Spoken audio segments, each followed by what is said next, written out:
Hello everybody, welcome to Kimbolton in Cambridgeshire for event 5 of this year's British Kart Championships. It's the third round for the Rotax categories and for KZ2. Myself, Andrew Mather and Ceol Lynch here to take you through finals day. But Ceol, we've got to start with the thing that's a little bit different, even though it is the British summer, the temperatures, the conditions that the drivers are going to have to tackle here at this race meeting. Very different to what we're used to. Elevated temperatures leading into this one and a very grippy track. You're right, absolutely scorching. We can see the rubber that has been laid down today already. It's going to be hot for the drivers. The drivers who've been out in Europe recently are possibly going to have the upper hand this weekend, but let's hear more about the circuit. This is Kimbolton, our home for the weekend for the third rounds of the year for Rotax and KZ2. Nestled in the Cambridgeshire countryside, amongst the sun-kissed harvested farmland, a stone's throw from the village of Stowlonger, this is a classic British kart circuit. Racing has taken place upon this former airfield since the very first days of karting coming to this side of the Atlantic. Kimbolton has an even longer history from its days as a US Army Air Force base during the Second World War. Along the routes just short of 1 kilometre for both layouts used today, the corners are named after the heroes and places that hold significance to Hunt's Kart Racing Club, both past and present. Stow, the Willows, Derricks, Dan Weldon. Just some of the turns our drivers will need to master today. The summer marks the turning point of our championships. The run to British Kart Championship glory starts here. Speed and consistency from here onwards are the keys to success as the temperature warms further than the temperatures here at Kimbolton for event 5 of the British Kart Championships. Thank you for that, Andrew. It's great to see the circuit as it stands today, but let's hear more about the history of the circuit. No one better to take us through it than Henry Beaudette. Kimbolton is one of British karting's gems. The Hunt's Kart Club has been in operation since 1959, the same year the very first kart meeting in the UK was held at RAF Lakenheath. And like Lakenheath, Kimbolton is a former RAF airbase used by the 379th US Air Force Bomber Command Group during the Second World War. And since that time, when the Hunt's Kart Club came into being, the Freeman family and many others who have formed Hunt's Kart Club and worked diligently over the years to preserve history. They have got their own mini museum with artefacts and wreckage and little trinkets from the Second World War, celebrating all those young men and women who served and, in the case of thousands here at Kimbolton, never returned home. Kimbolton, however, is also the site of one of the Second World War's most remarkable tales of heroism and survival, because on December the 20th, 1943, 21-year-old US pilot Charlie Brown and his 9 fellow crew members on B-17 Flying Fortress, nicknamed Ye Old Pub, set off for a bombing raid over Bremen. Now, the entire crew was aged under 25. Now, that is younger than most of our KZ2 grid here this weekend, just to give you some idea of the age of these young men and women who were forced to fight in the Second World War. Now, before they made it to Bremen, their plane was shot to pieces. 2 out of the 4 engines of Ye Old Pub were rendered useless, and the fuselage was absolutely shattered. The tail gunner was killed, but the 9 surviving members of that B-17 crew were able to struggle down to a level of about 1,000 feet and try and make it home, when out of the German sky came Franz Stigler, a Luftwaffe airman in his Messerschmitt Me-109. Stigler was already a celebrated pilot with over a dozen Allied airmen and Allied planes shot down and killed during the Second World War. But on that day, 5 days before Christmas, and looking at a crippled airline in front of him, Franz Stigler chose not to shoot them down. He felt there was no honour in shooting down a plane which, for all intents and purposes, the crew on it were already dead. So instead, he chose to guide them. He pulled up alongside Charlie Brown, signalled to the American airman, who himself was injured and being treated while still trying to fly the plane, and escorted them all the way to the English Channel, to what he hoped was safety. But why am I talking about something that happened on a December afternoon more than 80 years ago? Well, out of the milky blue winter skies, a crippled Boeing B-17 bomber managed somehow to land and get home. Home, those 9 surviving airmen were here at Kimbolton, and they landed right here, as in here, because this is the original runway of RAF Kimbolton. But just metres away from where the British Championship drivers will start their racing this weekend was a tale of heroism and honour that cannot be lost to history. British karting must embrace their old original heritage tracks like Kimbolton, like Rissington, like Shennington, not just for the memories of karters and drivers that are racing now or have raced in the past, but for people like Charlie Brown and Franz Stigler, who 60 years after that remarkable feat of heroism reunited and became best of friends until the day they both passed away in 2008. We're trying to unify karting. Well, that is a story that could unify not just karting, but us all. Great work from Mr. Beaudette there. You'll hear from him later on in the show as well. Let us know in the comments as well, what was the most interesting fact that you found out about that? And if you want more of this kind of stuff, let us know in the comments as well. Racing coming up very soon for finals day here at Kimbolton for Event 5. Plenty of action. We're into the middle part of the season now. This is where the championship campaigns really do get into their stride. And of course, competing in those championships are the drivers. Let's hear from some of them who showed us round this Kimbolton circuit. We have arrived at Kimbolton for Event 5 of the Verator's British Kart Championships, one of the most historic kart circuits on our calendar this year, setting the early trend of karting back in 1959. We've caught up with some of the familiar faces from the club rounds to talk you through a lap around this track. Felix Tandy, welcome to the British Kart Championships. It's your first time here in the Rotax categories. We're at a circuit that you know well though, Kimbolton, and we're at turn 1. What's hard about turn 1? I would say the braking is quite hard here at Kimbolton because it's quite easy to misjudge it and go straight into the barriers, so yeah. Yeah, it's quite tight on the exit here, particularly at race starts as well. This is the first corner. How do you like to tackle race starts here at Kimbolton? I think you need to get to the inside in some sort of way so you don't get shuffled out at the first chicane. Absolutely, and that first chicane, of course, is up next. I'm here with MiniMax driver Will Eden on the exit of the first part of the Willows here. Will, talk us through the line you take in the mini kart. So through here, we'll be keeping it right on the white line, and then we're going to try and get the best exit out of here, just clipping the white line, try and get the best run up to the next corner. The run out of here is definitely an important one. You can see to our left how big the curb is. How important is it to just hook around and not take too much of that curb? Yeah, it's really important because if you get a bad exit out of here, you're going to have 4 or 5 carts that are going to get you into the next chicane. Thank you very much, Will. Thanks, Ceol. We're here with Jensen Pugh at the entry to the Dan Weldon Corner Complex. Now, we're coming in with great speed into this spot, particularly with the KZs, because you skipped the bus stop. This is a really tricky part of the circuit, isn't it, for the KZs? Yeah, I mean, it's probably the fastest part of the circuit. So obviously, when you're coming in here, you're probably about 90 mile an hour. So obviously, on a kart circuit, when you're this narrow, and it comes at you quite quickly. And it's quite a technical bit, really. It doesn't look it because you're coming off the end of a straight, but obviously you've got a bit of a kink coming into almost like onto the double right. So it's like 2 corners, but in one sort of swoop. So you have to almost do 2 lots of braking, really. When I come in down the straight, you like prepare for the first left, and you want to make it as like straight as line as possible. So I'd come in and you down the 1 gear, and then you kind of roll more speed through and then go as like a second go at the brake and down the next 2. And coming out of this corner as well, it's a tight part of the course, and you're really preparing not for the next corner, but the corner after that, aren't you, in terms of your next overtaking zone? You've got to get this exit right.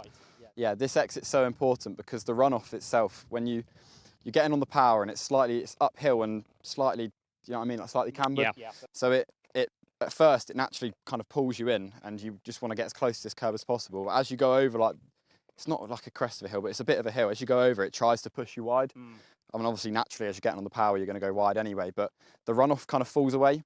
So you you come round here, and if you get on the throttle too early, you kind of have to almost judge it before you get round the corner. Because if you pick the throttle up too early, you find yourself falling off the end of the runoff, and then you have a nasty slide and you lose like loads of time, especially in the KZ as well. If you you can't shift up the gear, obviously, because you'll bog afterwards, and you can't go down a gear, so you kind of have to just wait until you're back on the track to pick the traction up again. That's some great insights, Jensen. Yeah. I say a lot to do when you're going through that section of the circuit, and more challenges up the road ahead. Thank you very much, Andrew. I'm now joined by junior Rotax driver John Richardson here at Kestrel Corner. The entry here looks quite narrow, but like you were saying, it's not quite as narrow as it looks once you're in the car, and we can see how, from the scorching weather, how much rubber has been laid out today. Yeah, absolutely. There is a peripheral amount of rubber on this circuit, and it's all because of the Rotax categories. The amount of rubber that is dumped on this track cannot be counted, and this corner is extremely corner. It may be a small irrelevant corner to some people, but this corner can absolutely assist you with overtakes down into Kimbolton corner right in front of us. Thank you very much, John. We hope to see you do well here tomorrow. Good luck for the rest of the weekend. Thank you. Well, those are the thoughts of our drivers here who know this Kimbolton circuit very well. It's going to be a hot one across all of our 6 classes in competition here this weekend. Let's see how they get on. Thank you there from our familiar faces from here at Kimbolton. But another thank you to Wera Tools, a very important championship sponsor. This would not be possible without them. Let's hear a bit from them.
Welcome back to Kimbolton, event 5 of the Wera Tools British Kart Championships with you here, Andrew Mather and Ceol Lynch. Now, it's a crucial point of the season. We're starting to find out who our championship contenders are. It's drivers needing to maintain form or maybe refine form as we get into the second half of the season. Many of the teams in the paddock around us have the role of the team manager at the forefront of making sure all the drivers are prepared and ready to go for racing here this weekend. So with that in mind, let's learn a little bit more about how our team managers work within the paddock. Amongst this paddock, the teams must run really tight ships, managing everyone from drivers to mechanics, data engineers and coaches, as well as all the team personnel that works away from the circuit. Let's hear from none other than the team managers themselves. I'm here in the Sam Pollitt Racing awning speaking to Sam Pollitt himself. Sam, you're a former driver yourself. Talk to us about how you turned out to run a team like this. Yeah, I used to race, and then a little lad who raced in cadets at the time asked me to coach him at the same time as racing, and then it sort of just transpired from there, really. Just grew from there. Had one driver and then sort of snowballed. And we've seen over the years you're a long-standing team now. Over the last couple of years, though, your team has seen a rather large expansion. You've got a lot of drivers coming through to your team. What has that been like, watching it expand? Yeah, it's been really good. It's been exciting. We changed a few things over the years, like we changed engine builder to HRS, which then let us have a bit more control over the engine side of things, which I think helped. And then it's just grown from there, really. And with that comes a lot more logistics, a lot more planning. Have you found any challenges with that? Yeah, quite difficult. Like, for example, like this week we're here and then we go straight to France on Sunday night. So logistics is a bit of an issue, but we get through it. And then unlike a lot of other sports, you've got a lot of diversity in the awning age-wise. You've got really young kids working with adults, obviously mechanics, driver coaches, all sorts. What is the dynamic like between the team? Yeah, it's really good actually. Like, we try and have the tent so the juniors and seniors are in the same tent as the mini and the micros, which I think is quite good. The little ones look up to the older ones, and a lot of the minis that have moved to juniors, like Josh Cormack and Riley and people like that, actually go and help the younger ones because they were in minis last year, which is quite nice. So they all sort of help each other along. Well, thank you very much for giving us some insight. You're welcome, thank you. Really nice to get the insight from Sam Pollitt there, and he is not the only former driver here this weekend that is now team manager. We have the likes of Jack Dex from Jack Dex Racing and Dan Holland and many, many more. But let's talk to a team that offer a rookie program that takes the drivers right through the sport.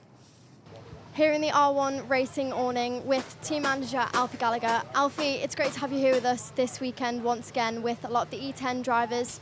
We've spoke about how you nurture a lot of the young talent through from their first ever time in a kart. What's it like managing the new drivers? Honestly, it's amazing fun. No week is the same as the other. Obviously, we're starting these drivers from their first ever time in a kart, and our aim is to bring them up to the big stage here at the British Kart Championships. But it's amazing fun, bringing drivers from that first step in their motorsport career, and we obviously aim to bring them as far as they can. And keeping the enjoyment in it for them as well. I know one thing the drivers tend to like about this team is there is a lot of them here in the E10 category, especially here with you this weekend. That gives them the opportunity to watch each other's footage. Like you said, they all learn at different paces, learn to work together on track. Do you think this helps develop them a lot quicker? Yeah, 100%. We're really proud of the team. A lot of them have only took their ARCS test within the past month or two, and they've been thrown right in at the deep end at this big stage. But some of them have learnt very fast because of it. They've been thrown right in under a lot of pressure, but they've all took to it very well. But it's been really good to see all the drivers form good friendships together. They all help push each other along. Obviously, we focus a lot on the data analysis side of the racing to help focus on that improvement for them. And they've all been really good at helping each other. Oh, you're doing something different there. But it's always good to have multiple drivers come together to learn because it boosts it a lot. That's right, they seem to be loving it together out there this weekend. And of course, you give them then the opportunity to stick with you throughout the rest of their career, whether they want to go into junior and senior. Yeah. How is it watching them kind of develop through all the stages with you? Yeah, so good. Like, we first started Rookie Racing Training Academy, which is where they do take their first steps, around about 10 years ago now. So we see some guys that started with us years ago now up in cars, obviously in the senior classes. But yeah, we carry them right the way through, all the way from Bambino down at aged 5, and we run them up at seniors at any age. But yeah, it's really great to watch their progress. It's the best part about it. And obviously seeing them, most importantly, have fun and improving is great to see. Thank you very much, Alfie. Best of luck for you all this weekend. No worries. Really good insight there from Alfie Gallagher from R1 Racing and how he nurtures the drivers up through the sport from their first ever time into the kart. Now let's take a full 360 and hear from a team manager with the KZ karts. I'm here in the Rush Performance awning, here to get some insight from team manager Brian Rush. Brian, thank you for having a quick chat with us. Let's talk about the KZ kart and what it's like as a team manager, because a lot of kart drivers here this weekend, of course, it's very different to the classes we have here today. They come to you for advice with this KZ kart. What would you suggest to a driver getting in it for the first time? Personally, be calm and take your time, be patient. The kart is a different animal completely than the direct drive Rotax, Miami, etc. But it's still a go-kart. It still does the same thing, reacts the same. But it just the whole system, the whole concept of the gearbox, etc. Different front brakes on these instead of just rear brakes.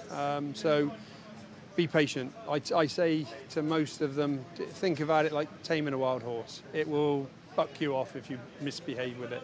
So take your time, go slower to start with. Don't expect to go fast. You go slower, then you build up your pace, and then suddenly you can go faster. It takes longer to train somebody that jumps on it and wants to go fast out of the box, because you've got to slow them down, get them to get into a rhythm. Rhythm's massive with the gearbox. Yeah, so that's the most fundamental thing really, is being calm and patient and slowing everything down to start with. You know, with a direct drive, you can tend to jump on a direct drive and go out of the box quite quickly, you know. Yeah, that's right. And from your experience, there's a lot of drivers here. There's former champions like Gus Lawrence here this weekend that got his first weekend out in a KZ kart. What do you think are the really important traits when transitioning from the rest of the classes into the KZ? Well, more like I said earlier, a moment ago, really, it is about being patient. You're right, the likes of Gus he's been involved in karting for a long time, and some drivers like that can transition from the Rotax or Miami, which he did, into this quite quickly because they're doing a lot of work in the karts. You know, he goes to Europe, a lot of America, whatever. So there are a few that can do that. So it's not completely no way it can't be done. So because he's proven he can, he's very fast. He always has been. But yeah, really, it is a case of the technical side is hard for there's some really good privateers, don't get me wrong. We wouldn't be here without the privateers. We all start somewhere. I did, my son did, we all do, we need them. But understanding the technical side of it is where being with a team can help. Collaboration, the team works together, etc. Same in other classes, not just KZ, but it is difficult to come from one class to another. So Gus has done a really good job so far. Absolutely, and touching on that technical side of things, you guys do a lot of product development within the KZ. How does that work around you guys trying to be competitive, especially in a championship like the British? I joined forces with SRP Racing, Mike Seebeck, probably 7-8 years ago. Mike was concentrating on engine performance, tuning. He got where he wanted to with that. And he just moved over into the chassis area. I think then it becomes the whole package. So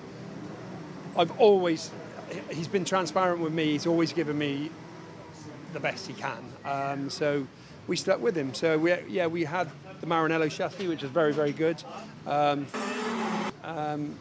And we won the British Championship, as you know, on the Maranello chassis. It all went well. Mike decided to change over to the Formula K, and I didn't want to lose my connection with Mike, basically. So it was quite tough. Initially, we knew we had 12 months or so to help develop the kart to suit our circuits.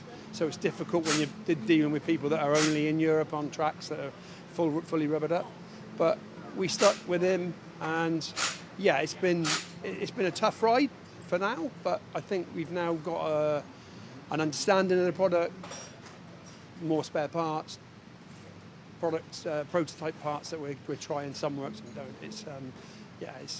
It's the connection that it's been so good having that connection with us. We're like a small team of his, if you know what I mean.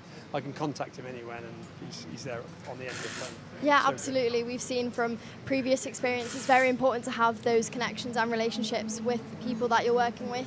It's been good to see you guys building and working on this product throughout the year. You had Marcus Kayak over here testing out on the British circuit throughout the year. We know that helped you guys at the start of the year. And now the product won the European Championships. Yes. That must be setting the morale high for this weekend. Fantastic, exactly that. The driver morale, drivers are drivers. They think they can drive as fast as everyone, but until someone comes along and shows them just how fast they can drive, that's when they do it. But no, all said and done, it was great. And this is the sort of thing I'd say. He sent Fabian over when we first started with the Maranello, and that's just a way of helping us, seeing what we've got on our tracks, how they differ from Europe, and helping us develop what we need for here. And yeah, so Marcus was a great example, and it was great, fantastic. We'd like to do it again. I think the factory and Marcus would come and do it again. Hopefully we'll see him, but their calendars, you can imagine how calendars are tied up. But yeah, European Championship, we won it. It's great, fantastic news, and it keeps them all happy. Well, thank you very much for the insight, Brian, and we hope you guys have a brilliant weekend. Thank you very much. And there you have it. Brilliant to hear from some of the team managers here with us this weekend and what it takes behind the scenes to run a successful kart team. Really interesting to hear from three very different team managers there within the paddock here this weekend. Let's get into some of our classes then. We're going to kick off with our little preview of MiniMax. Let's hear from two of the up-and-coming drivers in this category, and as well, your latest winner of the Wera Tools Excellence Award. I'm joined by Oscar Kenny, MiniMax driver here in the Hunter Motorsport awning. Oscar, it's good to have you back with us once again. You sit 8th in the championship after rounds 1 and 2. What's your take on the start of this year? Hopefully to try and get top 3 in the British and yeah, just keep moving forward. Exactly. We've seen you in the other half of our British Kart Championships. You did well in that one too, so we know your goals are high for this year. What do you think's most important for you to look at during the halfway point of the season? Yeah, just like try and get some consistent finishes. Yes, I think a lot of drivers have the same idea as you this weekend. But let's talk about a recent achievement for you. You recently, over in Genk, won your first ever ticket to the Rotax Grand Finals. Of course, the biggest Rotax event of the year over in Portimao later on. That must be amazing for you. Yeah, it's the achievement I've been working so hard for all year. Exactly. Some may say the weather is going to be similar how it was over at Genk when you won that ticket. Do you think that experience recently is going to be helping you?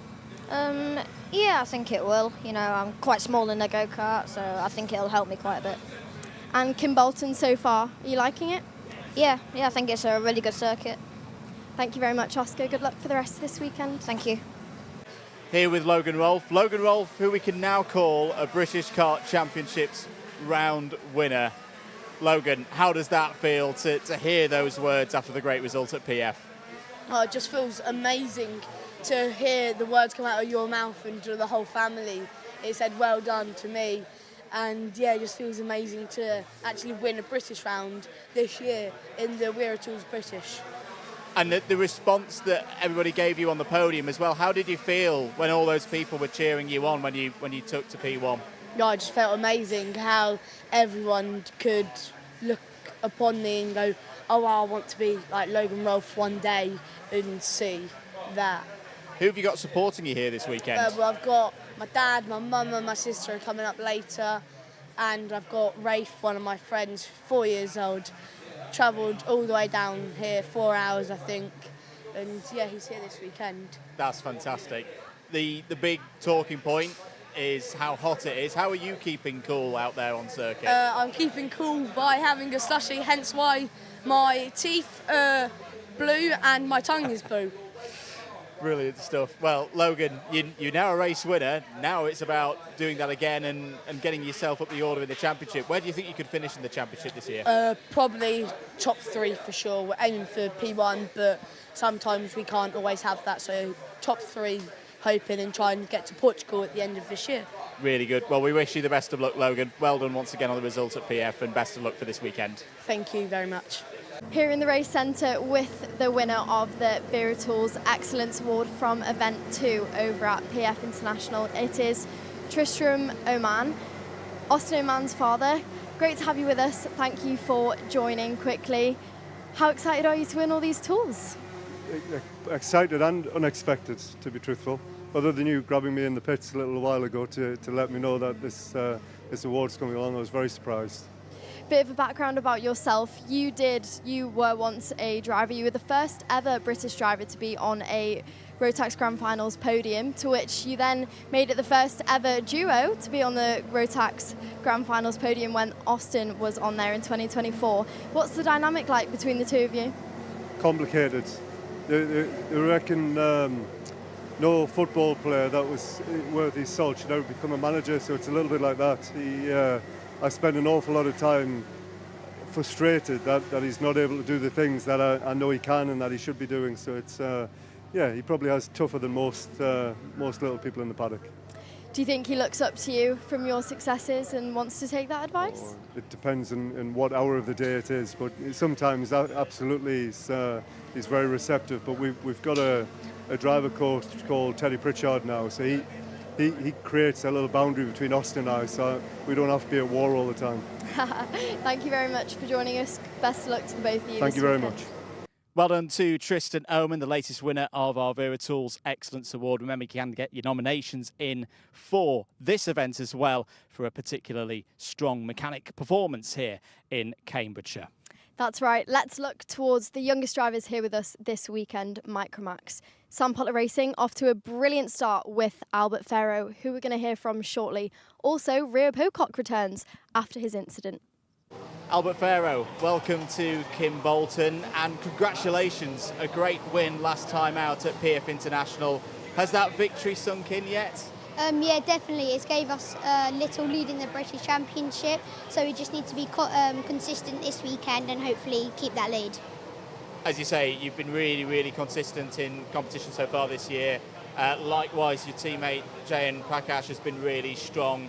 How does that feel to have a teammate to help you in some ways, but also now you're starting to fight for the championship with? I mean, it can help, like as in PS, me and JM were pushing the whole thing, and that kind of helped me come away with the win there.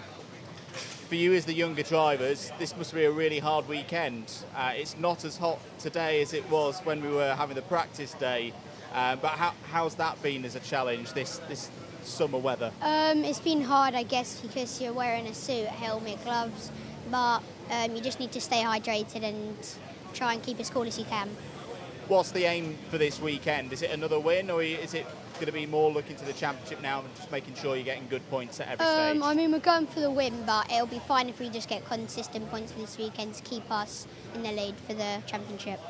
Fantastic. Albert, best of luck for the weekend. Thank you. Thank you for your time, and we'll see you out there on track. Thank you.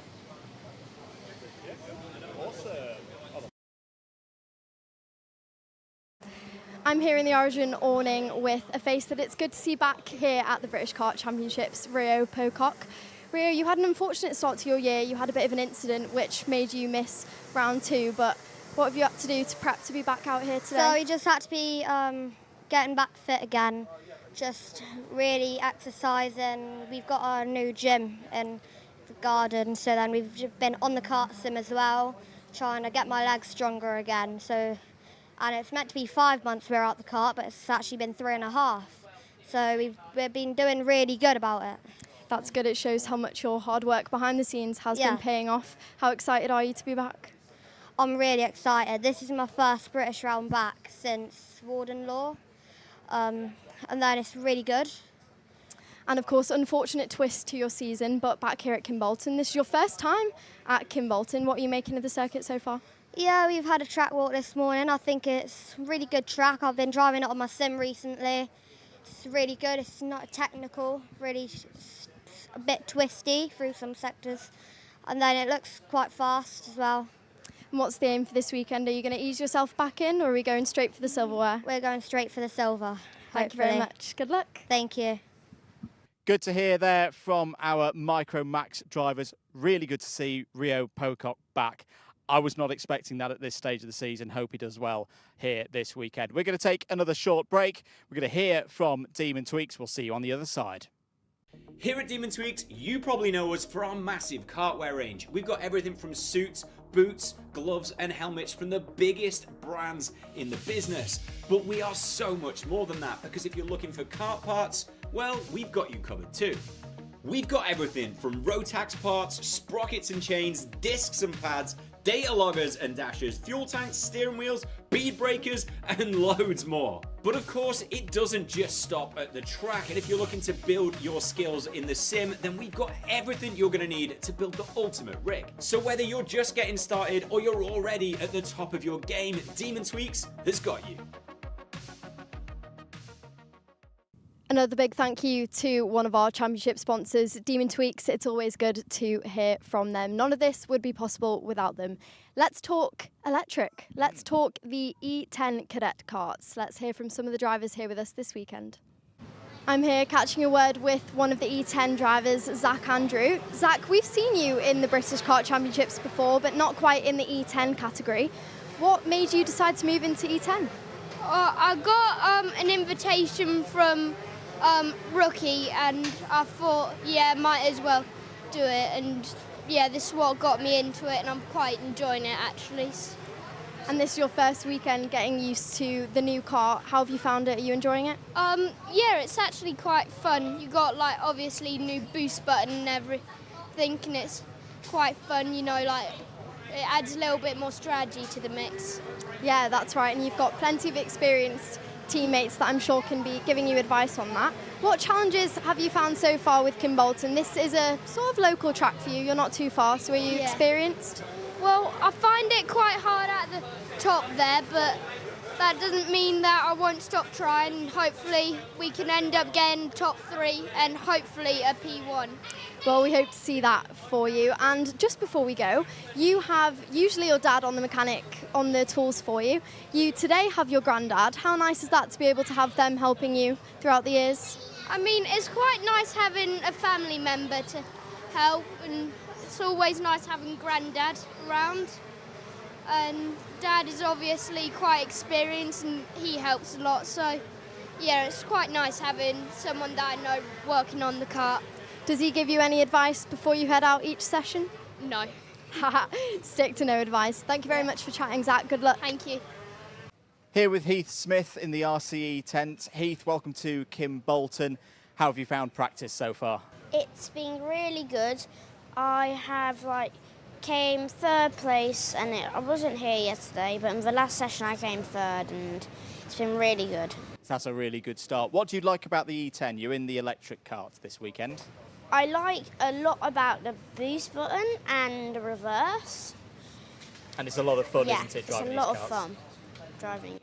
And what about the kart on this circuit as well? It's very different kind of circuit It's to PF. very short and not that much straights, and it's more turns.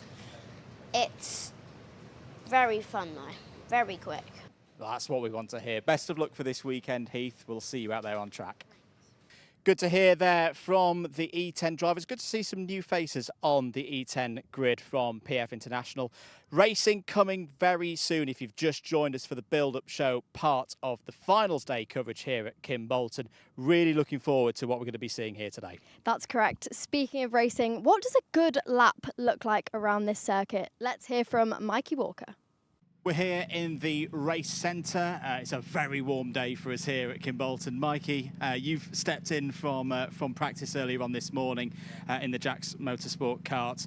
Talk us through some of the details here at Kimbolton. It's your classic kind of British circuit. It used to be an airfield and all of that, but it's got its own character, hasn't it? Yeah, it's a great circuit. Obviously, you've got turn one here. Got to go in late and hard, keep it smooth, and then into the willows. It's a tricky corner because there's 3 parts to it. Got to carry as much speed as you can while also staying smooth with the wheel. And I imagine these curbs are quite key as well, where you want to touch them, don't you? But you don't want to take too much of those curbs because you've got to carry the speed. Yeah, you want to turn in late for the first part so you can get yourself more over to the right for the left, but not too much curb or else it's going to throw you over and mess you up for the left. And then also through this left, you've got to try and avoid that curb and also the speed bump on the exit. And then, yeah, down into Derek's great overtake in place. Got to go in late and hard, turning in late so you can sometimes nibble the exit, the last bit of the curb on the left so you can set yourself up for the right. And then through this right, there's a bump in the track, which you also got to try your best to avoid. And then, yeah, down into Dan Weldon, you sort of got to throw it in there and just hope that the back of the kart doesn't want to slide or bounce, keeping it strong with the wheel. It's quite narrow through this part of the course as well.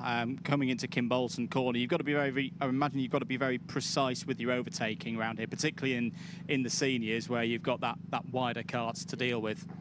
Yeah, and it's just like also trying to set yourself up for overtakes because it can be quite hard because of how narrow it is. But yeah, like through this left, when you're behind someone, you just want to carry as much speed as you can, throw it down the inside, late and hard on the brakes. Yeah, that's your lap done. And I remember here last year we saw some really close finishes between a couple of our drivers, Freddie Lloyd taking a very narrow victory. Even that run out of the final corner is so crucial because you can win with really small margins around here. Yeah, exactly. That's like every corner here you got to try to get it right. It sets you up for the next corner, which is good for overtaking, and like you said, with close finishes. I'll let you go, Mikey. It's a warm day for us all here in the race centre, but best of luck for the weekend. Mikey Walker there from Jack's Motorsport. Thank you for that, Andrew. It's always so good to see the insight of an onboard lap from drivers here this weekend. Is indeed. Let's talk junior Rotax for the first time here today. This could be race of the day. Charlie Wolfett comes in unbeaten so far this season, but a couple of other names are going to be snapping at his heels at least here this weekend. Let's hear from Finlay Lines and a returning Emerson McAndrew-Wren.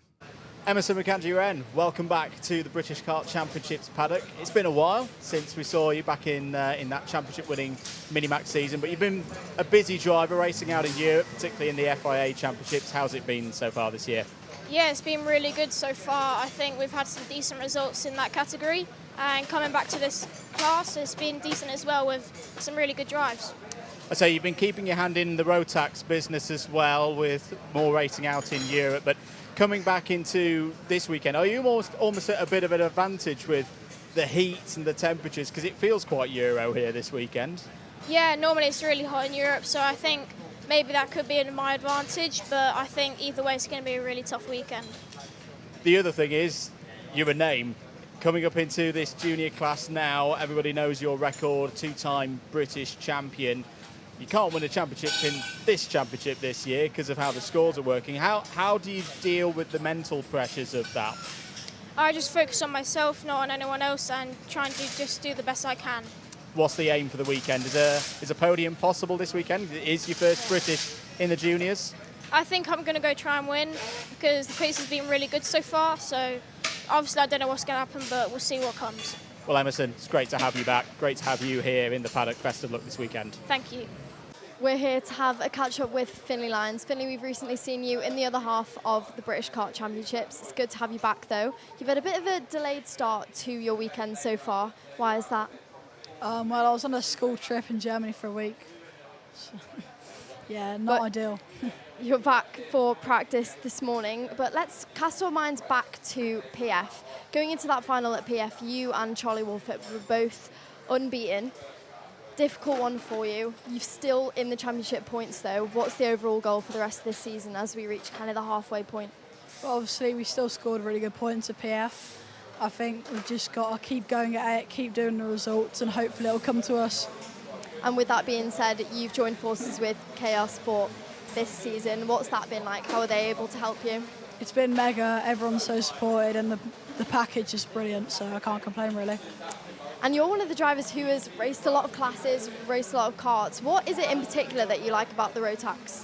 I think I like the Rotax more because it gets more entries. It's always more. I like it when there's more people on the grid. It makes it more exciting, and it's just a better kart to drive. Thank you very much. Good luck this weekend. Thank you. We're back in the DHR tent with Charlie Wolfett. Now, Charlie, we spoke to you at Warden Law. I think you're one of the first people to have 2 appearances on the build-up show so far this year, but with good reason. Because you are our driver of the day, voted for by the public. And how do you feel about that? That was for your results at PFI. Yeah, I mean, it's great. We've had a good start to the season. So, I mean, just to top that off as well, it's really good.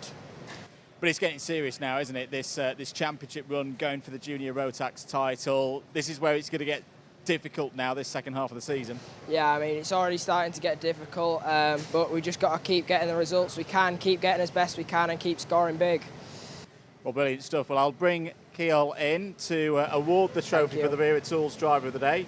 It's quite the trophy. How do you feel about it, Charlie? Yeah, I mean, it's great. I'd just like to thank everyone that voted for me, and yeah, it's really good, and keep pushing. Well, congratulations. Charlie Wolfett there, your Driver of the Day from PF International. Charlie Wolfett for Driver of the Day. Very deserving. There was no one as dominant as him yet so far in junior Rotax. Although, one thing to note, traditionally we do see tall drivers struggle around here in the heat, and so far it's been scorching weather. So are we going to see someone take the win off him? Could well see that this weekend, but he is in good form. We'll take another short break here from Kart Sim and once again see you on the other side.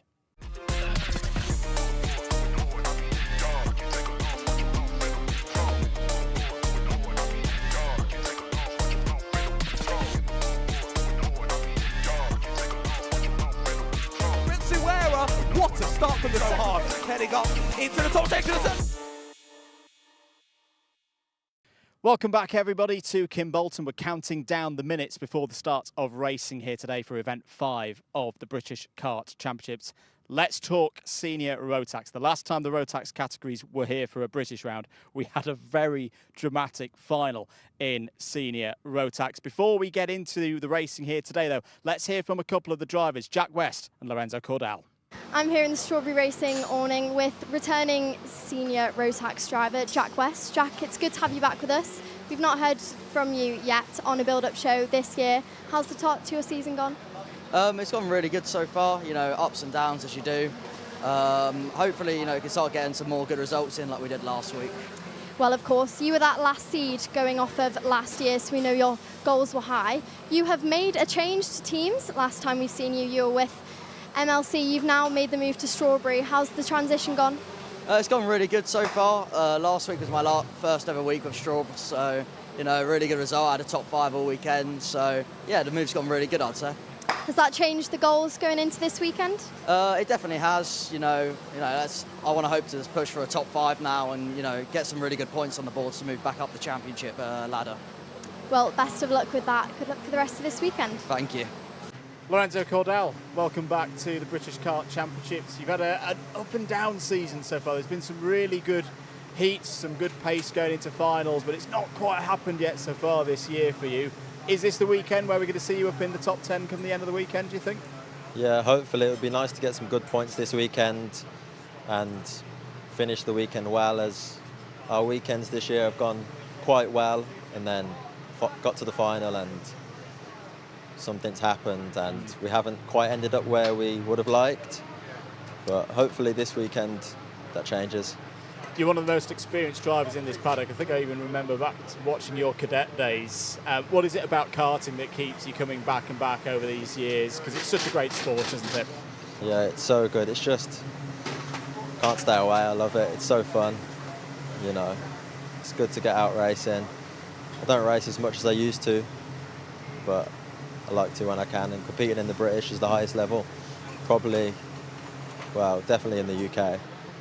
Absolutely. I say you've not been in the kart since PF. How have you been keeping yourself race ready, as it were, particularly on a weekend like this with this heat and the physical nature of this track? Well, obviously, I'm not able to do the laps, so I have to try and stay fit, do running, do weights, just making sure I'm race fit and get to the weekend and see how it goes. And the Zip team has been a family that you've been part of for a good while now. How are they to compete with? Yeah, it's nice. It's nice working with Zip, but it would just be nice to get them a bit closer to the front where I think they deserve to be. Definitely. Lorenzo, best of luck for this weekend, and Thank you. We'll see you out there on track. Thank you. Always good to hear from our senior Rotax drivers. Let's talk KZ now. Back with us after event 1. They have had a round, though, that counted towards their championship in the meantime at Shennington. Let's take a look at the highlights from that, and a very familiar face joining us here this weekend. I'm here catching up with multiple British champion Charlie Turner. Charlie, it's good to see you again. You guys have had a round in between. Last time we saw you at Warden Law. Talk us through how Shennington went for you. Well, Warden Law obviously was a very good start to the season. We won the first round, but Shennington was going really well. Scored some solid points, been in the top 3 consistently in practice and for the heats and for the pre-final. But in the final, the weather was a bit changeable. We thought it was going to rain, but as a team we decided to make a call on setup for the new tyres, and it looked like it was paying off. Me and my teammate James Gillespie running top 3. And unfortunately, with I think it was about 6-7 minutes to go, both our tyres fell off a cliff. We both finished 4th and 5th, which is still not bad, but obviously can be better. But as a team, we made a decision on setup. But obviously, we learned for this weekend. Absolutely. A consistent one for you, looking towards the championship, of course. But let's talk about this product in the European Championships. Recently won that. You were, of course, one of the drivers working on that with the team. How great is it to see it doing well elsewhere too? Well, again, it's fantastic to see them win. Obviously, that's all of us. We didn't really expect to see. I don't think they expected either. But as a team, they've worked really, really hard, trying different chassis out there, and they had nothing to lose. I think they went to the championship 5th, and obviously they cleaned up, won all the races, and they won the championship. So it's fantastic for them, and it's going to look good for us as well. And it looks like we're possibly going to see some similarities this weekend in the weather. It's a scorching one so far. How are you doing in the heat? I'd like everyone else. We just got to keep cool and drink loads of water. That's the most important thing. But I think that, like you said, the heat's going to be a big factor for everyone. But we'll see how Kart's going to work this weekend. So fingers crossed. Hope it should be all good. And a little fun fact for the viewers who may not know, you won the title here, the KZ title here in 2022. Unfortunately, you couldn't quite celebrate due to the tragic death of Her Majesty. If you win this weekend, will you be celebrating for both? I haven't really thought that far ahead yet, but yeah, obviously that weekend that was a special weekend for us. We won it, and because I've won 2 British championships, I think the celebration idea, I remember it was sort of doing that piece sort of thing. But hopefully we see it's close competition this weekend, but yeah, as a team, hope we'll go and win this weekend. Absolutely. Good luck, Charlie. Thank you very much. Gus Lawrence, welcome back to the British Kart Championships. We've not actually seen you since the Supernats win, in the paddock at least. So tell us a little bit about that and how that's changed things for you in the last 6 months or so. Yeah, so I stopped racing with Paul Fletcher. I had an amazing career there of 6 or 7 years. Won the British Championship 3 times in the Senior X30. And then this year I've been racing in America with Rollerton Performance in the Scusa. So just a different scene, really, different tracks, different environment. So it makes a change, but thoroughly enjoyed it. And then I thought I'd have a crack at the KZ2. So with a good friend of ours, Josh and Vince, definitely looked after us in getting the equipment right. And I've done a little bit of practice before this race in preparation. So yeah, see how we go this weekend. I say it's one of the big stories this weekend that not only you're back, but you're in with the KZ2s this weekend.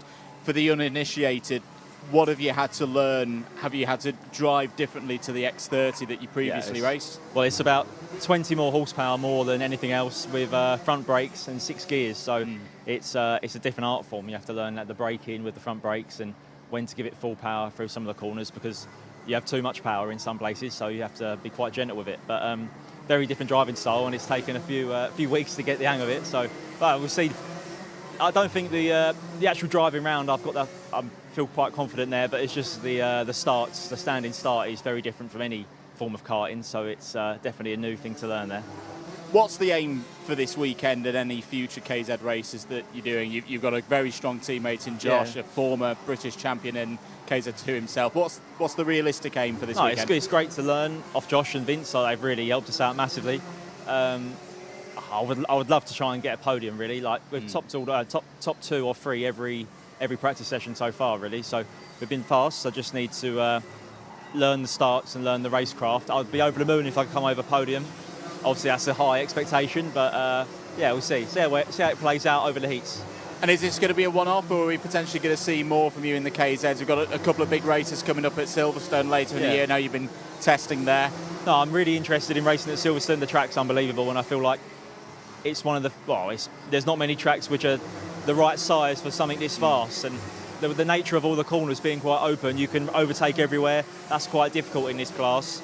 Here, there's only maybe 2 or 3 overtaking spots, whereas I believe at Silverstone you can overtake on maybe 80% of the corners. So it's I'm really excited for that later on this year. Hopefully the weather's still nice and warm by then, and yeah, I'm interested in that.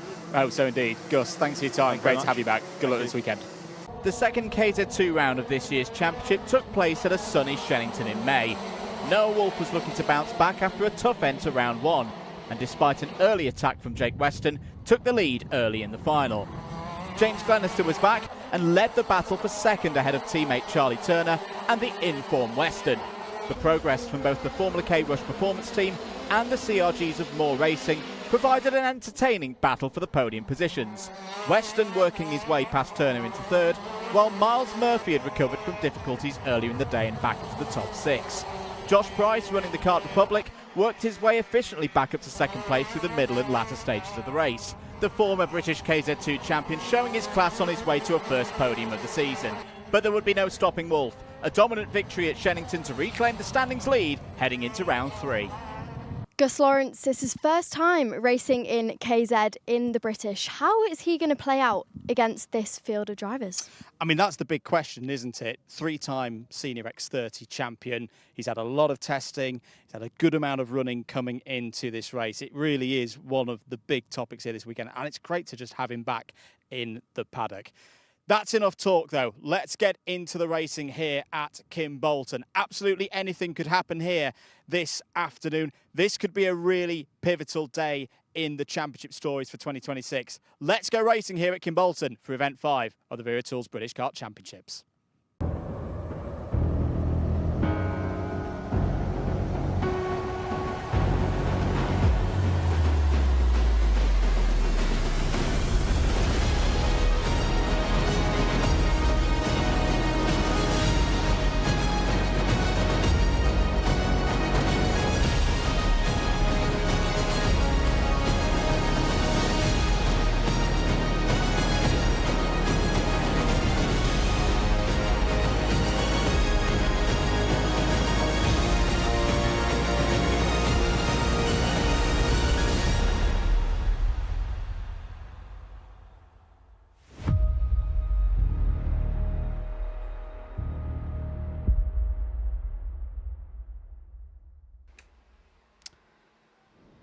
Good morning, everybody. I hope you're Wide-eyed and ready for a very exciting day here at Kimbolton. Live pictures for you for event 5 of the Wera Tools Motorsport UK British Kart Championships. Track has just gone live.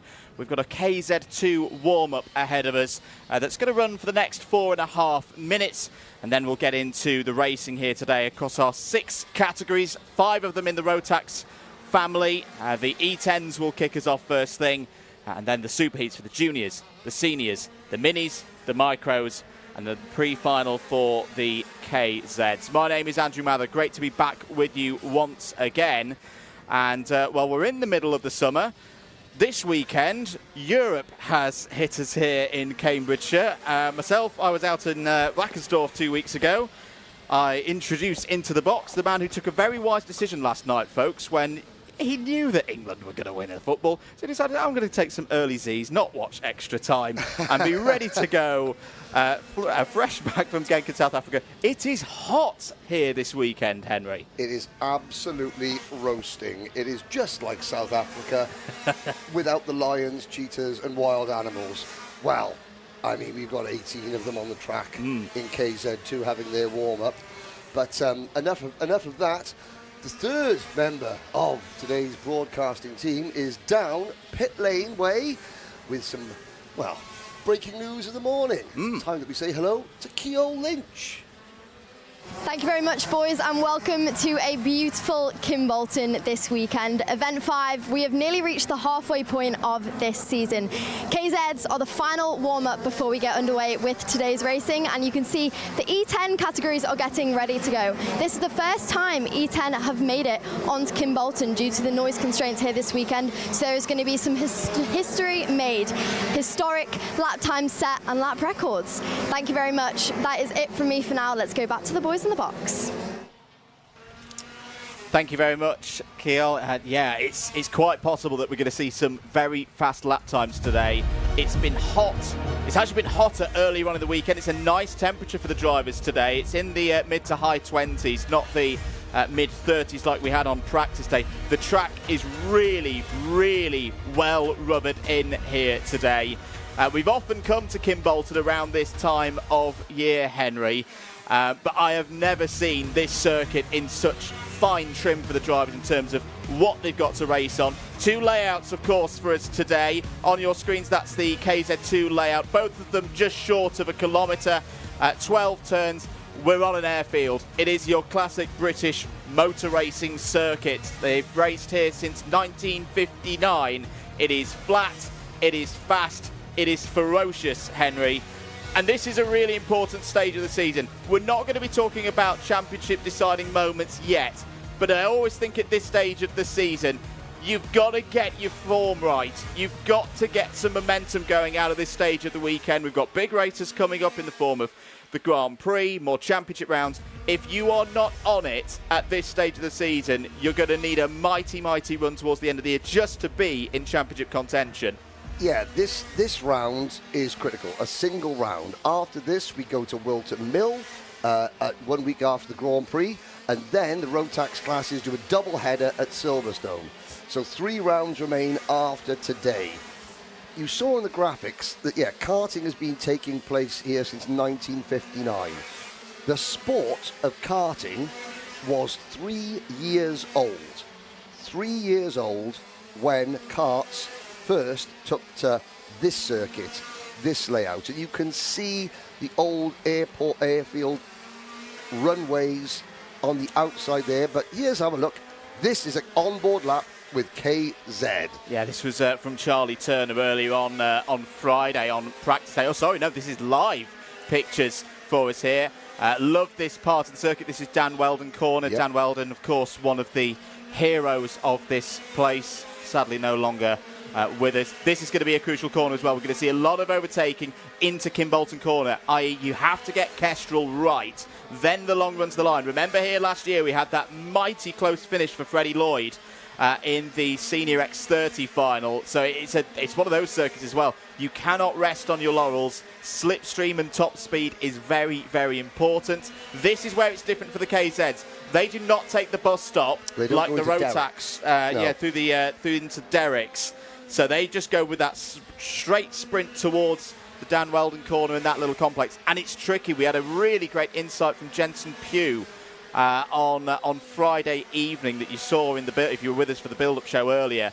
There's almost two phases of braking for the drivers into that part of the course. So drivers are going to need to be careful through there, keep care of their tyres. For what it's worth, just to note in that what was a warm-up for KZ2, don't worry if you're wondering, oh dear, Andrew and Henry are not talking about the racing again. That wasn't a race. That was just a warm-up. That was just a warm-up. And the drivers are allowed, I heard off the clerks this morning, the drivers are allowed to do one practice start. James Glenister was fastest in that session.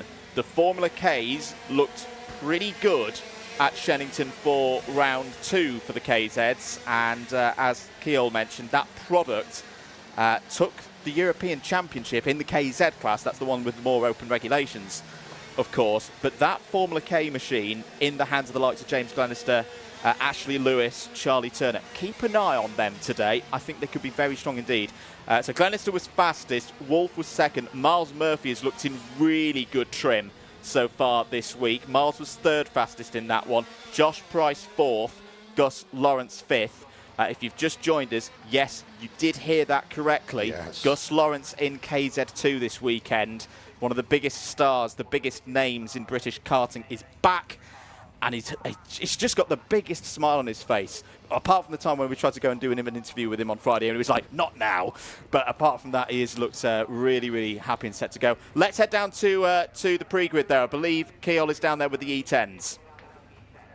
Thank you very much, Andrew. We're actually going to catch a quick word before the E10s go out for the first time today. Jamal Pumaram, really promising weekend for you so far. You qualified second. What are you making of the circuit? I don't know. You have been here before, haven't you? So do you think that's going to give you a bit of an edge on some of the drivers who maybe haven't? Probably, yeah.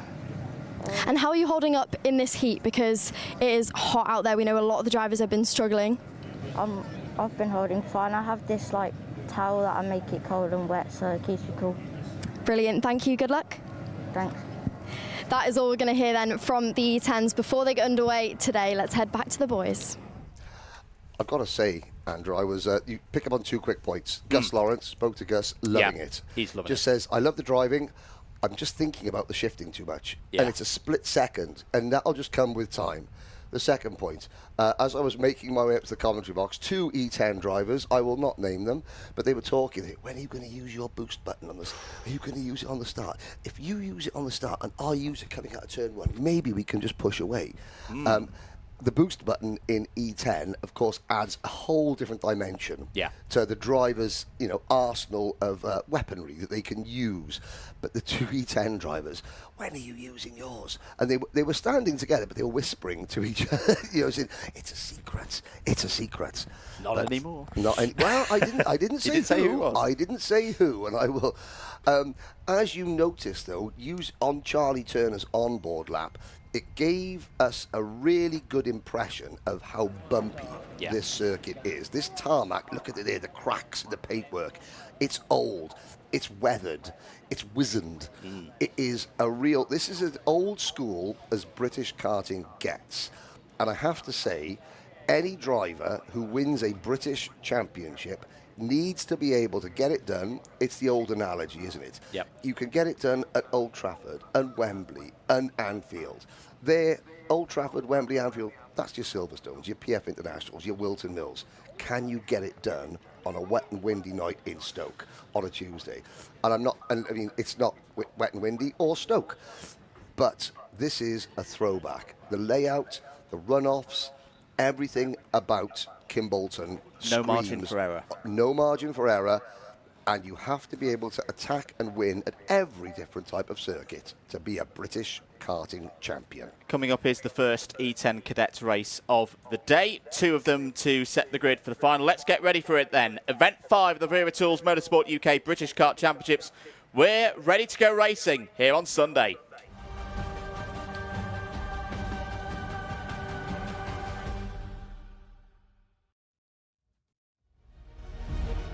Let's take you through the grid then for E10 Cadet, second race of the E10 Cadet Cup for 2026, and here is how they form up. Ansel Murray has pole position again, is looking to continue the winning streak from PF International. Jamal Pumaram, P2 there for the Jack Dex Racing team. Zach Andrew and Arthur Thompson will go from row 2.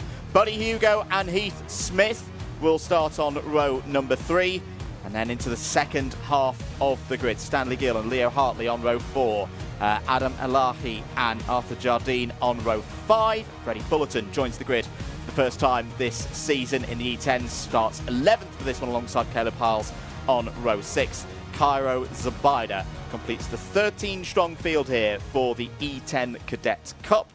The first time we've seen electric racing within the Rotax family, within the British Kart Championships. They debuted at PF International, about a month and a half ago. I quite like this class, Henry. It's something a bit different. They drive differently to, say, a Honda Cadet or a MicroMax or even a MiniMax. Yep. But what I always liked Honda Cadet for that thing of you've got to think, you've got to be tactically astute. Yes. And you have to be like that in this one as well, in a different way, but it makes the drivers think. The characteristics of the engine, the power unit, the characteristics of the kart with the weight means you have to maintain momentum. Here we go on a hot summer's day. We are racing here at Kimbolton, down towards Stowe Corner for the first time, and a couple of karts in the middle of the pack have a brief rotation. One of the numerous R1 racing entries, and I have to say, great to see Alfie Gallagher's team. Young driver, still racing, now running a team between RCE, Richardson Chassis Engineering, and R1 Racing. We've got nearly the whole grid covered. The only two that are different, well, we've got Jamal Pumaram for Jack Dex Racing, who's leading, and then the privateer kart, number 47 of Arthur Thompson, who is tucked there in 3rd position. There's good tactics from Pumaram off the start. I wonder, did he use the boost button straight away to sweep round the outside of Ansel for the start of this race? End of lap number 1 then. Pumaram leads from Ansel Murray. Then Buddy Hugo in 3rd. Arthur Thompson 4th. Zach Andrew 5th. Great start for Freddie Fullerton as Ansel's got down the inside and takes the race lead. Good move there for the championship leader. Yeah, through the willows and up towards Derek's corner. This is the corner that the KZ2s don't use, and Jamal Pumaram slots up to the inside, retakes the lead as they head out now towards Weldon's corner. Of course, it's not just Dan Weldon, the late Dan Weldon, that has such a connection. His mum Sue, late mum Sue, who was one of the timekeepers here at Hunt's Kart Club. And of course, his dad Clive, who is still with us, who was a integral part of, well, it would have been the 2nd decade or the 3rd decade of karting here in the 1970s and 1980s as the karts come across the line. I was in South Africa last weekend when the E10 kart debuted in South Africa, and the drivers were like, okay, it's heavier, I haven't got the confidence on the brakes, but then they looked at the lap times. And of course, all the drivers in E10, they raced on the Saturday in the African Open, and then the Sunday they came back to try and get a ticket for South Africa in the E10 class. And they all just said, I'm going faster down the straights than in my MiniMax, and my lap times are better. Of course, you could say what you want to say about, electric versus internal combustion. From a driver's perspective, the drivers, they care about one thing: going fast. Performance. And this is a platform that allows the drivers at this age to go fast. We cross the line, and it's Ansel Murray leading his teammate, Buddy Hugo, through Stowe Corner. There is the battle for 4th position. The race leader, erstwhile race leader, Jamal Pumaram, has dropped back. This is the Willows. I wonder, can we get a wind in the Willows sort of, commentary in? Because, of course, these karts are just, they're silent. They're breaking the wind. All you can hear is the wind passing through your ears as a driver. Now we're out through Derek's corner into Weldon's. Up the straight. This is TKM straight. Yep. And of course, Kimbolton, home of the TKM Festival for many, many, many years. Kimbolton corner and now Kestrel corner. Or am I getting them mixed up? Kestrel corner first, then Kimbolton. Kestrel, then Kimbolton, yes. 4.5 minutes to go. First notice from race control here today. Number 18, Stanley Gill, is under investigation. If we receive any more information on that here in the box, we'll let you know. New fastest lap of the race from Buddy Hugo. Goes in to second place, 49.703. Murray, Hugo, two of the most experienced drivers in this category, working nicely together. Ansel, number 96, lives in Oxford. It's about 90 minutes drive from here. There's a change. That was Arthur Thompson going through past Heath Smith in the number 81. We had a little chat with Heath earlier on in the week. Heath had a very good run last time out at PF International, was second in the final. So keep an eye on that number 81 today. Another driver with a good level of experience at this tier. I think that Arthur Thompson's team, or the family, they have tried to break a world record for the most amount of stickers on a single graphics kit. It's a multi-coloured kart. You can see it coming through there. Yeah, there are a number, and they're all famous sort of motorsport, related companies and stickers. It's a really cool-looking kart as they head through Derricks. And you talk about, the arid landscape. It's not arid. It'd be the sun-bleached farmland. You can tell the weather. The grass is that sort of shade of that golden burnt yellow, which I think is and there's a move going into Castle Corner, and that didn't quite work. Now that will cost Heath Smith a lot of time, because it was Heath Smith trying to pass Jamal Puraman, and it didn't quite happen. Hello to everybody on the live chat. And hello to, first of all, to Kathy Watson, saying hello to John and Shay Watson as usual. It wouldn't be a round of the British Championship if Kathy Watson didn't want me to say hello to Shay and John Watson, part of the officials team here at Kimbolton. Hello to Sawyer Henderson as well, who's tuned in. Sawyer's been having a very good season in Honda Cadet, and look forward to seeing the Honda Cadets back in action later on in the season. 2.5 minutes to go then. 2.25 minutes to go. Ansel Murray is your race leader from Buddy Hugo in second place. Gap 6/10 between them. Zach Andrew running in third, about another 1.5 seconds back. Then it's Arthur Thompson in fourth. Jamal Pumaram fifth. Stanley Gill and Heath Smith looking to work together now to try and break back up into the top 5 in the latter stages of this race. They run 6th and 7th on the road at the moment. Freddie Fullerton still in a net gain position, is running 8th. That's 3 places up from where Freddie started this race. Adam Elahi 9th, Arthur Jardine 10th. There was a little move from Heath Smith, moving back into 6th place. It's good work there with Stanley Gill. Just to run down the rest of our order, Caleb Hiles has got past Leo Hartley in this race for 11th place. Leo 12th, and then Kyra Sabada completing the 13-strong field. 1 minute and 20 seconds to go here, running through Kimbolton Corner is our battle for 6th place. I'm interested to see what the lap times are like this time around. For Plummeram, that's a 50.0. Heath Smith, 49.957. So quicker, but not by a level that would worry Jamal Pumaram immediately in the moment. As Heath just got caught on the curb. Now that's what we mean about Kimbolton, and no margin for error. Heath just ran a little bit wide there, out of Stowe towards the Willows. That's a big curb out there. That's a curb that's designed to deal with the full scale of karts that we've got here today. The seniors, the KZ2s, for these smaller E10 Cadet Cup karts. That provided a bit of a challenge for Heath Smith. He's recovered well. As looking behind, is this a battle for 8th place? It does look like it is, between Adam Elahi and Freddie Fullerton. And that is Elahi in the number 60 going through. Nice move there, Henry. Yeah, Elahi now moves into P8. 10 seconds off the race lead. They're having their own private battle. And of course, you will see bigger gaps between drivers in the E10 class. Why? Well, because drivers are getting used to it. It's so new. This is his second official, major race meeting in the UK. Teams, drivers are getting used to the nuances of the E10 kart, so you will see some drivers, they get used to the booster button a lot quicker than others, and that is just, okay, that's just, well, Adam Alahi, it was a great move.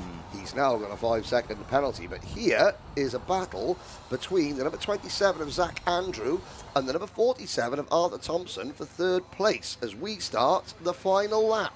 You do indeed, and Ansel Murray has just set the fastest lap of this heat so far. He's got a great record. Big thanks to Ansel's dad, who's provided us a crib sheet. We always like a crib sheet. Well, and I mean, here's a stat for you. It's the RCE team that usually provide a huge media booklet for us, but okay. And this Ansel, one's extra. This is extra, okay. Hit me with a stat. Ansel has won 43% of his electric karting weekends. Oh, really? Yes. So this is his 70th race weekend in electric karting.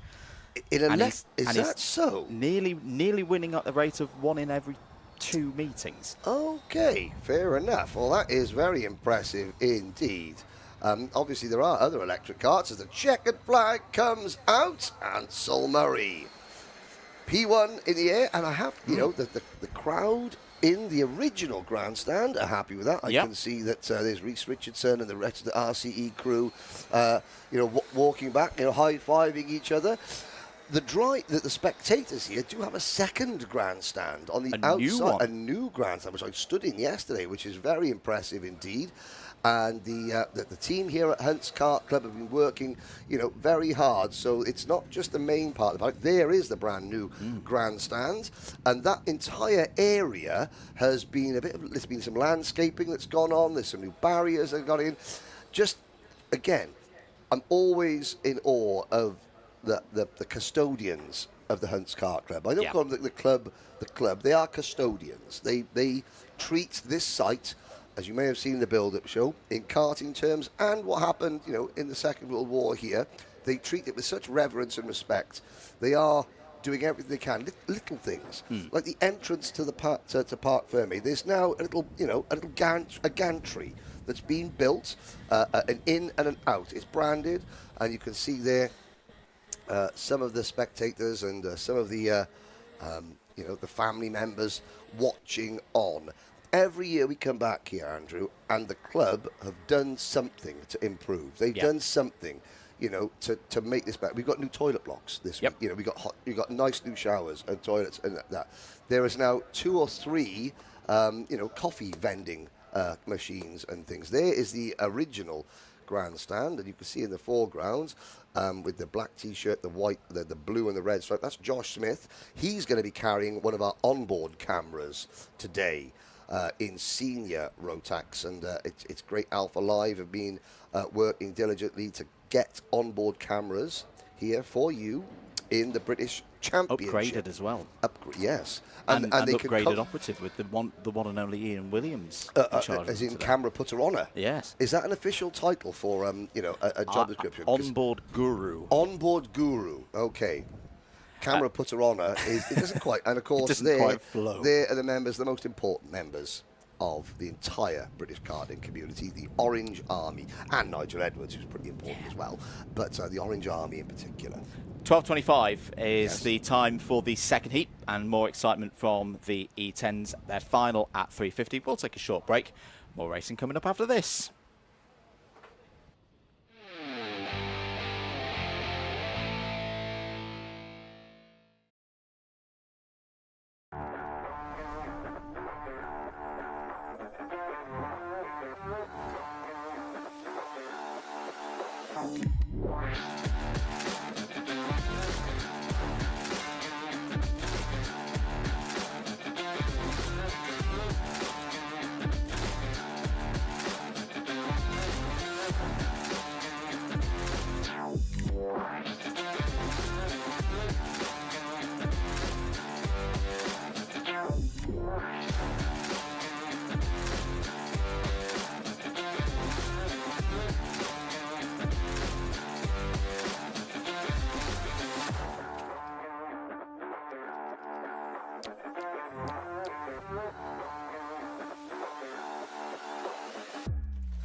Welcome back, everybody, to sunny Cambridgeshire for Event 5 of the Wera Tools Motorsport UK British Kart Championships. We are getting ready here at Kimbolton for the first of the super heats. This is when the competition steps up a notch. This is the first time this weekend we'll be talking about championship points. Junior Rotax will be out first. Little bit of news for this morning. We'll come on to that in a minute because we'll get ready then for the first super heat of the day for Junior Rotax.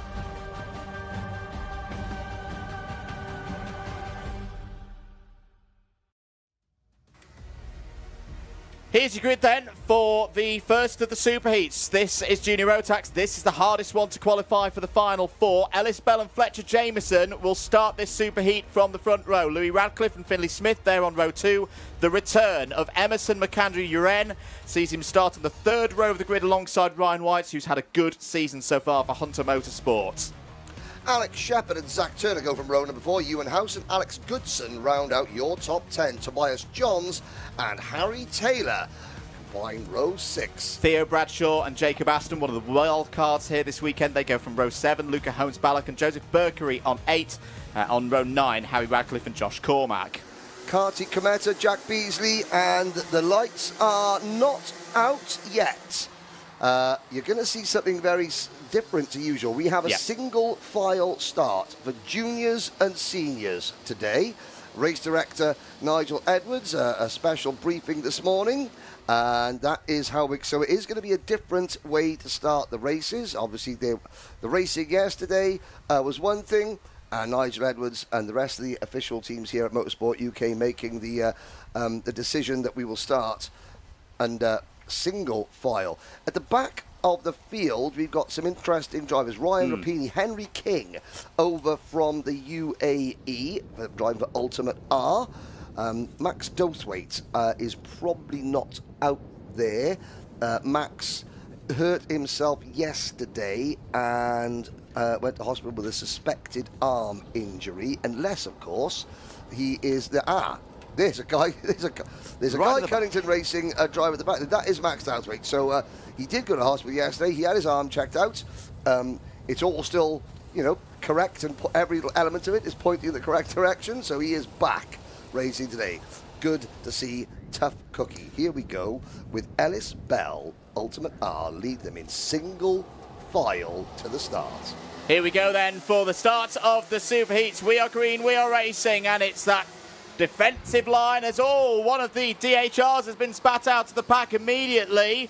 We'll catch up with, was that Alex Goodson possibly in trouble off of that full start to the race? It's in the same manner that you see a slow procedure go to a restart with that single file, but that's not been a good moment for one of the DHRs, and it was Alex Goodson who had the spin down towards Stowe. Ellis Bell leads this race down towards Kestrel Corner, into Kimbolton Corner. In the junior and the senior Rotax classes, we see a lot of drama from time to time through this part of the course. Remember 2 years ago with some of the finals that we had here, is that it's a problem for, was that one of the Coles Racing drivers? There's Emerson McAndrew-Uren down the inside, takes a position, and that'll be him up to third. Emerson has not raced in the British Kart Championship since he won the MiniMax title last year. He's been busy out in Europe, racing both in the Rotax Euro Trophy and in the FIA Championships with the Works Tony Kart team. I was going to say, as a factory Tony Kart driver, and Emerson was one of 3 drivers from the Motorsport UK British Kart Championship who were invited onto the Formula 1 podium to present the trophies last weekend in the F1 sprint race. And it was Emerson who handed Kimi Antonelli his sprint race winners trophy on the podium at Silverstone. Good move there. Further back in the pack, that is for 4th position coming to the Willows. I think that was Ryan White possibly for the Hunter Motorsport team making a move. Now, Ellis Bell, originally known as the Tiny Carter. He's had a growth spurt, raced as a privateer in his cadet days. He's found a home, the Hingley family, Ultimate R Racing. I think that's a perfect match. The Hingley family, they run a family-based team, very successful, but I think that's a perfect surroundings for Ellis Bell and his dad to join and learn about being part of a team. They've lost the lead right now to Fletcher Jameson, Jack's Motorsport, the driver of car number 296. Jameson, of course, now he's using the Max Racing engine. So Jack's Motorsport, Dave Gregory, who is part of the co-owner of Jack's Motorsport, now running an engine. He's got an engine service. He's a licensed Rotax engine service centre. So it's the Jack's drivers have max power at the moment. Fletcher Jameson leads the way, and tucking into third position is Emerson McAndrew-Uren. Apologies for the technical mishap for a moment. We've got our timing back on the screens. Oh, that's dear. getting a little bit too rough down into Stoke Corner. That's not what we want to see. Nope. And well, it's good that we have a camera on that as well, because of course there was a bit of consternation in the paddock about driver's ability to get round turn number 1. Harry Taylor is under investigation. Around Weldon's and down TKM Straight we go into Kestrel Corner. A whole group of drivers behind the top three. Louis Radcliffe in 4th, Zach Turner 5th, Ryan White, Alex Shepherd, Harry Taylor, Finley Smith, Luca Holmes Ballack now running in 10th position. Joseph Berkery, Jacob Aston, Ewan House and the rest. All 26 drivers still running. 8 minutes to go then in this race. Here's your lead battle. Jameson for McAndrew-Uren and Bell. They've broken away from the rest of the pack. They've got about 2.5 seconds ahead of Louis Radcliffe in 4th, then Zach Turner 5th. Zach Turner having a good run so far here this weekend. Finished his PF International meeting under a bit of a cloud. Don't need to say any more than that. Let's be positive and on the front foot. And that's exactly what Zach Turner's doing so far this weekend for Coles Racing. Drivers who've had a tough one in this one. Alex Goodson, we mentioned, is starting to come back through the field, back up to P22. Tobias Johns also had issues. This is potentially the last race of the weekend for some of these drivers. 50-odd drivers on the entry list. Only 36 of them will qualify for the final. There's another one of these super heats coming up after this. You really don't want to be having tough times at this stage of the day, but that is sadly the case at the moment for the likes of Johns and Goodson. Well, you look at the drivers that started outside the top 18. 36 drivers go through. Is it 36 or 34? 36 now. 36 now. Well, if you were starting outside the top 18 in your super heats, that means you were not in the top 36 in points at the end of the day yesterday. So you're looking at like Jack Beasley, Kartik Kometa, Ryan Rapini, Henry King, Bailey Collins, Clark Naylor, Samia Paul, Max Douthwaite. How much progress are those drivers making? And the answer is, apart from Ryan Rapini, who's moved up 3 places, Kartik Kometa for the Vantage Racing team, that's Sean and Aidan Rudge's team. Aidan Rudge, and Sean Rudge, both ex-drivers, running that, whilst Kartik Kometa has moved up a couple of places. He's moved up from 19th to 15th. Could that be enough to scrape him onto the back, as we've got a lead change, and it's Emerson McAndrew-Uren. Yeah, good work there from Emerson. Got down the inside of Fletcher Jameson. That's a strong overtake. Good racing between the two of them. 6 minutes to go, though. This race is not done, and Ellis Bell is still there in 3rd place, having a good run. There has been a warning flag come out for Emerson McAndrew-Uren. There's been one as well for Louis Radcliffe earlier in the race, if we hadn't noted that. Into Kestrel, and then into Kimbolton. Ryan Rapini under investigation along with Harry Taylor. Hello to people watching from Italy. The Dian Singh Pahal Italian fan club are in the house. Hello to Jan Echterberger in Germany watching. Hello to Anthony Malloy watching from Sydney, Australia. And hello to George Bren watching from Le Mans in France, which is where a lot of these drivers are heading for the international trophy. Well, pretty much some of them are leaving tonight to go to the circuit. Now, of course, if you think it's hot here, the organisers of the Rotax International Challenge at Le Mans have the temperatures in France are so hot, driving is banned between midday and 8 p.m. Wow. So on Tuesday evening, senior Rotax will be practicing at midnight. just because of the temperatures. They Yeah. were almost, I mean, it's 28 degrees here today. You add another 7 degrees to that, and that's what you've got in France at the moment. You were in a commentary box at Wackersdorf 2 weeks ago, which was 43 degrees. 45 degrees. I was in a commentary box in the commentary box in Genk had air conditioning. Sorry, not sorry. But the paddock, anyone at the Euro Trophy round at Genk 2 weeks ago, it was 41 degrees. There were literally teams buying swimming pools and filling them so their drivers could lie in their swimming pools in the awnings between races. I've never seen anything like it before, but of course it's very important. You have to have your driver well hydrated, not all hot and bothered before they get into the kart. If you're looking at, well, Ellis Bell's going to be hot and bothered because he's got Louis Ratcliffe and Zach Turner bearing down upon him. This is the battle of 4th, 5th, 6th and 7th. Harry Taylor at the back of this group. Alex Shepherd in the number 285 is the third kart in line.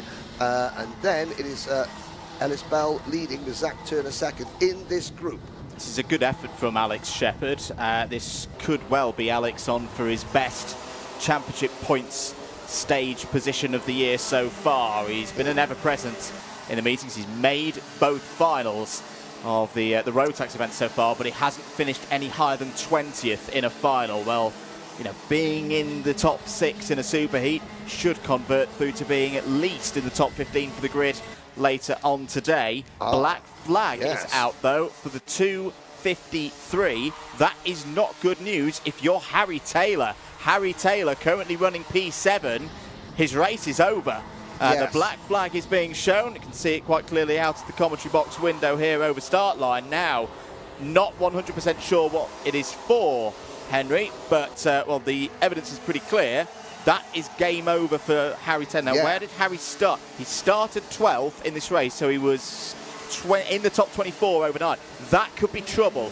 That could be Harry Taylor slipping out of the top 36. Yep, I got a feeling now. I mean, I was listening in to the driver's briefing this morning, and you know, there were some harsh words were being said about driving standards. I'm not going to predict that Harry Taylor has. Well, he does have a rather large divot in his nose cone, which may or may not tell the story. But no technical flag, under investigation. They were looking at it. You've got you've got all the CCTV cameras around the circuit. You've got you've got the camera stewards, David Manchester, our drivers standards advisor. That's Alfie Garford. They've been looking under review. When you see somebody saying under investigation, that means they're looking at footage from the race. They've obviously completed their investigation, and the decision has come out: a black flag, a straight black flag. For whatever reason, and game Harry over serves for Harry it, Taylor. which is the correct thing to do. And, frustrating. But you know, the worst thing you can do when you receive a black flag is stay out on circuit and then protest your innocence when you come in. You have to take your medicine. Now there is Jensen Butterfield, where he's working with Harry Taylor. Dave Wooder is his driver coach. Some really good people around Harry, and I think that those really good people may need to, you know, show why they're so good. Butterfield and Wooder, to maybe explain to Harry and probably calm the situation down, and then they go to the points and they keep their fingers and toes crossed that Harry can maybe potentially squeeze in to the main event. Hello to Morgan Westman in Sweden, and of course should we mention any Scandinavian nations after last night? Probably not. Probably not. No. Here we go. We'll tell you what we'll do. With 30 seconds to go, we will talk about the potential battle between Ellis Bell and Louis Ratcliffe for third place. Because Emerson McAndrew-Ewart and Fletcher Jameson, they're only separated by 0.6 of a second, but they're up the road. And then 2 seconds back, this is the 217. This is the one for fourth place. Sorry, yes. Little note for the eagle-eyed amongst you. Zach Turner is in a borrowed race suit. He's had a growth spurt, and his race suit is no longer fit for purpose. So he's borrowing one of Harrison Crowther's suits. Yes. There is Wayne McAndrew-Uren, looking on. Emerson's dad, looking to see Emerson close out another run here as there's a battle for continuing for 4th place. Radcliffe having to defend there into the Willows, in towards Derricks. Zach Turner looking to the outside. This is good racing between the two of them, and Alex Shepherd for the Evolution Racing team may get involved as well. Evolution, who've been in great form so far this season. In the hands of Freddie Lloyd in the scene, he's been winning a lot of races at the club level as well of Evolution. In towards Kestrel. Timer is on 0. Last lap board is out now. Macandrew Uren comes over the line to start the last lap. We're going to stick with this battle though for P4. Over the line, Radcliffe defends to the inside for Sam Pollitt Racing. Good control on the brakes there from Louis. Side by side, bold move from Alex Shepherd. The rookie the novice gets down the inside and into P5. There's not much that Zach Turner could do about that. Here comes Ryan White as well. Brilliant move from Zach Turner. That's more like it from Zach Turner. Back up into P5.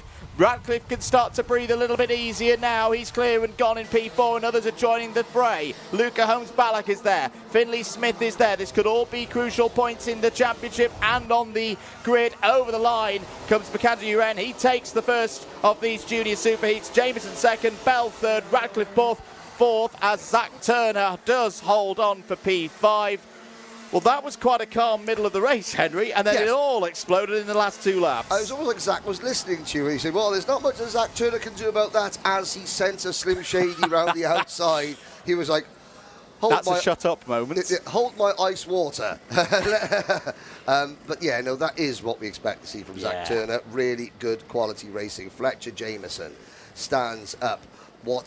Hey, there is no harm, Fletcher, in coming second to a works Tony Kart driver back at this spiritual home. That's really impressive from that young man.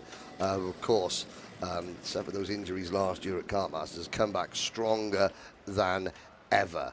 And second place, which effectively, in terms of championship, Emerson Macandrew Uren, having missed the first round, is not a factor in the championship.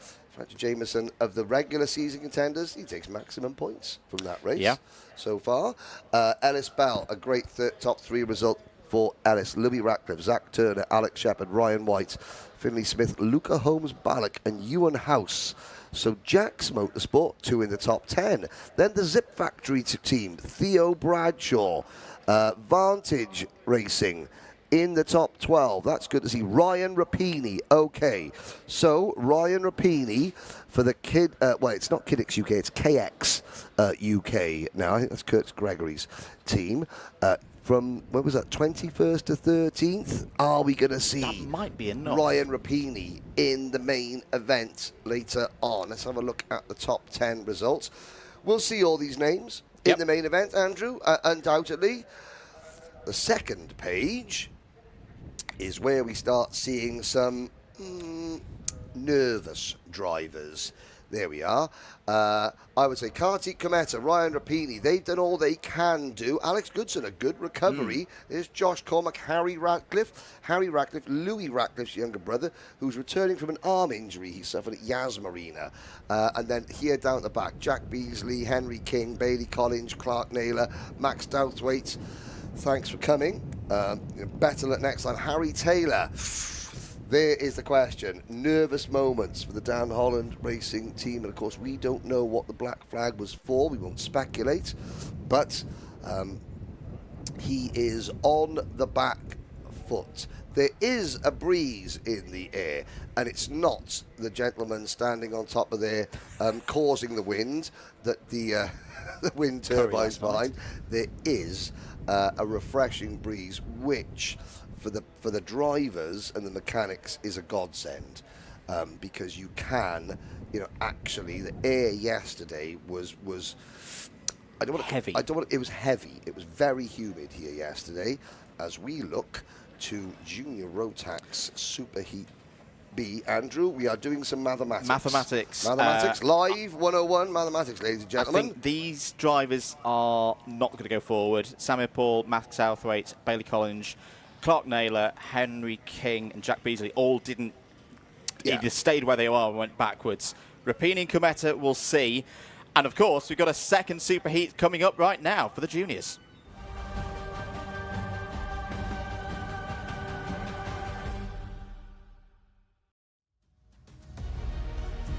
Let's get ready for the second and final superheat for Junior Rotax here today. Thomas Jackson for Craft Motorsport starts on pole position.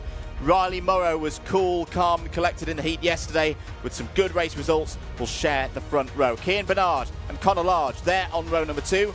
Sebastian Clark and Miles Burton, they go from row number 3. Blake Southern and Finley Lines on row number 4. Nathaniel Gray and Jensen Chalk round out your top 10 ahead of Charlie Wolfit and that is Aidan Clark. Teddy Cooper, Laurie McVeigh, Loman Wilcox, Stanley Williams, George Fountain with our camera on board, and then rounding out it's Sam Aston. Rest of the grid then, Adam Judaitis and Ronnie Smart, row 10, Toby Farthing and Devin Taylor, row 11. John Richardson and Oliver Dawson have work to do from row number 12, Tom Reed and Lucian Smith. That is quite a heavyweight row 13. They've got a lot of work to do. It will be a rolling single file start, and we're effectively under slow procedure now. Here is the view on board with George Fountain. Not Mikey this is going to be not Mikey Porter. He's got Mikey Porter's race suit on. Well, the onboard guru and the gods in the heavens above didn't plan this, but this could be quite exciting because we're with the kart that starts 17th on the grid and is just inside the top 36 in the intermediate standings overnight. George will have to be looking forward. Will have to get the elbows out. Has to go forward in that position. When you're in that slot of being on the bubble, you've almost got to think, it's like being 1-0. You've just taken a 1-0 lead in a football match 5 minutes in. You've got to treat it like it's still 0-0. You've still got to go out there and race and get forward. We are green. We're racing 12 minutes plus 1 lap for the second of the superheats here in Junior Rotax. Down towards turn number 1. That's a mess. That is not good enough from the Junior Rotax drivers. Andrew, I'll say it. That's a disgrace. You don't have to say it. There will be drivers, and I can say this now, that the night driver said, look, we will be sending people home today if the driving standards in turn number 1 do not improve. And I don't want you to say it because but I will. And slow procedure. Good. This is the pinnacle of British karting. It is now beholden on these drivers. They can moan about the circuit layout all they want. That's not a fact. Circuits are circuits. You drive to the circuit you are presented with. If the British Championship, if Motorsport UK and Hunt's Car Club want to put a chicane halfway down the front straight and it gets certified and homologated, they can do that, and you have to deal with it. Here we go again. So effectively now an 11-minute race down towards turn 1 again. It's again looking a little bit messy from this pack of juniors. We've had a change of lead straight away. Connor Large has got through to the front of the field in towards Derek's.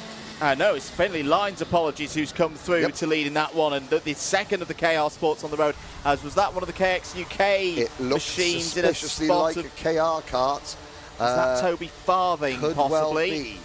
I was going to say, the back row of the grid, how about a Grand Finals champion in the form of Tom Reed and a multiple Grand Finals a qualifier in the form of Lucian Smith. You've got John Richardson for Liam Atkin Racing starting at the back.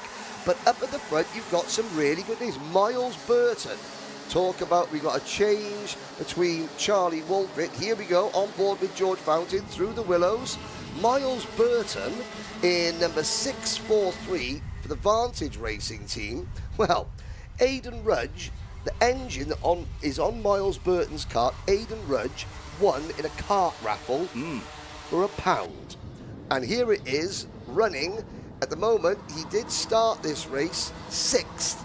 He's dropped back. I think he may have been one of the turn 1 victims. Well, there we go. Yeah, that's... They're still going through at the moment with that kind of results. On an engine that cost £1. Wow. End of lap 3. Finley Lines leads this one from Blake Southern, Thomas Jackson, Riley Morrow, Nathaniel Gray.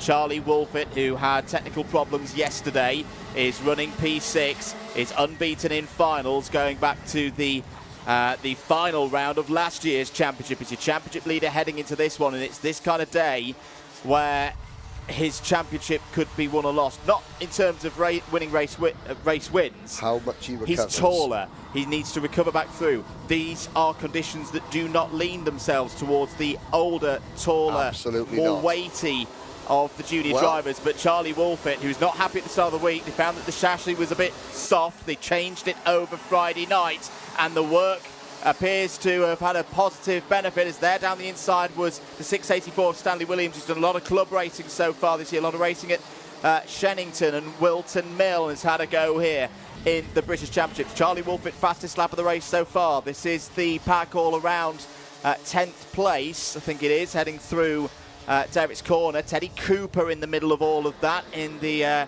KX UK 279.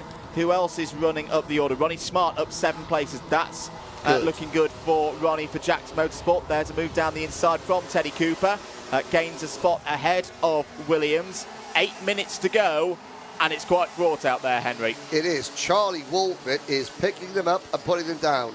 A 41.67. Hello to people watching in Bathurst, Australia, from the Netherlands. And, well, we'll have a look. Do we have anyone under investigation at the moment? I can't see on the timing screen. 281 is under investigation, which would be Findlay Lines, would be your race leader. Well, we're not showing replays. Blake Southern is there in second. Thomas Jackson from pole position, carrying on in third position. There is a move down at Kimbolton Corner. Look at the heat haze just shimmering off the tarmac here. And there through Stowe Corner is another move from Charlie Wolfett. Spoke to Charlie and said, what happened? He went, I bent the track rod. Yeah. Got spun out, bent the track rods. No point carrying on.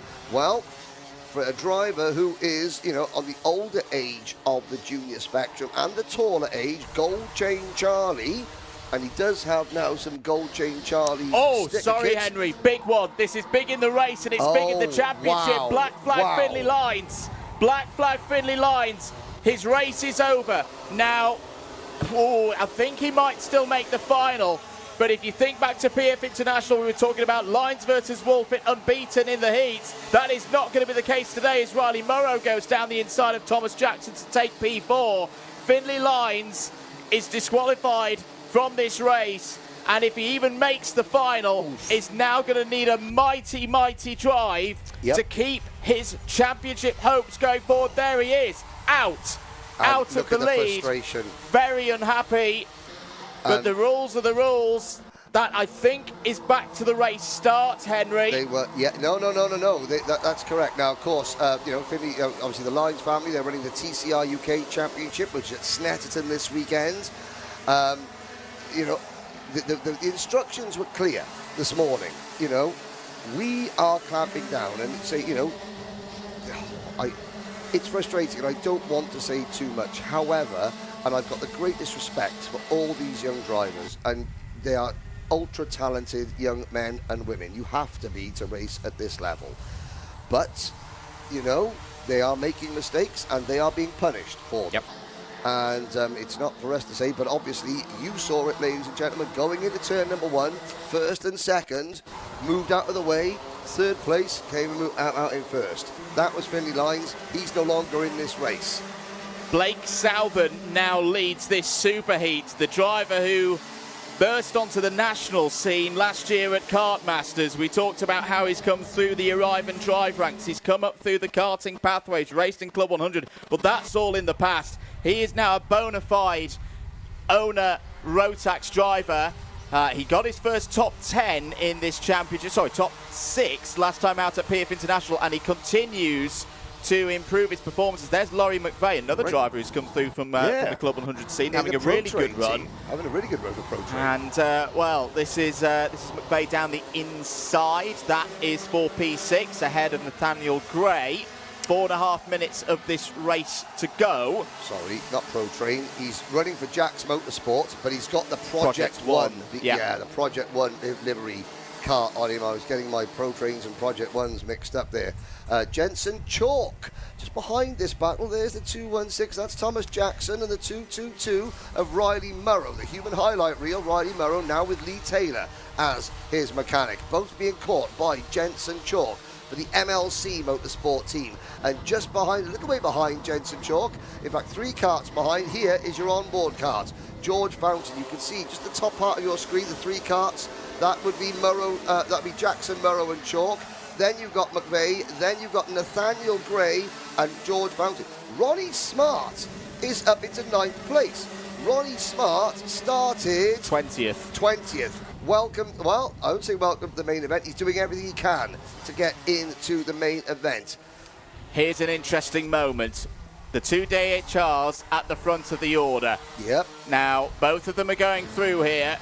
We saw it with Jacob Ashcroft last year. Big part of Jacob Ashcroft's championship win was his ruthless efficiency of picking up championship points whilst others lost their heads and lost positions over the stages of the season. Charlie Wolford has got a great opportunity here to extend his lead in the championship and has gone down the inside and done so ahead of Blake Southern. Wolford leads at Kimbolton. Where will this put him in the final intermediate classification? It'll move him back up to 9th. Bell would be on pole position at the moment for the final. Jameson would be 2nd. McAndrew, Uren and Morrow the 2nd row. But this extra couple of points through the heat stages for Charlie Wolford could turn into championship points.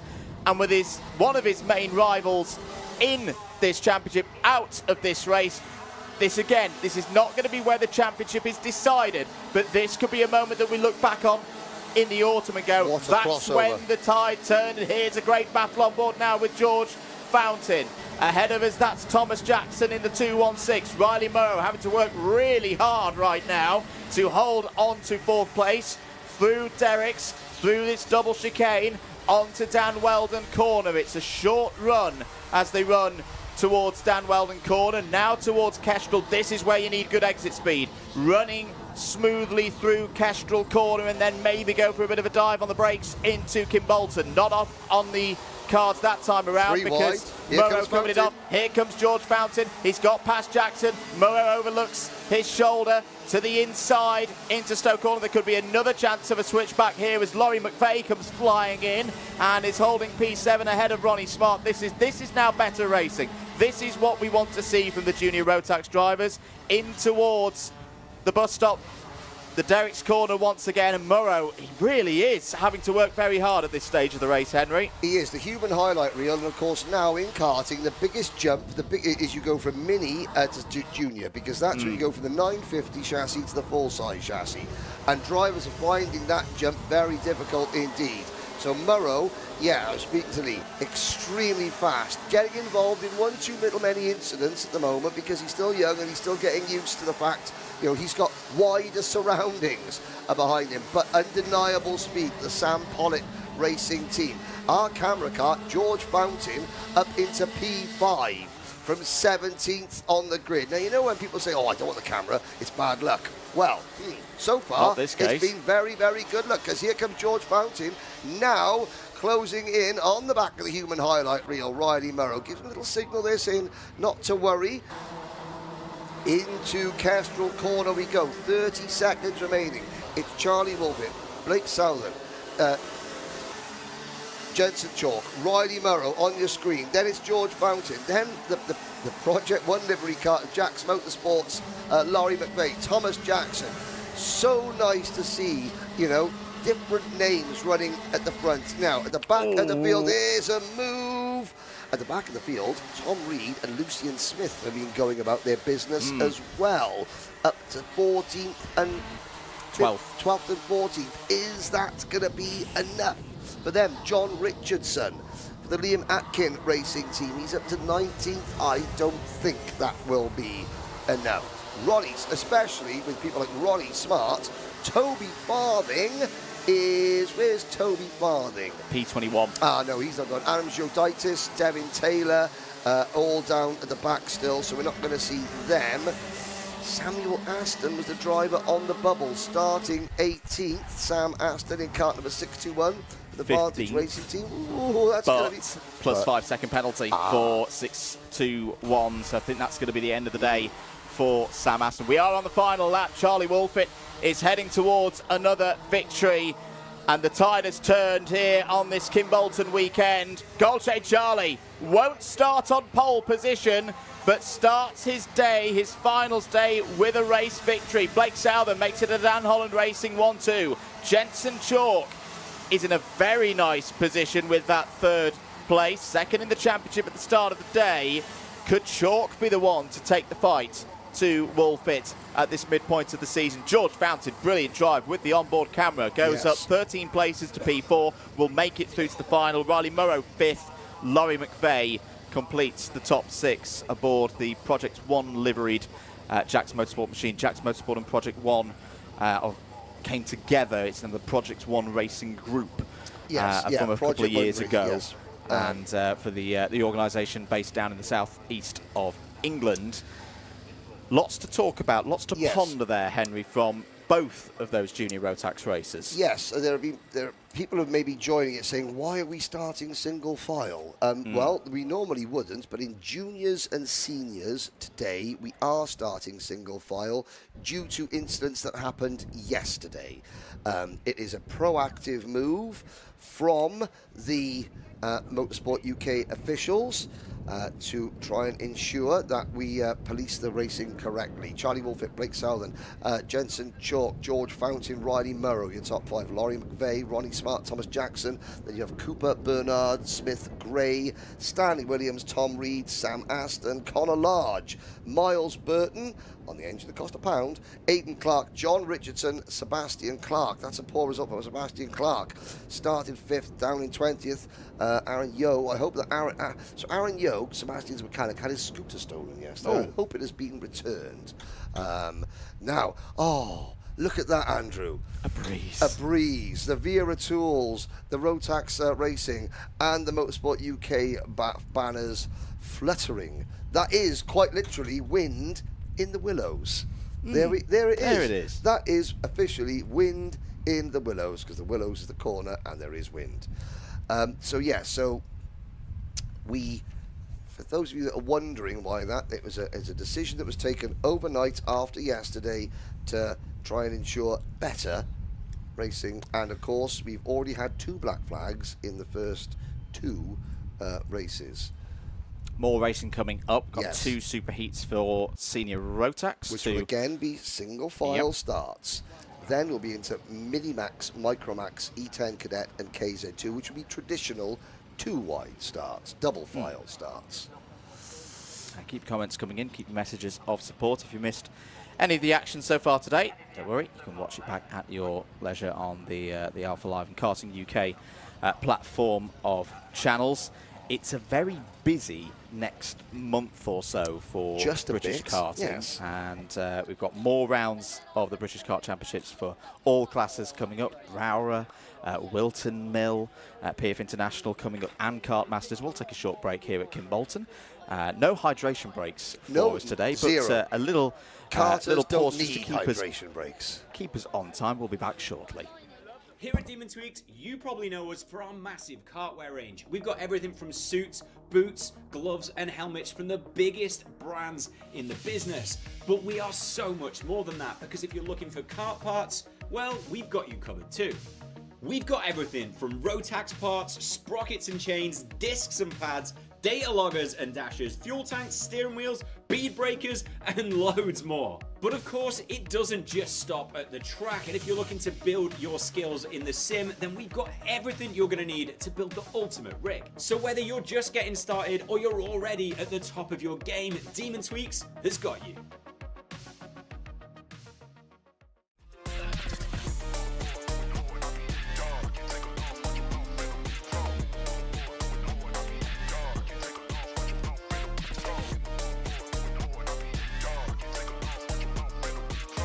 Wera, what a start from the so hard, heading up into the top section.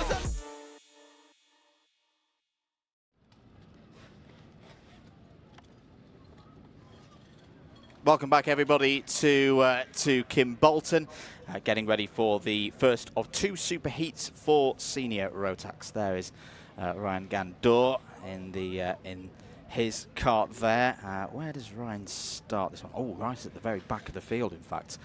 24 drivers are getting ready for this one. Eva Morris as well, on her debut season in the senior categories, has work to do in this one. Let's get ready for it then. First of the 2 super heats for senior Rotax.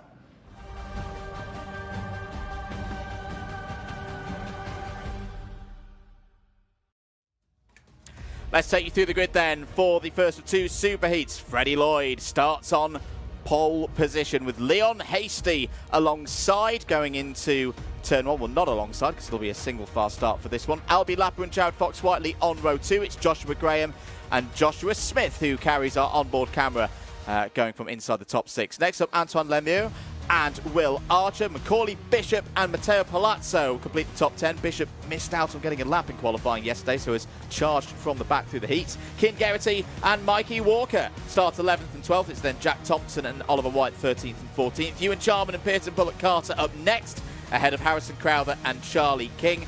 These are the drivers who need to move forward, otherwise it's weekend over for them. Hugh Moulton and Bailey Waters inside the top 20. Zaki Hussain and Eva Morris, Jake Fisher and Ryan Gandour. This is once again a case where if you're outside the top 36, once all the heats points are tallied up from yesterday's races and these 2 super heats, that is it. No repecharge, no last chance qualifying. You are out and going home. There is Joshua Smith, our onboard camera for the KX UK team. Big names. Hello to Nanny Babs watching from the Costa del Bromley, Albie Lapper's grandmother. Always great to have family members tuning in and watching, and I hope on a personal level that Nanny Babs, who obviously suffered a personal tragedy, the loss of her husband at the end of last year, but he did get to watch Albie Lapper stand on the podium for the Team UK at the Grand Finals, and Albie is this year's Motorsport UK representative in the CIK Karting Academy senior class. And doing very well, leading the championship. He's only 14. Yeah. That young man has grown, not physically, but mentally, immeasurably over the last 2 years. We have a Hunter Motorsports kart that has ground to a halt coming out of turn number 1 and is out of the I think it's Oliver White. I think it's the 324 of Oliver White who has come to a stop, and that could be weekend over because Oliver was due to start Good news, P14. Though. Good news for people like Hugh Moulton, Eva Morris, Ray and Gandour, who have to try and race their way into the final. Eva Morris had a huge crash yesterday. Harrison Crowther involved, and Eva was quickly over to Harrison to make sure he was okay. It was one of those things as the lights go out, and now we wait. Everyone will have known what's happened in the first 2 races, and do you know what? Look at that. We've got karts going in the right direction around turn number 1. It's amazing what a couple of black flags will do. That was better. That was much better. Well done, drivers. From the seniors, Freddie Lloyd has the early lead then in this race through Derricks and towards Dan Weldon Corner. Freddie Lloyd, I know I've said it before this season, but I'll say it again. I have been supremely impressed with the form that Freddie Lloyd has been in so far this season. Didn't quite have the end to the PF International round that he would have wanted, but that's really the only time this year where it's felt like Freddie's been on the back foot. He's not on the back foot this weekend. He's leading this super heat at the end of lap 1 by 0.4 of a second from Leon Hasty, Albie Lapper 3rd, Joshua Graham is there in 4th place with the pink race lid just behind Lapper into Derrick's corner, and Lapper, as he says, has been having a really good season. Top of the standings at the moment in the FIA Karting Academy Trophy. We'll head to their final round later on in the summer with a good chance of winning that title. He does indeed, and again, credit to Albie and his mechanic Liam Wright for sticking with it through the good times and the bad, coming out of everything a lot stronger. There is Paul Spencer watching on, and that was a strange noise. There it is, 331. Is that Mikey Walker off the road? Now that was right below us in the commentary box. Yeah, there was a strange noise, tyres squealing. Now, up the front, talk about Freddie Lloyd. Freddie Lloyd, victorious at the Rotax Euro Trophy round 2 weeks ago in Genk. Macaulay Bishop, it's not often you say this, Macaulay Bishop was a distant third. Ooh. A distant third. Marvellous Marv Parrott was on the spanners for Freddie Lloyd at Genk, and I believe this weekend as well. Lloyd, he's in that rhythm now, where man and machine working in unison. There's a move from a Guy Cunnington racing kart. That would be Matteo Palazzo. New signing to the Guy Cunnington Racing and that's a significant signing because Guy Cunnington has been the spearhead of his team And it's just getting that next driver that's not the team owner up the order. Why don't we sign Matteo Palazzo? We know we can get the job done, and he is getting the job done up at the front. Now, of course, you've got Guy Cunnington Racing. They use the Ignite engine builders now. That's the new in-house. Is it in-house? It's in-house, yeah. In-house for Guy Cunnington Racing. So many licensed Rotax service centres. And you have to be licensed by Rotax to become a Rotax service centre. The UK has got numerous of them. They're all very high quality. You can see the different amount of engine builders, engine service centres represented up near the front, working diligently, and still the lap times are so equal as Macaulay Bishop moves into P3. That's a good move there from Macaulay Bishop on Albi Lapper. Macaulay Bishop making good progress here. And we talked about pivotal moments at the end of a season. I always remember with Macaulay Bishop's Senior Rotax Championship in 2024, this wasn't the place where he won it, but this was the point where he made a critical blow to everybody else's chances on a day where, on balance, he was not the favourite. He didn't have everything quite going his way into the final, and then he just took it away from the rest of them. Don't sleep on Macaulay Bishop today, because we've seen him do it at this Kimbolton Circuit before. 8 minutes in this super heat to go. There is Freddie Lloyd, though. That is the job at hand for everybody else. Now, we saw this at Lark Hall in the other half of the British Kart Championship classes about a few weeks ago up in Scotland, where Harrison Whittaker, for example, in that category, in the senior category, as Bishop goes down the inside of Hasty to take P2. The likes of Bishop, Hasty, Lapper, Graham, they're all driving great, but Freddie Lloyd's just driving that little bit better at the moment. That's Let's just the see only what word can to describe happen it. in the second half of this race. We saw Mikey Walker recovering from an incident earlier. We didn't see it on the live feed, but I believe we have a replay. Let's have a look. Coming on to the start-finish line. Oh, and there was 3 karts involved. And that was a case, and he's not happy, but there was one that was front wheel to rear wheel contact, and that was just a case of, and Mikey Walker getting spun around. He was sort of the Jack's filling in the middle of a Jack's sandwich. Luckily everyone is okay. That's where the incident happened yesterday between Eva Morris and another KR kart, and Harrison Crowther came along and saw 2 karts in the middle of the track and was like, I'm either gonna go head first into Eva Morris's kart, or I'm going to take my chances with a Marshall post. He took his chances with the Marshall post. That Jeffrey Crowther was busy reframing that chassis this morning. What was good, though, about that accident yesterday is that Eva Morris was straight over to Harrison to say, are you okay?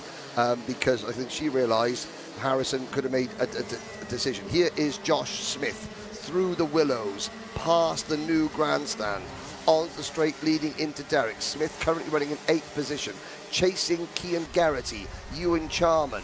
You talk about the new generation of Rotax stars, and you've got 7 of them at the front. You've got Lloyd, you've got Bishop, you've got Lapper, Hasty, Graham, Charman, Geraghty. I'm not saying that the likes of Smith, Crowther and Jarrett Fox-Whiteley aren't amongst them, but again, Lloyd currently leading multiple championships. He's the reigning senior X30 British champion. Macaulay Bishop, British senior Rotax champion, reigning grand finals champion. Albi Lapper on the podium of the junior Rotax grand finals last year. Leon Hasty, a British Open winner. Joshua Graham, Ewan Charman, Cian Geraghty have all been to the grand finals and succeeded multiple times. Harrison Crowther now into P8. You can see the 317 kart, that Coles Racing Red Speed chassis, which just gets introduced to the grass coming off Dan Weldon corner. That is a brand new chassis this morning. Here we go with the 384. It was Oliver White who we saw retiring on the opening lap. Now, Eva Morris has only gained 2 places. She's up to 20th. Not good enough to get her into the main event just yet. However, Canada's Ryan Gandor is on an absolute charge, and he is bringing Hugh Moulton with him. Gandor and Moulton are currently running just outside the top 10 behind Jarrett Fox-Whiteley. In fact, you'll see them at the back of our camera shot there. So there's Gandor in the KR Sports machine, and just behind the Coles Racing Kart of Moulton. They're racing their way in to the main event. I think Zaki Hussein's giving it a good go as well further down the road. He's gained 4th places so far. He's up to P17. We'll need a few more than that to start towards the back. We've got 4.25 minutes of this race to go. Just been monitoring the sector times and lap times between the top two at the moment. Bishop's slightly quicker than Lloyd, but we're talking hundredths, not tenths right now.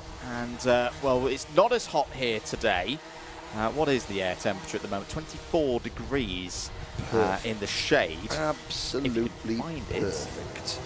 They are good karting conditions, but again, the drivers will not want to take too much out of themselves at this stage of the day, with a big final coming up later on. 3 minutes and 40 seconds to go. Just to be clear as well, Lloyd wins this race, he'll be on pole for the final. Nobody in the second superheat will be able to beat his heat score. Here's a good, oh dear, as off goes Matteo Palazzo. That was a good scrap involving Guy Cunnington Racing's new driver, but it's not anymore. Palazzo cascades down the order now. I think he'll be okay. He started 10th in this race, so was in the top 20 overnight, but that's not how the Scottish driver would have wanted to finish this superheat. It looked to me as though Palazzo had lost the position and was trying to just tuck back in behind the Dan Holland racing kart, and just narrowly misjudged tucking in and just clipped the rear end of the Dan Holland racing kart with his front tyre that speared him off into the grass,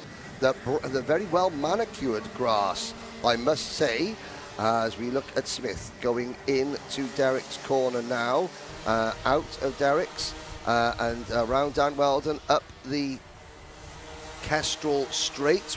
Further to the back, there's the number 361 kart, Will Archer. Not a good start from Will Archer. Started 8th. Said he was removed, shall we say, from turn 1. As you're looking at Amelia Nelson, one of the media members here. She does a lot of work for Jag Rotax social media, or has done in the past. As we watch the karts come through the willows, so you can see the size of those curves. And it is, you know, I love old school tracks because they have old school curves. You know, they've been in in situ here at Kimbolton since 1959. And of course, yes, things have been changed and modified over the years, but no room for error.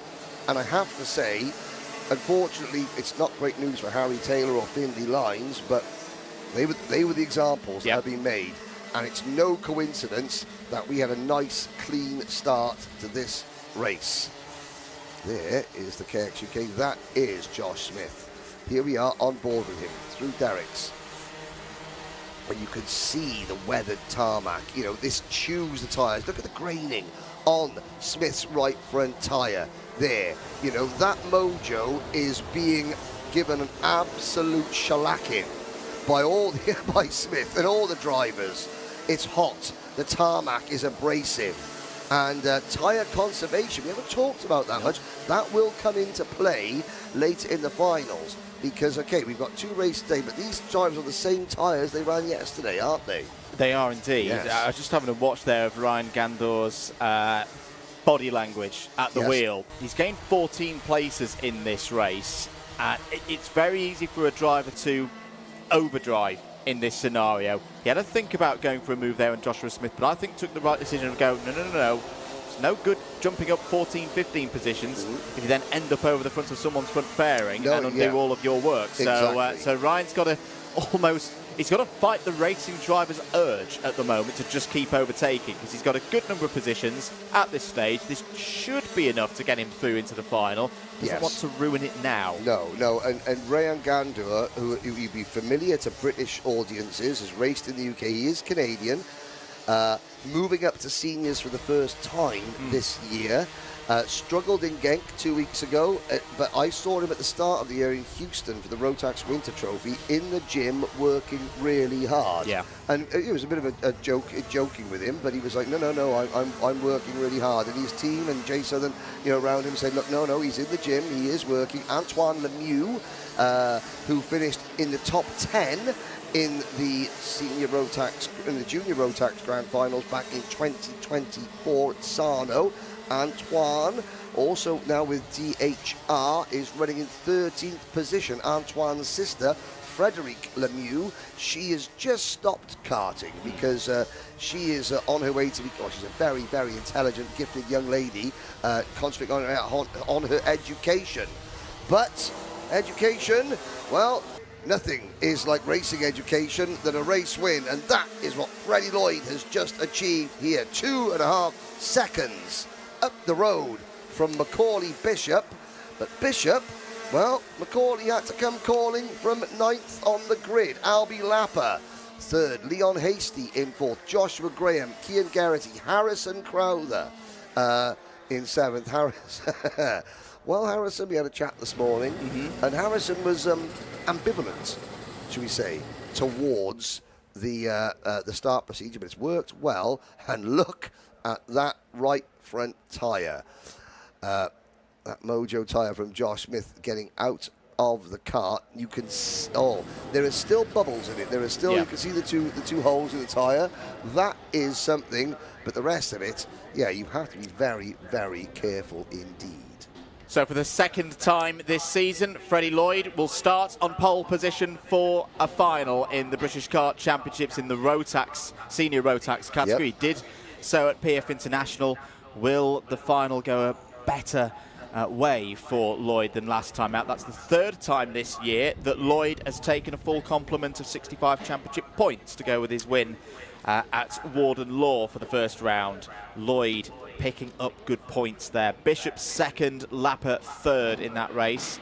This is only the first of the superheats, so the rest of the grid still to be determined off the results of what we see in Superheat B. Multicoloured crash helmet for Macaulay Bishop. Finally, we have, and look at that. Rotax Grand Final champion, 4 British titles. Miami Cadet, Junior Rotax, Junior X30, Senior X30, and Senior Rotax. So there's 5 British titles there. Because he won both junior. He is Senior X30 British champion, isn't he? No. Was I lying? No, of course he's not, because it was Gus Lawrence. Yeah. So Senior X30 is the one. So 4 different classes, 4 British titles for Macaulay Bishop. And finally, Ian and Kitty splashed out on a helmet, a kit for him. A nice new painted crash helmet. But that is, when you're sitting behind it, that's nice, because obviously you have the World Cup. The teams that have won a FIFA World Cup have got the gold star on their kits. Well, that's Macaulay's version. Everyone behind him, and we'll listen in. There's Harrison Crowther, Rayan Gandor, and Josh Smith. Cian Garrity sitting down. Of course, Cian dovetailing karting and cars this year. For those of you that are thinking that it's a healthy exhale of breath from Cian Garrity. He's a very fit young man, is Cian, as all these drivers are. They're in the gym constantly working, and even then, after just a pre-final, water being taken on board, drivers sitting down. Now the crucial bit is this is post the weighbridge. Yes. They've all weighed before they can have a drink. There's you and Charman chatting away with the Hunter Motorsport driver Jack Thompson. We do like listening in. There's Zach Bolton, who hasn't got a watch on. Yes. No, he hasn't, because he almost won a Tag Heuer watch and I got the number wrong. Most embarrassing, which he reminds me of. I wouldn't say, yes, every time I see him. But Zach Bolton there, mechanicking for the number 375 of Charlie King. And this is for the uninitiated, one of the aspects that the mechanics need to keep on top of. Tyres will come off Kart Ferme and go into Part Ferme. I like the setup here at Kimbolton. You were talking about the gantry with the in and the out. Yes. And those in and outs go either There is side the gantry of on the back of the tyre park, which is just to our right as we're looking at this. Yep. I was standing down there doing some name checks during some of the sessions yesterday, and the efficiency down there, because the folks working down in the tyre park, they've got tyres but coming in and out at the same time. And it's like a carousel of tyres, naming kart numbers and keeping that turned over. Really good work. Hunts Kart Club, they do a lot with a little. Now, we've got one senior Rotax Superheat left to go. It's Superheat B, and it's coming right up.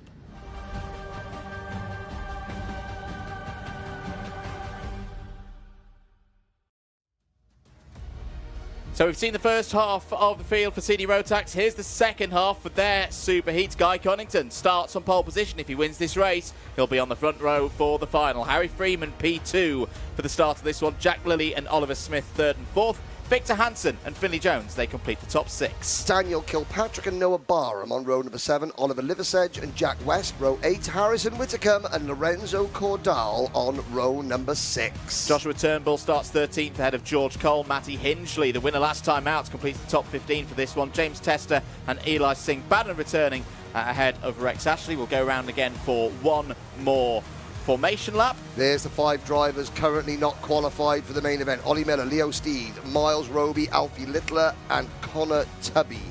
They need to make progress up the field and hope that the drivers that they are fighting with, lower reaches of the top 36 in points, have a bad race. They've got to get ahead. Okay, interesting things to note. Guy Cunnington, last time Guy Cunnington won a round with the British Senior Rotax Championship, 2019. Let's have a look. You've got new team for Harrison Whitcomb, the Origin Motorsport, the half English, half Dubai-based team set up by the Surtees family. Matty Hingley. This shows how competitive this is. Winner earlier this year, starting 15th. At risk of not even making the main event. So this is pressure for Matty Hingley.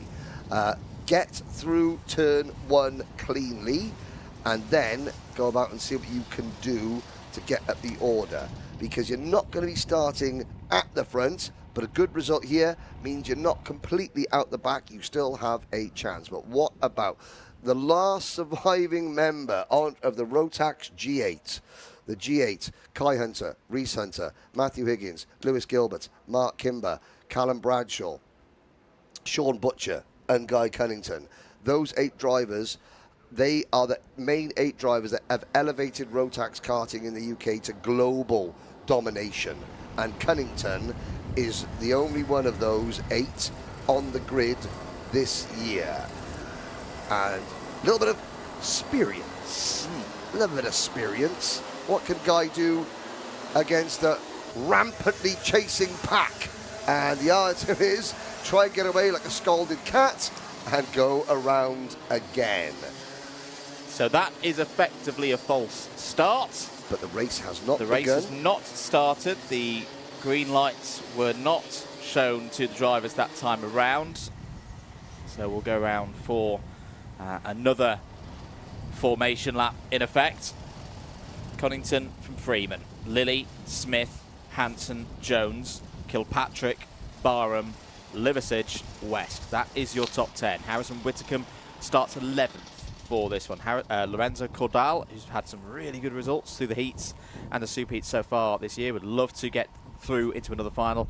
Love to maybe even break up into the top 10 in a final here today. That's what he's been aiming for so far this year. Joshua Turnbull and George Cole, they're up next. Then Matty Hingley, 21-point lead in the championship for Hingley heading into today. But the likes of Joshua Turnbull and Freddie Lloyd already in good position. This could be an important race for Hingley to keep as much of that championship lead as possible. It's going to be trimmed in some shape or form with Lloyd on pole position for the final. That's confirmed already. He's already getting the 65 championship points. Who's going to be alongside him, though, on the front row of the grid? That's not really what we want to see. That's not how a single file start should be starting. And we've not started again. Yep. Now, that was the opposite end of the spectrum that time, Henry. That was, Guy Cunnington, it is he can lead the field to the line. He is the driver that dictates the pace. Usually, we would say it was Guy Cunnington and Harry Freeman's job. Oh dear, that is Eli Singh-Baden for the Cato Motorsports team out of the race. Guy Cunnington, it is now his sole responsibility. He dictates the pace. He came out of Kimbolton corner, and drivers behind thought, right, we're going to go. And Guy Cunnington said, well, I'm not ready to go yet. No, and I'm the one we've that not gone over the pace. acceleration So line. we had a mess. And now, yeah, go on, old man, try Guy Cunnington. Yeah. If Guy's an old man, what are we? We are, well, you're okay. I am a dinosaur. We all know that anyway. Right. Now, here we go again. And this is where drivers behind. That's better. There we go, drivers. Look at that. Single file to the line. Lights are out. We're off and racing. Guy Cunnington gets right out of the way. There is experience for you. Oh, and some item of karting ephemera gets spat into the barriers. There's a Marshall running out. It's a shiny piece of silver. Is that a shiny piece of chain guard? Or we'll have to see. Well, if it was important, we're about to see one driver retire from the race. We're probably going to see one driver get technical flag, but we'll have to wait and see what that was. It could quite happen. It could have been a spanner or a wrench that was left on a kart. But Guy Cunnington, that's experience. Cross the line, gets off the inside line to take the racing line and says, if anybody wants to dive up the inside, that's okay, you go for it. I'm taking the racing line, and he escapes unscathed. Good stuff then from Guy Cunnington, who leads at the end of the first lap. Freeman second, Lilly third, as that's getting close again, involving one of the Jack's Motorsport runners. That was Oliver Liversidge getting through past Noah Barham for the Dan Holland Racing Team. Jack West at the back of the field as well. Lorenzo Cordal, technical flag. Oh dear. It was a part of a zip. Is that the part that we saw flying off a kart at turn one? We believe so. That could be that's going to be nervy. That's going to be really nervy to see whether Lorenzo Cordal makes it through to the top 36. He was in the top 25 overnight, so he had a bit of margin. Now, if it is the chain guard, as that's looking a little bit close, that's very close, 4 wide. Harrison Whitcomb around the outside. That's where one of his races here last year ended in a clash with another driver. That was well done by Harrison Whitcomb. Back down the inside. That Jack West going for the move in the number 9 machine, and Matty Hingley's in this group as well. Hingley has survived the first lap. There he is, Lorenzo Cordal out of it. So it's not the chain guard that's come off. That's come off. That exhaust is at the fine angle. He looks it now. Is he? I don't think he can go back out, but I think that could be game over. Now the driver, we've got 3 wide going into turn number 2. That's Lily Smith and Victor Hansen. It's the driver in the bright yellow and purple kart that was looking a little bit, was looking very, very racy. Is that the 3-2-3? I'm looking to try and see who that was. Finley Jones, yeah, privateer driver, was getting a little bit racy. But again, for a privateer to be starting 6th in the Superheat of the British Championship, that is extremely impressive. And now Finley just doesn't want to lose his cool. Good work from Daniel Kilpatrick there a couple of corners ago. Victor Hansen went a little bit too deep into Dan Weldon corner, and Kilpatrick just held it down on the inside. Gains a position up to P5, but loses it now as Hansen responds back down the inside into Stowe. That's going to be close through the willows, but they get away with it. Noah Barham's back up to P7 as well there in the all-white helmet. Through Derricks they go. This is a good scrap between Hansen, Kilpatrick and Barham, and Oliver Liversidge, the championship novice, has raced in other levels of the karting pathway, but hasn't got as much experience in the British Kart Championships as Barham's down the inside on his teammate. Good work. Don't often see a move through Kestrel, but Barham made that work. And Kilpatrick made things worse for himself by running a little bit wide And that allows Matty Hingley to go through, I believe. That is Hingley cracking the top 10. And there he is to the inside, picks up another place, going into the Willows. This battle is for the lower reaches of the top 10. There are several drivers at the back of this battle pack that are scrapping just to make it in to the main event. The 3-2-0 of Daniel Kilpatrick at the head of this group. There's Miles Roby. Miles Roby needs a good result. He is closing in on the top 15. 3-3-8. Technical flag. That is Oliver Smith in 4th place. Oh. So Oliver Smith is going to be out of contention now. Oliver should be fine for making it through. He started a good way up the order as there's the 355 of Miles Roby trying to recover. Had a non-compliance DQ yesterday. Needs to work himself up the order. Was one of those outside the top 36 overnight. Where is Roby up to? Well, he's gained 8 places. This is a good run from Miles. This is what we like to see. Black flag now for Oliver Smith. That will be because there's been 3 showings of that technical flag and it's not been responded to. Ah, yes.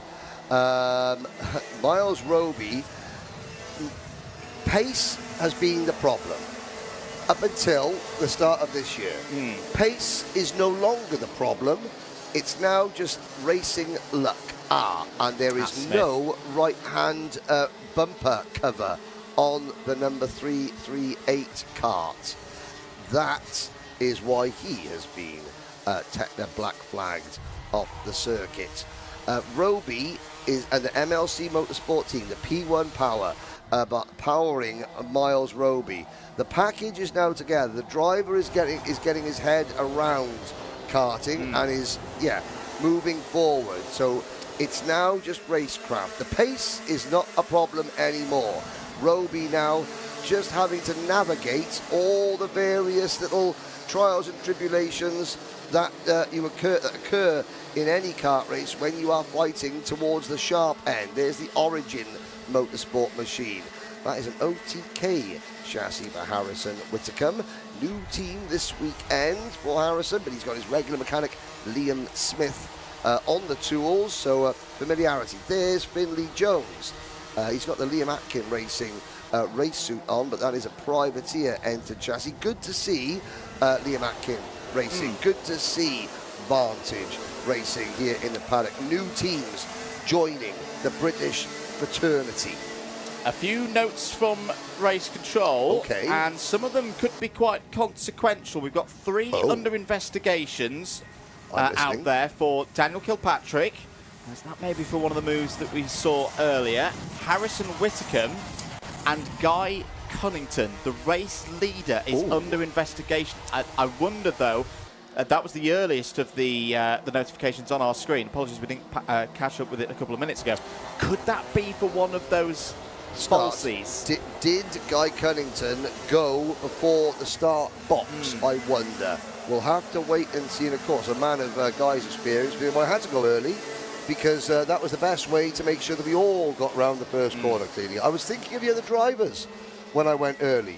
So, you know, I should be penalised for helping my rivals. Well, that's what I'd be saying if I were Guy Cunnington. 4 minutes and 40 to go. Here's Matty Hingley, championship leader, is doing the business right now, is up to P7. Now P6. He's ahead of Oliver Liversidge, as we can see on screen there. He's the fastest man on circuit at this point. This will do nicely for the championship leader into and through Kimbolton corner. The 338, that was the black flag that is on our screen. That's already been served by Smith. Lorenzo Cordal is not in the race. Eli Baden has retired. Alfie Littler is the last driver still running in 20th position. But Littler, Steed, Tubby, Ollie Miller, Rex Ashley, they were all down towards the back. They've all gained a few places, but not enough. No. Who do we think? Miles Roby is probably the only driver that started outside the top 18 who is racing his way in. Although with Eli Singh-Baden not finishing and being 33rd in points, Eli Singh-Baden, he is out of contention. It does open the door. So Roby for the MLC Motorsport team, the 355, doing an excellent job. 3 minutes and 20 seconds of this race to go. Must have had an extra shot in his coffee this morning for Miles Roby to get him up the order. Up to speed. Yes. There is the front runners heading towards Kestrel Corner.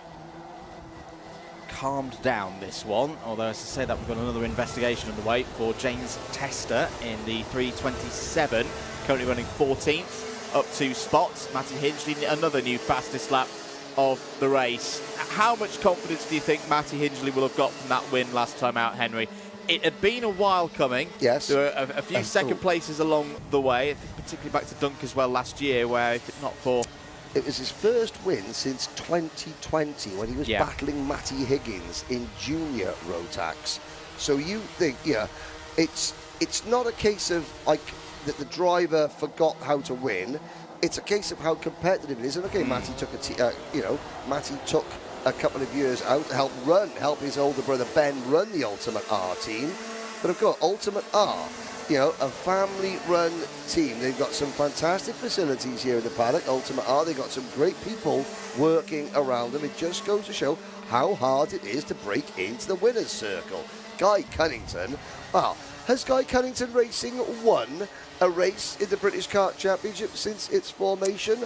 I'm not sure it has. Well, there is Liam Smith. That's Harrison Whittaker's mechanic watching on.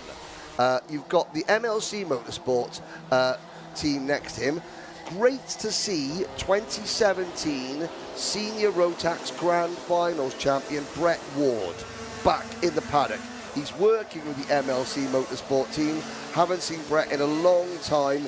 He's an asset to British karting, is Brett Ward, in every respect. The way he conducts himself, his personality, his driving talent, and what he can give to now a younger generation of drivers. And I gotta say, Brett's loving being back in the paddock. Brilliant move there from Matty Hingley down the inside of Victor Hansen. That was for P4 on the brakes into Derricks. We've got just over 60 seconds of this race to go. Just a little quip from myself. It came to my mind as we saw Liam there with the bucket hat. It's been one of the things I've really enjoyed these last few weeks as Europe and the UK has been dealing with these heat waves of the various different hats. Yes, the bucket hats. The cooling and shade solutions from some of our mechanics in karting have been absolutely brilliant. My favourite is still Ben Platten's combo of bowler hat and microfiber cloth at Wackersdorf a couple of weekends ago. Bowler hat and microfiber cloth. Well done, Ben Platten. Mind you, when you see Ben Platten, he's got less hair than me, so he needs all the help. All the protection the help he can get. Here we are, 20 seconds to go. Guy Cunnington, the veteran of the grid, leading. Harry Freeman, second. Jack Lilly, Matty Hingley, Victor Hansen, Noah Barham, Harrison Whitcomb, Oliver Liversedge, Finley Jones and Jack West, your top 10. Followed by Kilpatrick, Roby, Turnbull, Tester, Cole, Tubby and the rest as the clock strikes 0. There's Harrison Whitcomb on your screens. New colours of the decal kits for the Origin Motorsport team. We regularly see Harrison racing in the other side of the British Kart Championships formulas. You mean the IARMI side? Yes. Oh, okay. Yes, that one. I'm allowed to. You're allowed to say that. I can say. It's Harrison and Freddie Lloyd both doing double senior X30 and senior Rotax. Harrison, looking over his shoulder, asked Harrison, is it coming home? And he said, I don't care. He doesn't care. I don't He's care. from Wales. He is top of the international karting ranking, we'll just note at the moment, for UK drivers going into this weekend. So that might be coming home to Wales. Yes, to Wales. Okay, here we go. Final lap. Guy Cunnington showing the rest a clean pair of heels. And I've got to say, well done to Guy and his family, stalwarts of this sport, still showing senior karting can be for non-teenagers. You can be a senior, you can be a grown man in your 20s and still race at senior Rotax level, the British Championship, and get it done. That's good for karting. Gets out, gloves down. There, Team UK, Harry Freeman haven't talked enough about Harry Freeman. So unlucky. We all saw it. Don't go into it. He was so unlucky. He was 2 corners away from being Junior Rotax Grand Finals champion last year.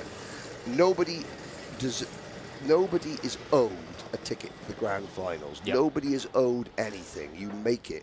Harry Freeman, you know, he's not owed, but if anyone deserves a ticket, it's him. Well, the positive from that result for Harry Freeman, yes, that is going to be his best championship score of the season so far. This is how they will line up on the grid provisionally for the Senior Rotax final later on. It will be Lloyd on pole, Cunnington at 2nd, Freeman 3rd, Hasty 4th, Lapper, Lilly, Bishop, Graham, Hanson and Fox Whiteley completing the top 10. Those are off provisional results at this stage of the day. Well, we got to move on though, because next out on circuit, it's MiniMax.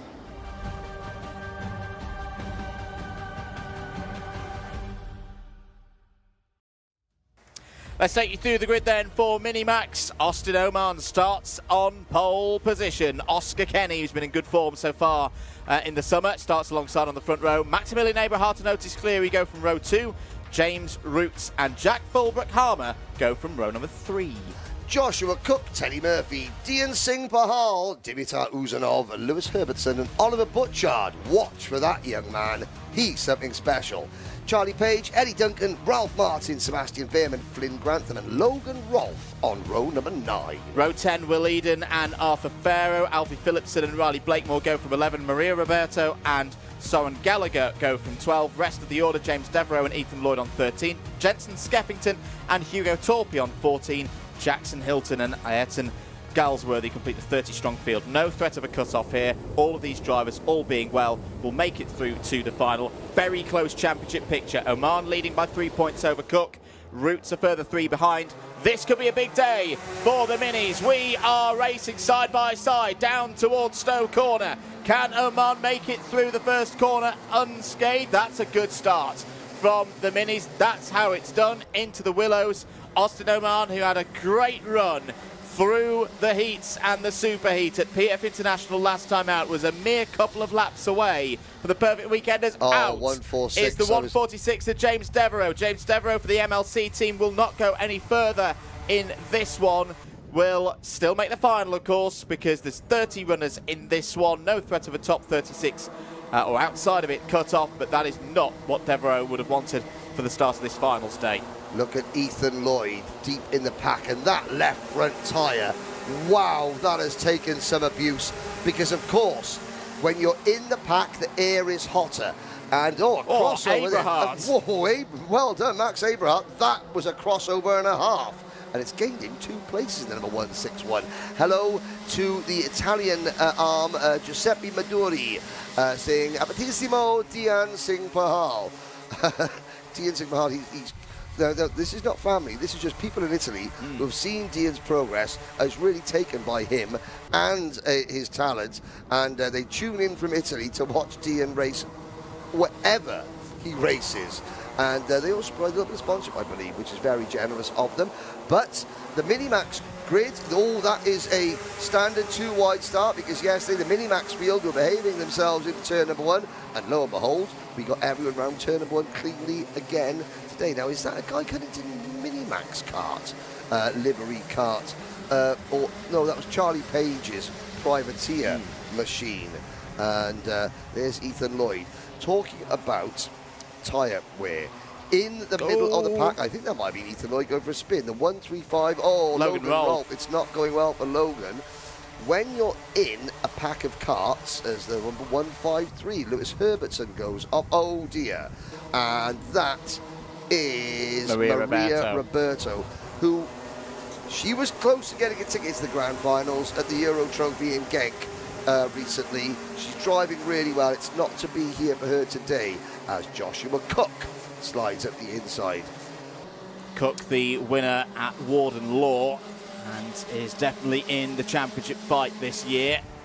Back down the inside there, Oscar Kenny. Oh, that's good from Cook, but I say Oscar Kenny has really come into form in the middle part of this season is not giving this one up. Jack Fulbrook-Harmer's there as well, down the inside out of, and Kenny gets all over the curb there.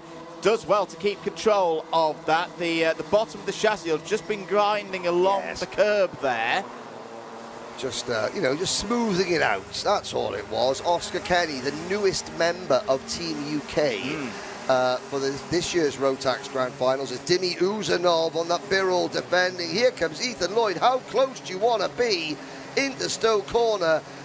Good move by Ethan Lloyd, and I'm trying to see who that might have been on.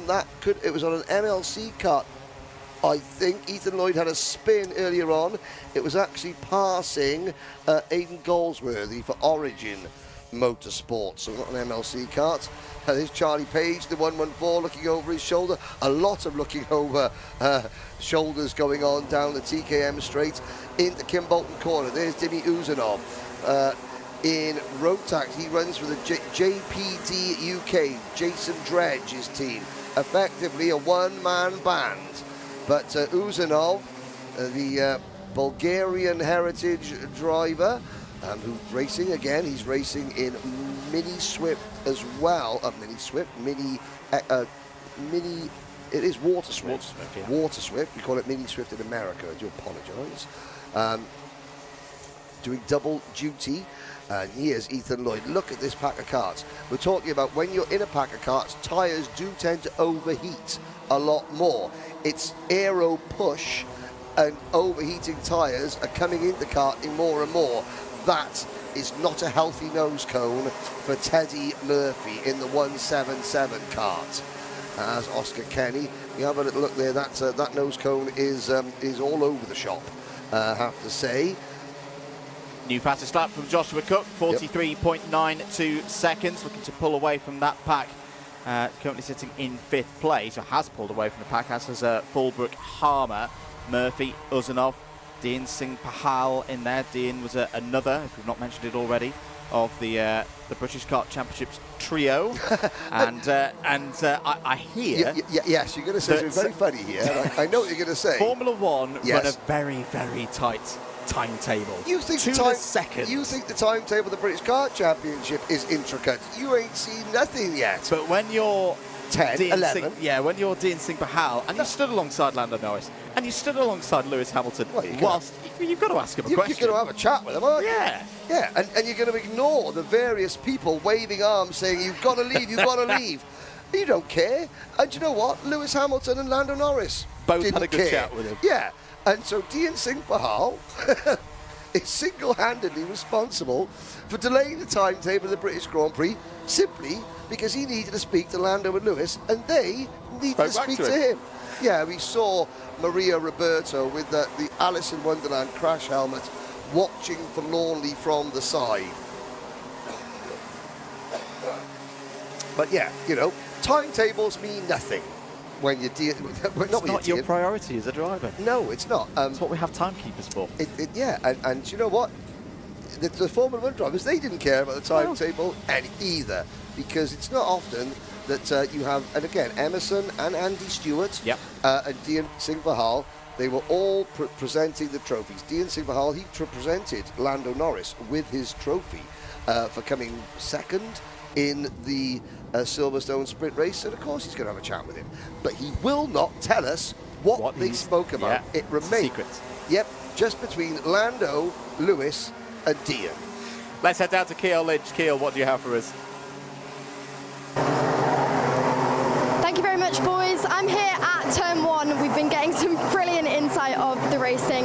What a day we've had so far. Austin Oman, though, another good start after the 2 heat wins he's had so far. We spoke to his dad yesterday after he won the Excellence Award from PF. He was saying the dynamic between the two of them as his mechanic can be a slight challenge, clearly paying off for them today once again. Oscar Kenny, though, difficult for him after the pole position he had. We heard from him earlier on in the build-up show, but it looks like now down here from Turn 1 he's making the places back up. Let's head straight back to the box, though, with that said.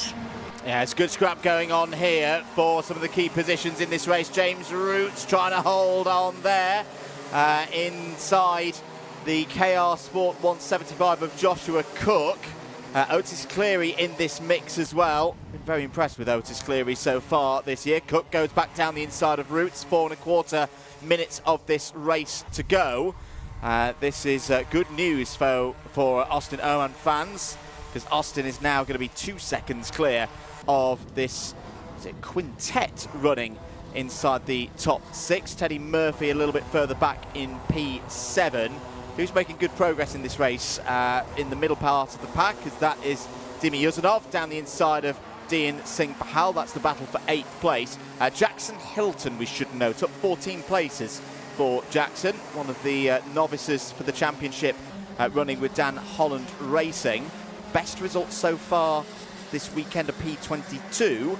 Well, at the moment, Jackson up 14 places and into the top 15, looking for a first top 15 for so far this weekend. Last year's Honda Cadet British champion Riley Blakemore, with lots of support from the Cannon family. That's, I imagine, Archie Cannon's family up in Scotland, a former, rival in Honda Cadet. Blakemore running in 18th position. It's a hard thing. Here's a good battle though, as we've got 3 minutes of the race remaining. The 161 of Max Abrahart, then Otis Cleary, the 122. Further back there is a move. That's Dean Singh Bahal going through on Oscar Kenny and Dimi Yuzanov. Dimi Yuzanov now trying to fight back and pass Kenny as well. This is for 8th, 9th, 10th with Sebastian Behrman, 11th in the number 10 Kart. So Behrman, last year's 10th seeded driver. There he is for Sam Pollitt Racing. Eddie Duncan in the 167, next in line. Then you have the number 126. That's a Thule Motorsport Kart. Flynn Grantham. It is Flynn Grantham. 2.25 minutes of this race to go then. Here comes your battle once again over the line for 9th place. Kenny defends the inside. Big slingshot round the outside, potentially coming in here. Oh, this could be a good move from one of the SPR. Sebastian Behrman gets in there, but he's going to lose out in all of that. Dimi Yuzanov takes both positions there. That was a good effort from Sebastian Behrman around the outside, just ran out of road. Yeah, Charlie Page almost gets squeezed wide there. In fact, Page in the number 114 losing a couple of positions as well. Now falls back behind Jackson Hilton in what would be, I would say, about 11th or 12th position. Oh, that's 14th position now. Oliver Butchard for MLC Motorsport. He's dropped back a little bit. He's a very, very talented driver from the UAE. Family are from Liverpool. His dad, Gavin, is not here. He's got his uncle here watching. Nathan Chafer is mechanicking for him. And there's a move from Josh Cook on the number 122 of Otis Cleary for what is 3rd position. Josh Cook has been unbeatable in Europe this year. Yeah. He has won all 3 of the MiniMax European Cup events. He's won the Italian Cup, the German Cup, and the Belgian Cup in the Euro Trophy. And he will head back the 2024 Rotax Grand Finals. MicroMax champion will head back to the Grand Finals for a 3rd time this year. Not long to go in this race.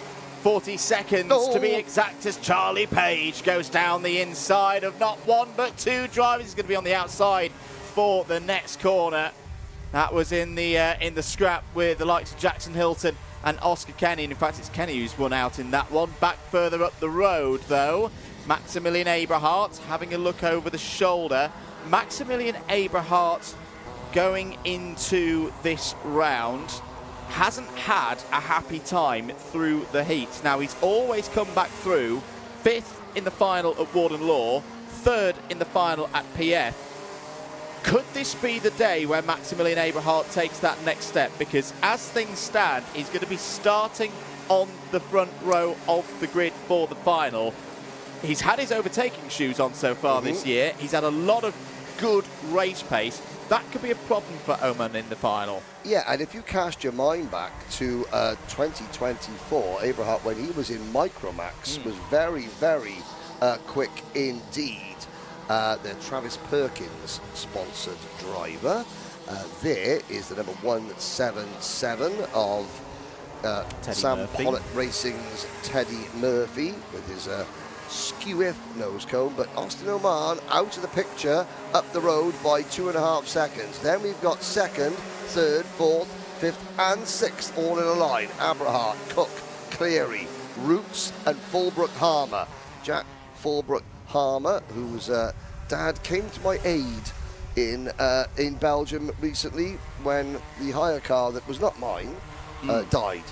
And maybe because it had the wrong petrol in it, or diesel. Oh dear. It wasn't my hire car, and I couldn't possibly tell you. Oh, round the outside, Cook on Abraham. That's a belter. That's a great move from Joshua Cook.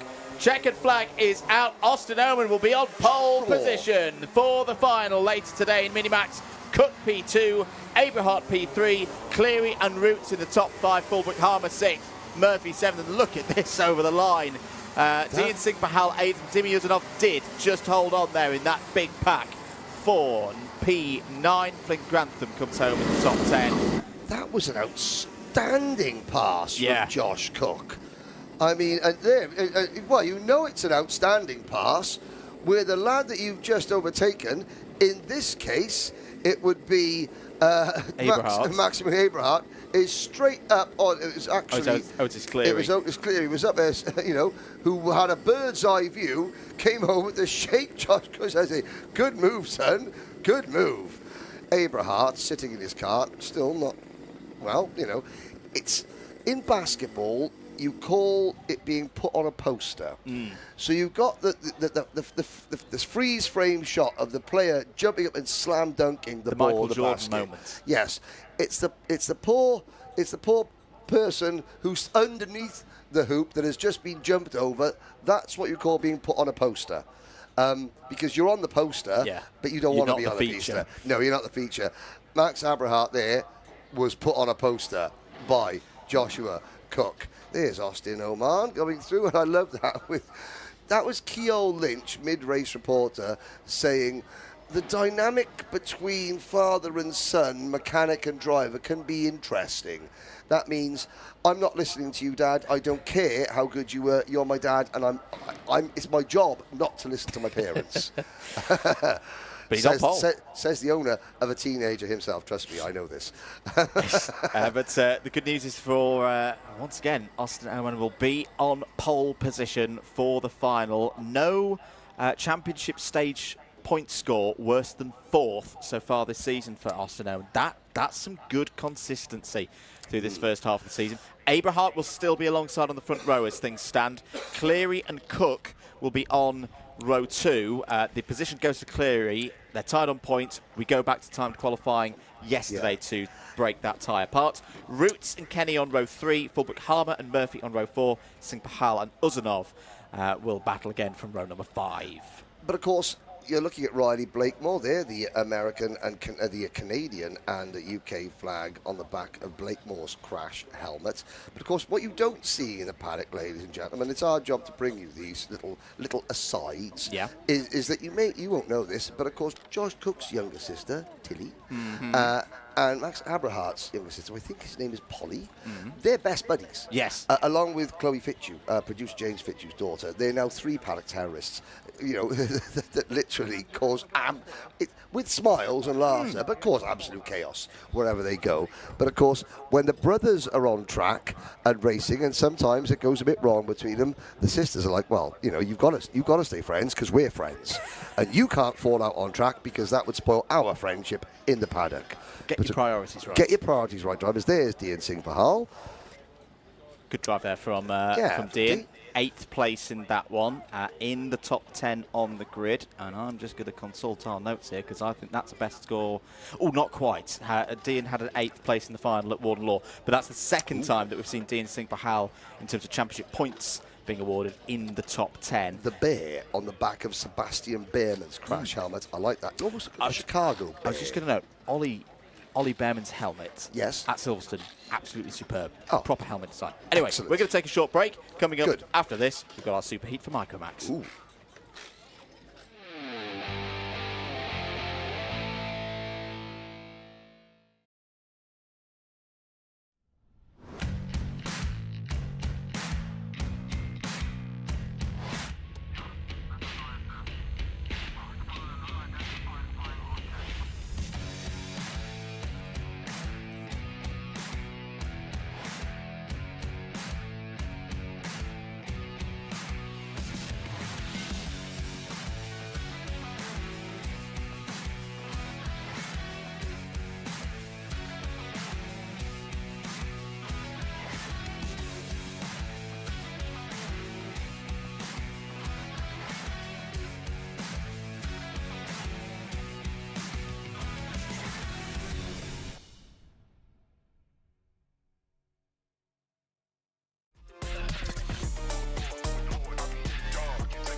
start from the start. Heading up into the top section.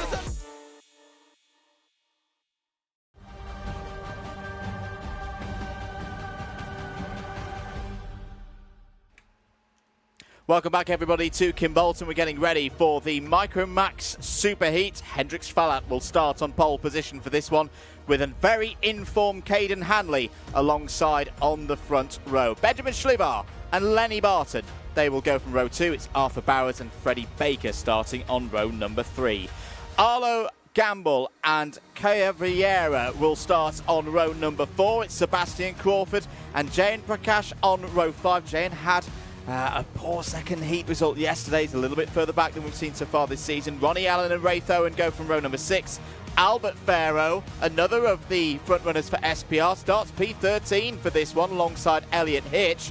Felix Tandy makes his Rotax British Kart Championships debut. He's alongside Arthur Rhodes on row 8. Jensen Kelly and Bobby Slater go from row 9. Tommy Lovejoy, Jensen Darlow, Max Armott, Hugo Senna and a returning Rio Pocock completes the 23 runners here for MiniMax UK. Are we ready for a race? No, not quite yet. The flashing amber light is on, so we go round for another formation lap. Henry Beaudette, and I'm looking forward to this one. We've got some new drivers in the mix for this weekend. Hugo Senna, Ceol Lynch. I've seen Keo rate a good amount on some of the club events so far this season, so really impressive that Keo is straight up into the top 10. But it's a changing of the wins so far this weekend in MiniMax, because we've been talking about Prakash and Farrow sharing the wins between them for Sam Pollitt Racing. The form they had at PF International hasn't been there so far this weekend. They have had heat wins, but not dominating the heats like we saw last time out. No, and of course you've got our camera car, Hendrix Fallat, the Tommy Weir racing machine, the Pantano chassis. The big man, Mark Weir, on the spanners for Hendrix Fallat. Pole position in the MiniMax Superheat. We're off and racing, second time lucky. Fallat leads them into Stowe Corner, and what a surprise. And oh, there was a couple of little, and there was, they got round turn 1, then there was a little bit of bouncy, flippy in the air, and they all somehow get going, but the leaders through clean. There's that green and black car, Benjamin Schlivar. New dad, Lewis Malin, who said yesterday, my daughter was finally sleeping through the night. I didn't realise that I needed that so much, but we did. There is Fallat. Behind him, all the action's going on. But of course, you've got those very, very narrow front tyres on these MiniMax karts. Fallat giving us a great eye view of a clean track. Now, this is what a leader has to do. You know he's got a pack of karts right behind him. Doesn't defend into turn number 1, being pushed along by Caden Hanley in the RCE number 69. And they're 3 wide going into the Willows, and it doesn't work. That's the second of the Tommy Weir racing karts running wide. Tommy Lovejoy in the number 77, who just in the wrong place at the wrong time. Yes. I'd be interested in another look at the second phase of that start off of turn 1, because I think Bobby Slater did a no-scope 360 like it was computer games in 2011. Oh, really? Yeah. A no-scope 360? Wow. I mean, the last time I heard that phrase was during COVID, when my son was addicted to Fortnite. But that's very true. Oh, artwork there on camera, ladies and gentlemen. A little bit of cinema. Look at the heat haze. Look at the glorious heat haze. Change of lead. Caden Hanley through to first position ahead of Hendrix Fallat there. Arthur Bowers just off the back of that front pair with Lenny Barton in support. Lenny having the strongest season that we've seen so far from the driver of the number 47. Was in the top 10 in the final at Warden Law. That's his best score so far this season. This would really change that. At the moment, Barton would be on the inside of row 2 for the final. And we talk about people coming back into the paddock. We talk about Brett Ward back in the paddock. Callum Hardgrave is mechanicking for Lenny Barton. We've got to change for second. Now our camera car is no longer leading. Arthur Bowers up into second place. Lenny Barton up into third with Callum Hargrave assistance. Callum Hargrave no longer running the Callum Hargrave driver development team. He managed to put Owen Neve on the podium at Clay Pigeon in the British Championship back in 2020. I want to say 2021, possibly 2022. I can't remember. No, it's 2021, the year that we opened the season at Clay Pigeon, and it rained a Problem lot. for Felix Tandy. Felix Tandy has been shown the technical flag, so that is going to need the RCE number 28 to come into the pits. This is his home circuit. First time we've seen Felix racing in the Rotax categories. We have seen him in the paddock before. Yes. Racing in the Mighty Bambinos. Yes, last very year successfully. At PF. Very successfully. Of course, if you're thinking Tandy, that's a familiar name. Yes, Felix is the son of Nick Tandy, who is a WEC hypercar. Well, it was probably a factory driver for the Porsche team. Driver. Porsche one of factory the driver only in drivers to have won, well, in fact, the only driver to have won the Nürburgring, Le Mans and Daytona 24 Hours. What you're saying is that Tandy's got pedigree. Yes. Well, you know, as we see, there's a window that's suddenly just decided to almost smash itself over our heads, which is fun. Ronnie Allen under investigation in the number 57. That's the latest note on our screens. At the moment, this result would see Handley on pole. Falat would drop to second place. Here's Jayan Prakash down the inside on the attack. Now, how is Prakash doing here? That's him up to P4 now. Felix Tandy pulls out of the race. Will go no further in this one. Actually has received black flag now, so didn't serve the technical flag in time. That's the move from another of the RCs. That was Freddie Baker. Freddie Baker on the move. Freddie's had a good season so far. He's, well, like some of the seniors that we've been talking about, Freddie's another driver. Quite a few of them in the cadet levels this year, running both an IAME and a Rotax calendar. And Freddie Baker doing very nicely indeed. Jayan Prakash really on the move here. Rio as well as Rio Pocock. Now, Rio just returning from a bit of time out of the kart. Had a really scary looking incident at PF at the start of the year after he'd raced in the first round at Waterloo. Great to see him back, but that's not the superheat that Rio would have wanted. Just to remind, there's no threat of a cut-off for this one. They will all make it through to the final. But how about this drive, Henry, from Jayan Prakash? We've seen this young driver break through in the last 12 months. But this is a different kind of drive from Jayan Prakash, but definitely the kind of drive that you need to put in at some point if you're going to win a British Kart Championship. On the back foot, needing to overtake, keep it consistent and efficient. That is exactly what Jayan Prakash has done here, as Hendrix Falat going wheel to wheel there with Arthur Bowers. That is over fourth place. This could be a really big drive for Jayan's confidence going into the final. Yes, as Hendrix Falat going in the wrong direction here. MiniMax is the hardest category to win a grand finals ticket in globally. Why? Because there are only 36 MiniMax tickets available in the world. There are also only 36 DD2 Masters tickets available, but not every country runs a DD2 class, let alone a DD2 Masters class. Every country runs a MiniMax class, and it's only the champions that go through. Now, you see Sebastian Crawford leading Benjamin Schliemann. This is 8th, 9th. Hendrix Falat has now dropped back to 10th position. You've got Hanley, Prakash. Prakash is your lap record holder.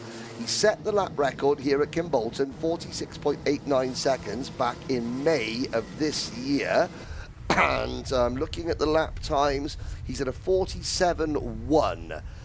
So that's a 47.1, 3/10 off the lap record. This race on tyres have already done several races on them yesterday. There's a look. Hanley leads Prakash, leads Barton, Bowers, Vieira, the Anglo-Brazilian driver, Ceol Vieira, Gamble, then Falat, 7th. Oh, and the 82 there, Arthur Rhodes. Sorry, yeah, that was the 82 of Arthur Rhodes. Just feeding the driver who was passing the wheel as he went through Kimbolton corner. Looking back down the order, there's the Evolution Racing number 81 of Wera, closing in on Arthur Bowers. Arthur Bowers now working under the tutelage of Joe Bleakley, Kai Clark's former mechanic. And speaking to Arthur's dad yesterday, they said, look, they made a lot of progress together as a team in a short space of time. And at this stage, you know, they're aware. Arthur, like all these drivers, just 8-9 years old, and, you know, the kids are bound to make mistakes. They're learning all the time.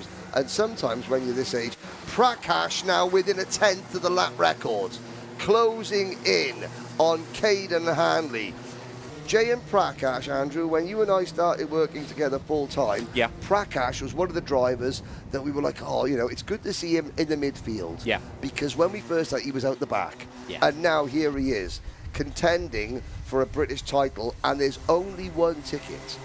Only the British champion goes to the grand finals. We've got some great news coming up about the E-plates, the Rotax E-plates, and how drivers in E10, Junior, Senior and MiniMax can get a ticket to the grand finals through the newly reconfigured Rotax E-plates, but not in MicroMax, because tickets globally are simply so scarce to come by. 3 minutes of this race to go then, and it's right on at the front of the field. Caden Handley, as things stand, I reckon would be on pole position for the final. It's a very small margin between himself and Hendrix Fallat overnight. May still be on pole position if he finished second place, if Jane Prakash was able to find a way through. But I think Caden Handley's going to want to keep that momentum going. He's going to want to win this race heading in towards the final. On board with Hendrix Fallat there for a moment, still running nicely inside the top 10. 2.5 minutes of this race to go. Is Prakash going to make the move? You bet he is, down the inside. Caden Handley, that's quite wise. That's quite wise from Caden Handley. Yep. Let's not forget, Prakash started this race 10th on the grid. Yes, has taken the race lead, but will not have taken the advantage in the intermediate points. Prakash is going to be moving back up the order. I think he's going to be back into the top 5 now, but that is not going to change things for Handley in terms of A, starting on pole for the final, and B, the championship points that come with it, Henry. Yes, just saving himself. He said, look, he's prepared to lose the battle because he wants to win the war.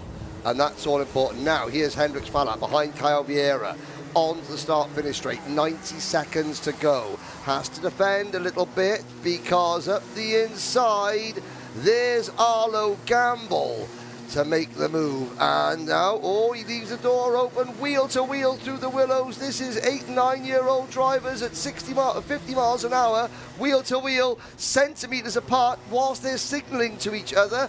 And Fallat gets the position back. There's the GSF car parts, number 8 of Sebastian Crawford, the red and white machine, and then the pint-size Benjamin Schlever in the green and black machine. Schlever, I think, using some awning space with, I want to say, Kato Motorsport this weekend, possibly. And you can still see the pedal extensions.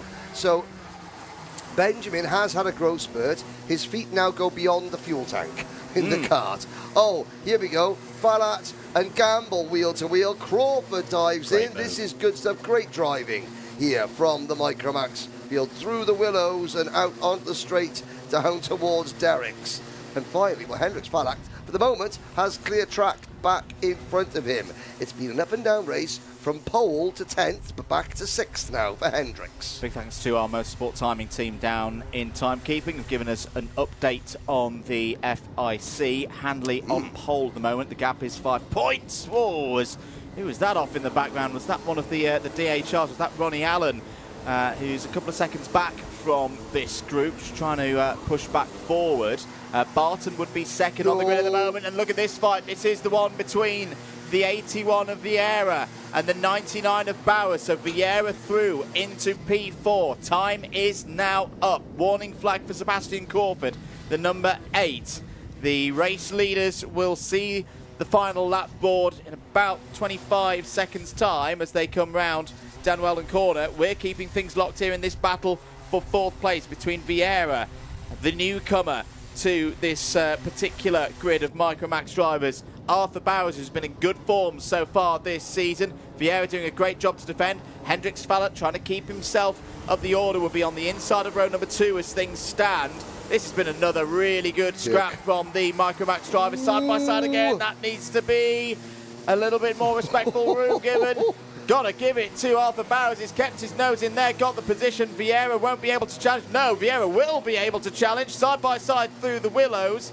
That's brilliant racing between these two. We're on the final lap now, Henry, and Jane Prakash is taking a confidence-boosting lead into the final. Jane Prakash has gone from absolute backmarker to British Championship leader, lap record holder, who at the moment, it doesn't matter where he starts, he can drive his way to the front as the checkered flag comes out. Prakash is your winner, and Ceol Lynch upsetted himself, losing out in that titanic battle for 4th place between himself and Arthur Bowers. But it's Prakash, followed by Hanley, Lenny Barton, and then Arthur Bowers, Ceol Lynch, Sebastian Crawford, and Arthur Rhodes. Like I said, Lenny Barton, being mechanic by Callum Hardgrave, arriving in the championship very, very successfully. And this is great. Look at that Senna livery, Hugo Senna. Well, if you're going to have the name Senna, the number 88 cart, that entire cart is liveried like Ayrton Senna's. Now, if you're going to try and watch a race, that is not a bad way to do it. That is, and I'm going to be, you saw the plane, that is a biplane. This was home, it's a World War I biplane. It is a reenactment. That is a German Luftwaffe biplane from World War I. That is part of a local air show coming across. So those planes never used here at RAF Kimbolton, but the Second World War is when RAF Kimbolton came into being, and you saw a little bit of a history lesson during the build-up show. And if you ever come here to Kimbolton, come to the race control building, where Hunt's Kart Club have got a huge collection of memorabilia and little bits and pieces that they've cut up, found, you know, over the years here from this place's history. At there's a World War II airfield, but that is I don't want to. It was either a Messerschmitt, a Junkers, or a Focke-Wulf. That triple-winged biplane was the daring do of the airmen in the First World War. The Red Baron may have been the pilot of a plane just like that over 100 years ago, ladies and gentlemen. And someone is asking, what are those engines in that carts? Those carts, the MiniMax, the 125 MiniMax Rotax engines, not a biplane, a triplane, of course, because of the 3 sets of wings. More racing coming up. We've got the second heat for the E10s. Let's head down to Ceol. She's got some information for us. Thank you very much, boys. Back down with the E10s ahead of their second heat of the day, and some of them are having the right idea for sure. Look at this treatment. Let's talk to Buddy Hugo quickly. Great first heat for you, working with your teammate. Was that the plan? Yeah, I'm just trying to get points to the championship so we can hopefully get a ticket to the grand finals. Exactly, and it's all still to come for the main event. Is that the game plan for this heat, to keep it steady with the teammate? Yeah, just keep it going round, no mistakes, nice and calm. And who's doing the lovely job of holding the umbrella there for you today? My grandpa. You must be nice and cool. Yeah. Thank you very much, good luck. Thank you. Well, lucky for some, it is also Leo Hartley also there, having some shelter, but we are nearly underway. Let's head straight back to the box. Thank you very much, Ceol. Yeah, this is going to be the second heat for the E10 cadets. If you're wondering, where are the KZ2s? Don't worry. Don't panic. They're up after this for their pre-final. Will be the last race before the lunch break. And yeah, that's as per the schedule that's available on the British Kart Championships website. All of the finals after the lunch break. And if you missed the paddock show yesterday, don't worry, that'll be shown during the lunch break whilst we're taking a little bit of a breather. But let's get ready for it then. It's the second heat for E10 Cadet.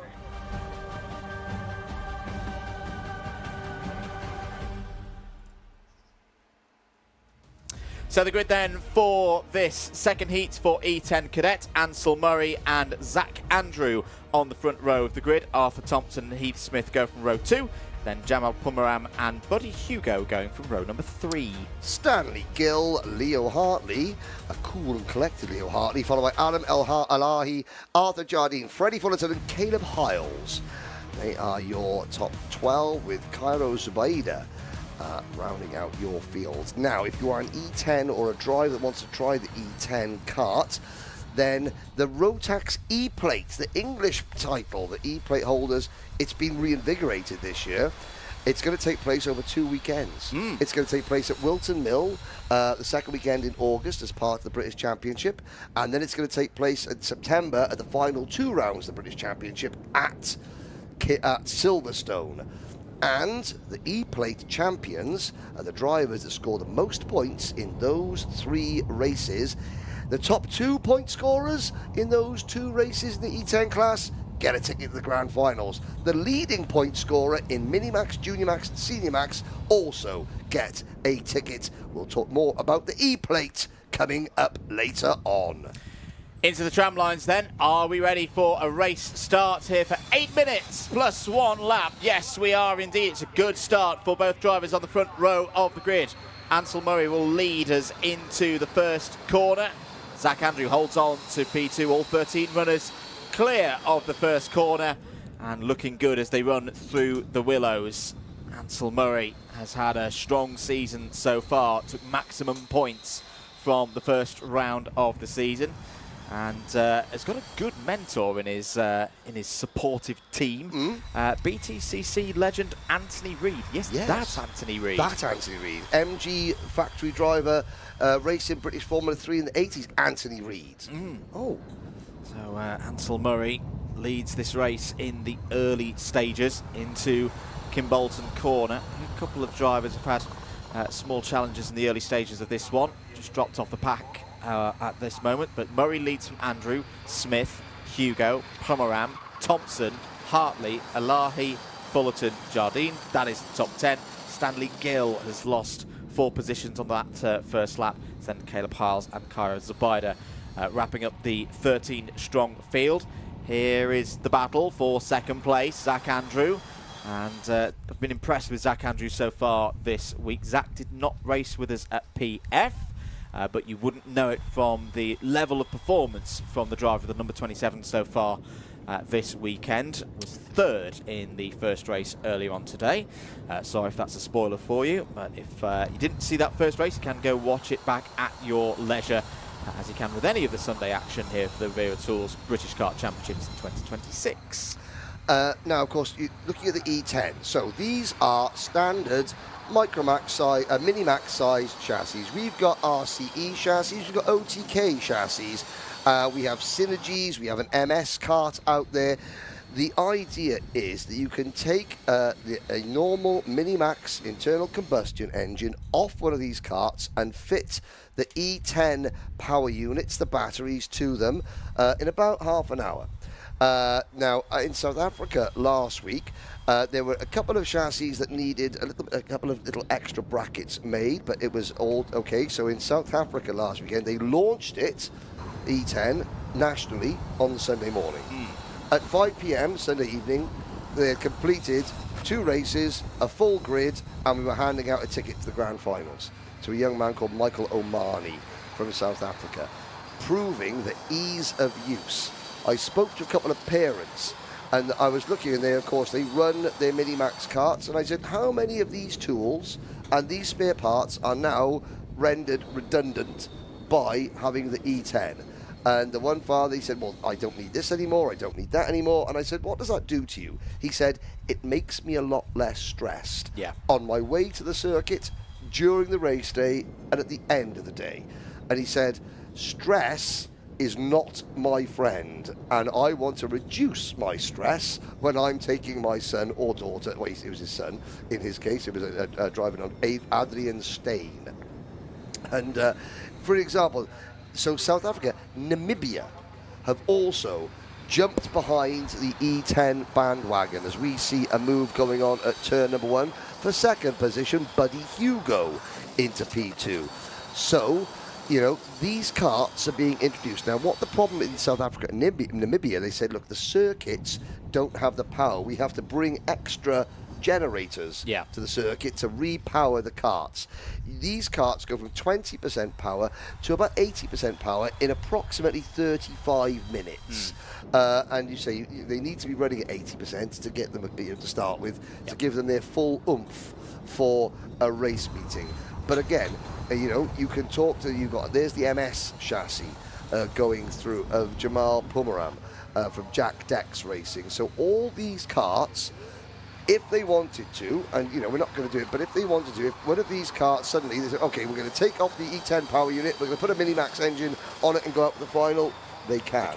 That's the ease of use that the E10 brings. Now, of course, yes, I do say that as the official speaker for the Rotax Grand Finals, but I also say it as somebody that really wants to give more people a chance to get into karting. And like Adrian Steyn's dad said, I am less stressed at the circuit. And if that isn't music to any karting parents' ears, I don't know what is.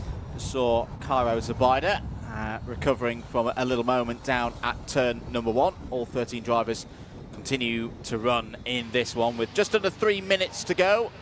There is Jamal Pumaram in 4th place in the red, white and blue, mainly blue, as Cairo Zubaida has a spin. That looks to be on the entry into Derek's, but Cairo gets going again and remains on the lead lap. There through goes Heath Smith. This is the battle for 4th place with Jamal Pumaram. Jamal Pumaram looking around the outside. Good coverage there by Heath Smith. Holds his position. Now, so this is the E10 kart. The big brother of the E10 is the E20. Now that is quite a wagon. That is a wagon. I have driven said wagon. That is a fearsome beast. Yeah. But likewise, the E10 and the E20, they have one new feature. They have a boost button.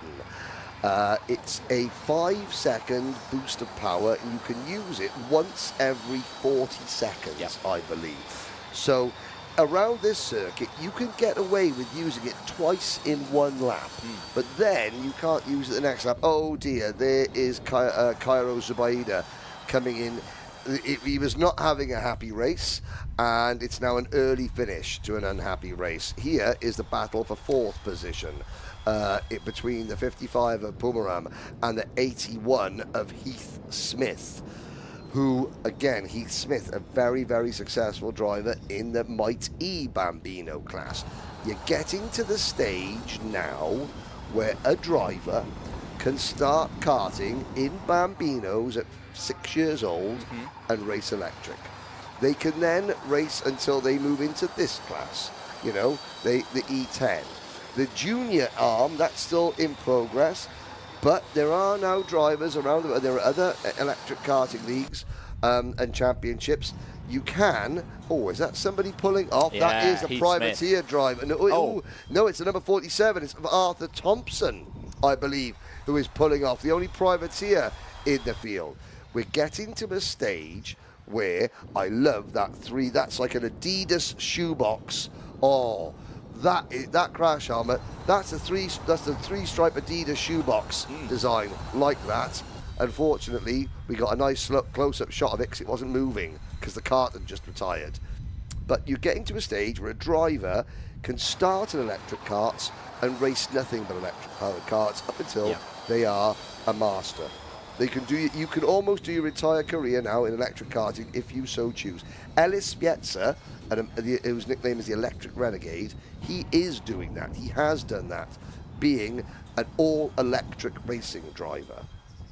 I say with Formula E at the very top of the sport, a brand new Gen 4 car coming soon that's been running at Goodwood this weekend. That was a nice move from Jamal Pumaram down the inside of Heath Smith. Entertaining battle this, and I wonder again if this is a bit of use of the boost that you were talking about there, Henry, as Heath Smith gets back down the inside. Pumaram's going to return the favour through Kimbolton corner onto the run to Stoke corner once again. We're on the final lap now. Ansel Murray on course to take the race victory once again here in E10. Heath Smith back down the inside of Pumaram. Pumaram, lovely speed round the outside there from Jamal to retake 4th place. But Murray looking good here for another victory. This will be another good haul of points in the series standings for the 3-round championship for the E10s that started at PF. Running the 2nd round here today, and we'll see them later on in the season again to find our first E10 Cadet Cup winner. Again, Smith coming back down the inside of Pumaram on the approach to Cashel corner, but Ansel will be on top for the final, and it's a 2nd pole of the year for the driver of the number 96. Likewise to what we saw at PF International. That is a very good run for the RCE team. It's a 1-2 for the RCE team with Buddy Hugo up 4 places in that one. Zach Andrew, first of the R1 Racing fraternity, home in 3rd place. Heath Smith 4th. Does win that really enticing battle with Jamal Pumaram. Hartley 6th, Gill 7th, Elahi 7th, Elahi 8th, sorry. Jardine and Hiles in the top 10, Fullerton 11th, and then 2 retirements from that race, Arthur Thompson and Cairo Zabida. That leaves Murray on pole for the final, Hugo alongside on the front row, Andrew and Pumaram row 2, Smith and Gill row 3, Thompson and Jardine row 4, Hartley and Elahi row 5. All those results are provisional at this stage. There is a look at Ansel Murray, just sort of looking down at his kart, along with, that is the Team Kart Parts UK driver, just having, mind the step. That was a nice trip. That was Zach Andrew getting into, putting his helmet in his kart to go through the Way Bridge. These karts do weigh a little bit more than a MiniMax kart, and that was part of what the drivers are getting used to, the confidence under braking. It does take a little while, which is why we're seeing the racing a little bit more spread out, because everyone is operating at a different confidence level, but also they're operating on a I'm not going to tell you when I'm going to use my boost button. Nope. For the drivers, these youngsters, what else do they see with a boost button or a push to pass or an overtake button? You see in Formula 1, you've got like DRS, or what used to be DRS. It's now they've got overtake mode. IndyCar has a push to pass. IndyCar has a push to pass, of course. Formula E has push to pass in a different sense. In a different sense. The fast zones, the fast zones, yeah. So yeah, it's just something the drivers have to think about. Now, of course, you're looking at that. There is the standard Micromax engine aboard Caden Hanley's kart. A lot of those internal uses, bits and bobs, are rendered useless by the E10. The R1 Racing team, Alfie Gallagher. Yeah. When Alfie was a MiniMax driver, to help supplement his income to go racing, he would go around the bins and pick up old tyres, pair them up, match them up, set them up into their sets, and then sell them as second-hand tyres to club drivers. And he would give his dad the money so his dad could put it into his karting. I spoke to him yesterday. He says, my everyone's cottoned onto it now, and none of the teams want to do it. But, he's now got himself a team. And that young man, Alfie Gallagher, right from the age of a MiniMax driver, understanding, right, I don't have much of a budget, so I am going to try and help my parents and, increase my budget through my own hard work. And that hard work has resulted in, let's count them, how many R1 racing karts? 1, 2, 3, 4, 5, 6, 7, 8 just in this category. Well done, and Alfie's running. Alfie Gallagher. And he still races himself. He still races well as well. Yes. Another driver who's had the pleasure of watching at a number of events at Shennington so far this season. The drivers having their debrief Let's have a listen. Well, yeah, all friends. That's how the advisor works. Yeah, all friends. Hello on the live chat. So if you're new to karting, ladies and gentlemen, then I would like to direct you to a community group on Facebook called Karting Armchair Experts. It's a global group, well over 10,000 members worldwide. And it is a safe home for people to ask questions. There's an awful lot of grassroots drivers from around the world on that group. So please, if you are new to this sport, you want to ask questions, you're not sure who to ask, join Karting Armchair Experts. There are a list, a host of people that will help and guide you into this sport. It's run by Gary Pickard, who has joined us now because he, like you all, want to watch the fastest, the biggest, the most powerful, the KZ2 karts. They're on circuit for their pre-final coming right up.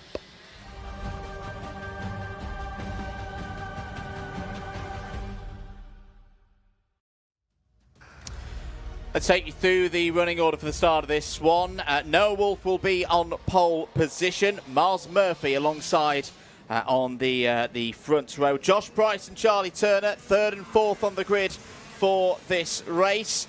Ashley Lewis and Ralph Youngling, fifth and sixth. George Robinson joins the British Kart Championships KZ2 field for the first time this season. Will be seventh on the grid for this one. James Glenister made his return at Shennington.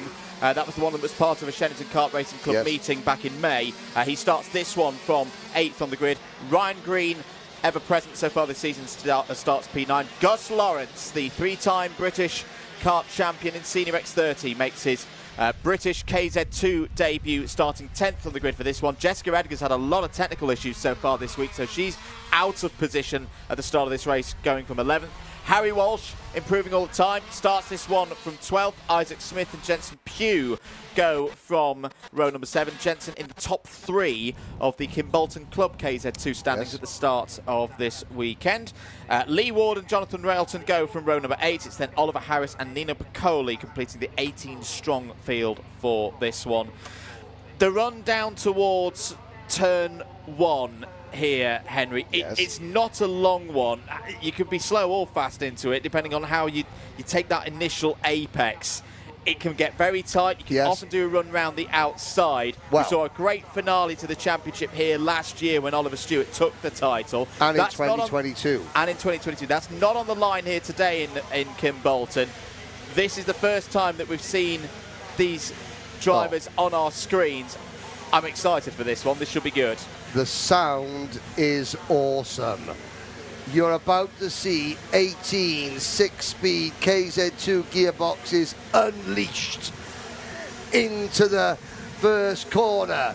The lights go out. We're off and racing. It's a poor start from Noah Wolf from pole, and Miles Murphy for more racing in the number 3 car sweeps to the inside, takes the lead through Stowe Corner. Now the Willows. Noah Wolf getting caught up. Gus Lawrence in the middle of that pack. Price. That's Josh Price. Ryan Green as well involved. Ex-British touring car driver Josh Price out of the race.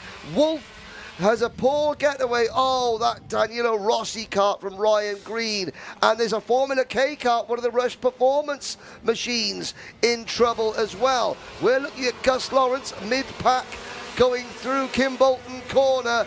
Here we go. Miles Murphy.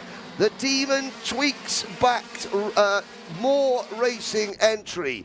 Leads. And what Miles Murphy was going to retire this year. Retirement going well indeed. Realised he doesn't like golf. Or just rubbish at it. Well, both. Yeah, probably both. But luckily, he's very good at driving this KZ2 go-kart. And he's got Charlie Turner, now one of the old men of the field at 32 years old. It was here in 2022 where Charlie Turner beat James Glenister by 1 position for the British karting title. Unfortunately, that weekend coincided with the passing of Her Majesty the Queen, so we couldn't celebrate it in the way that we would normally do. There's Josh Price. Bits hanging off that number 27 Kart privateer entry. Josh Price has been helping Gus Lawrence an awful lot. The top 4 are now clear. Noah Wolf coming back in it now. Noah didn't start well, no, but he's got to hold and he's got to give, and he's got to start coming back up the order. Josh Price out of this race. He clattered the curbs, and Ryan Green as well. It's a case of they'll always hit you and hurt you through the start of that race. But yeah, for Noah Wolf, not the good start. It is a big part of KZ2 racing when you're controlling that clutch. Yep. In terms of releasing it, you've got to do it at the right time. Yeah. That's what Noah didn't quite do there. He had some really good starts last week at Sarno in the European Championships. He will not be happy with that one. Right now, though, he is all over the back of Charlie Turner. Arguably should have won the first meeting of the year. Did win at Shennington, and this is what he could do. Down the inside of Charlie Turner, through and into P2. That's good stuff from Noah Wolf. Yeah, Noah Wolf, he was defending, and now he's attacking. As he goes through the Willows. Wolf into P2. There is Turner. Behind Turner, the number 22, the oft-forgotten James Glenister. Then you have the third of the Rush Performance Kart, the oft-forgotten number 6 of Ashley Lewis, who's been such a mainstay of this championship. Little fact about Ashley Lewis's karts. They got it on the jig and found that one of the corners was 8mm out. It's been one of the problems why Ashley's having a lot of issues so far this season. They've laid a new one down, and he's now looking a lot better at this stage. Apologies for we're having some technical gremlins with the beams and the timing. It's too exciting for the sectors to let us know on your screen who's 1 through 18, so we'll do it the old school way. We'll do it visually for you at the end of another lap. Murphy leads from Wolf, then it's the 2 Formula Ks of Turner and Glenister, and Lewis make that 3 of the Formula Ks. Good run so far for Jess Edgar. Jess Edgar up the order quite a way. This is good to see. Jess has had a lot of technical problems so far this week. Then it's Ralph Youngling in that number 9 kart, which the Sodi has been having issues this year in the heat. It tends to come alive when we get into finals, and Ralph will be hoping for that, but he's still not going to be fully happy at the moment, running in 7th place. Now, you can see Noah Wolf. I've been studying where Noah Wolf's kart is stronger. At the front of the circuit, yes, you can see closing in, but it's at the far end of the circuit that Noah Wolf's kart is really, really strong. Yeah, you've got to get around the back of this course. It's the only way to beat them. It's the only way to beat them. Round the back. And get the run off of Dan Weldon corner. This is the point where Miles Murphy will be saying, catch me if you can, Noah Wolf, in towards Kestrel corner. He is closing in right now, and Murphy's having to defend. Now, of course, these are the Premier drivers. There's no hooligans in this class. Here comes Noah Wolf to the inside, new leader. Noah Wolf, the O-Plate champion, passes Miles Murphy. That's a good move from Wolf. When you go for that big one down the inside, you must get to the line. You've got to get to the apex. You've got to control it. That's exactly what Noah Wolf has done. And he's back into his familiar position now of leading in the KZ2s. But he's not. He's human. He can make mistakes. That was a little mistake from Wolf. Out of Dan Weldon corner. He's recovered it well. But we saw it at Warden Law. That clash with Marcus Kayak that took a potential race victory away from Noah Wolf was all down to him missing a gear on the downshift on that particular occasion. So, yes, Wolf on paper is the favourite for the title, but this is KZ2. Anything could go wrong at any moment next up the road. No, exactly. Well, I mean, of course, you know, he's thinking to himself, oh, I can't go wrong. But, of course, it might still go wrong for him. Now, there is Ralph Youngling. Now, Ralph Youngling did say on the paddock show that if he did win, he would do the Norwegian, like, rowing across the line. But at the moment, Youngling is trapped. I'm just trying to see where that Sodi kart is. He is trapped behind the... Oh, he's just Well, he's just in front now of George Robbins. James, is that no, that's not James Lancer. The Jack Dex racing kart. No, George Robinson. That is George Robinson. Now, he's saying to Ralph Youngling, OK, come on, I'm the England man here, and we have to go.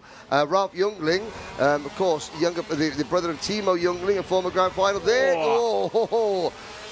No, that was... and here comes Robinson now, the crossover, trying to get him onto the start-finish straight. We're running out of time. Well, we're not actually. We've got 5 minutes to go. There is an awful lot of time. Now, of course, this is the hard part of the race. Do you defend or attack? Because you've got to choose to do it at the right time. You have indeed, into Dan Weldon corner again. Remember the KZ2 skip Derek's the bus stop double chicane there, and yeah, there is George Robinson. Defend and attack at the moment, trying to attack Ralph Youngling, defend from Gus Lawrence. Gus Lawrence getting off of Kimbolton corner. Just to run you through your order again, 4.5 minutes this race to go. Wolf from Murphy, then the 3 Lions of the Formula Ks, 3rd, 4th, 5th for Turner, Glenister, Lewis. That is your top 5. Then Jess Edgar. This is a really good drive from Jess Edgar. Yep. She needed this. Yes. Has had a number of points where we've seen that car not make the end of the session. So the fact that she's still got the pace to run up into P6. The long game for Jess today is maybe to try and get back into the top 5 when we get to that final. Yeah, and of course Jess Edgar, you know, lap record holder here at Kimbolton. Ella Stevens is here watching. There's the move. Oh, he gets it wide. And Ralph Youngling, the undercut coming out of Stowe corner. Gus Lawrence capitalising. And Gus Lawrence, you know, he was saying, look, I get the driving. I'm just thinking too much about the shift points.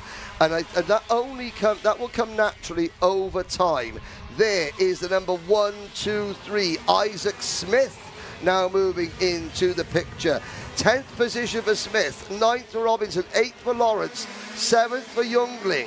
Noah Wolf leads by 2 seconds now over the unretired Miles Murphy. And there is, you know, the damaged kart of Ryan Green out of the race. We saw that happen earlier on. So this is where Gus Lawrence, you'd think, and you're not going to say this very often, Gus Lawrence, the most inexperienced driver at this particular level at this moment in this class. And this is where he's got to learn. Because you've got to hold and give in these KZ2s. It's particularly into a corner like this where you're downshifting, you're trying to hit that apex, you're trying to get the power range right in these KZ2s. And Gus is learning every single race he does. It's the shift point, because you've got to do the shift points at the right time. Yeah. And he's having a good run here inside the top 10. 2.5 minutes of this race to go.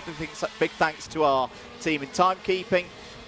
The issues resolved, and you can see that Wolf leads this one by 2 seconds ahead of Murphy. Then those 3 drivers on the chest with Formula K. Turner, Glenister, Lewis. As down the inside goes George Robinson on Gus Lawrence. That's a great move from George Robinson up to P8. And of course you talk about, you know, the 3 Lions of the Formula K team. They're going around Dan Weldon corner, you know. He was named Lionheart. Yeah. You know, so it's like you put your hand in your chest, you put your 3 hands on your 3 lions on your chest as you go round down Weldon corner. Charlie Turner, kart number 4, closing in on kart number 3. Miles Murphy for 2nd position. Then you have the second and third of the 3 Lions, the Formula K team coming behind. Glenister in 4th, Lewis in 5th, Edgar up to 6th and closing in. Edgar is less than 5 seconds off the race lead. You're going to see the number 17, the red and white Jade kart. There she is, Jess Edgar. Now, Ella Stevens may have been the most recent female to win around the British Kart Championship. Jess Edgar was the very first young lady to win a round at the British Kart Championship back in 2019. Mini X30, I believe, at 3 Sisters. Was indeed. 60 seconds of this race to go. I wonder what's going through the mind of Noah Wolf right now. I think he'll be going back to the J team and saying, I know we can't go wrong today. They lost a lot of points with that final at Warden Law. A little bit of the margin for Noah Wolf has been taken away so far this season. This is a continuation of what we saw from Wolf at Shennington, and I say it would be quite useful for Wolf if Jess Edgar can kick further on and get right up into it's going to be top 5. Great boost for her confidence. Yeah. You know, she needs this good result because, of course, you know, when you are the only female on the grid, you know, this is the highest level. Jess Edgar from the Edgar Racing dynasty. She is so talented. Yeah, and she is in the top 5. We've got 10 seconds to go. Murphy hanging on to second place. And this is a good example of, again, this ain't no karting song and dance for the drivers out there. They are right on the edge. And remember that they've been doing this for 2 days already. The mid-30s were the temperatures for the drivers back on their practice day. And every single time they were coming in on off circuit, beads of sweat rushing off of them. It is so physical for them out there. Time is now up. Does Turner make the move? Remember, this is not superheat. We're not talking about heat points carrying over in this one. This will set the grid straight into the final. Last lap board is now out for Noah Wolf. I think Turner. And there is Gus Lawrence. Gus Lawrence retired. That is a shame. I think it's going to be the top end of the circuit. There's only one way to beat them. And go round that outside line. Round the back. Through Dan Weldon corner. Is that what Charlie Turner's going to do here? Here's your race leader, Noah Wolf, out of Dan Weldon corner, heading on his way now. It's going to be another maximum score for Noah Wolf. He took the championship lead back at Shennington with a really strong display. He's going to extend his championship lead now over the rest, but it's going to be a tense final. The start showed that anything could happen in KZ2. Wolf wins it from Murphy, Turner, Glenister. Edgar gets P5. Good drive there for Jess Edgar ahead of Ashley Lewis. Isaac Smith as well. We should note that in the 1-2-3, the privateer up 6 places in that race to P7. George Robinson P8. Ralph Youngling with work to do again aboard the Sodi. Gets P9 in that one, and Jensen Pugh as well, showing his knowledge of this place for the top 10. Unfortunate for Gus Lawrence. Gus Lawrence and his de facto teammate this weekend, Josh Price, both failing to finish. But Noah Wolf marches on. Hungry like the wolf, I think, might be the thing. But, you know, this is karting, it's not music. No, it's not. We'll see the KZs out again later on in the day for their final.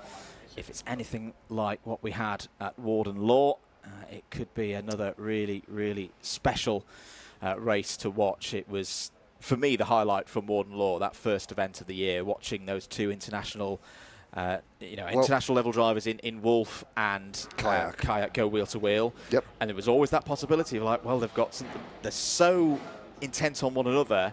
And it was this man here, Charlie Turner, who was right on them. That is, I always say about Charlie's win at Warden Law, some people say, oh, was it a lucky win? Not lucky at all, because he was there, he was on pace, he was getting closer across the weekend, and it was always that potential of like, well, if Wolf and Kayak have a problem, be there to win it, and he did. And he was, and there we go. See Nino Piccoli, who was the last driver to finish. Nino Piccoli in 15th position, Oliver Harris 14th place, and this is it's great to see because these are the seniors. You see Gus Lawrence, his car in the background there. Nino Piccoli always carried the lead. Nino looking forward to the Wigan World Cup. Yes, been doing a good amount of retro karting recently, and looking pretty good as well. Yeah, so the Wigan World Cup takes place in November. We have, and I say we, I'll be there on duty for that one, 80 Formula A and Formula Super A karts entered. There are 34 senior TKMs also entered, and there's a grid for junior TKM, the Wigan World Cup. Well, that's all of our races for the morning and early afternoon. We'll take a short break. Don't go anywhere, though, because coming up next is the Paddock Show.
start from the start. Heading up into the top section.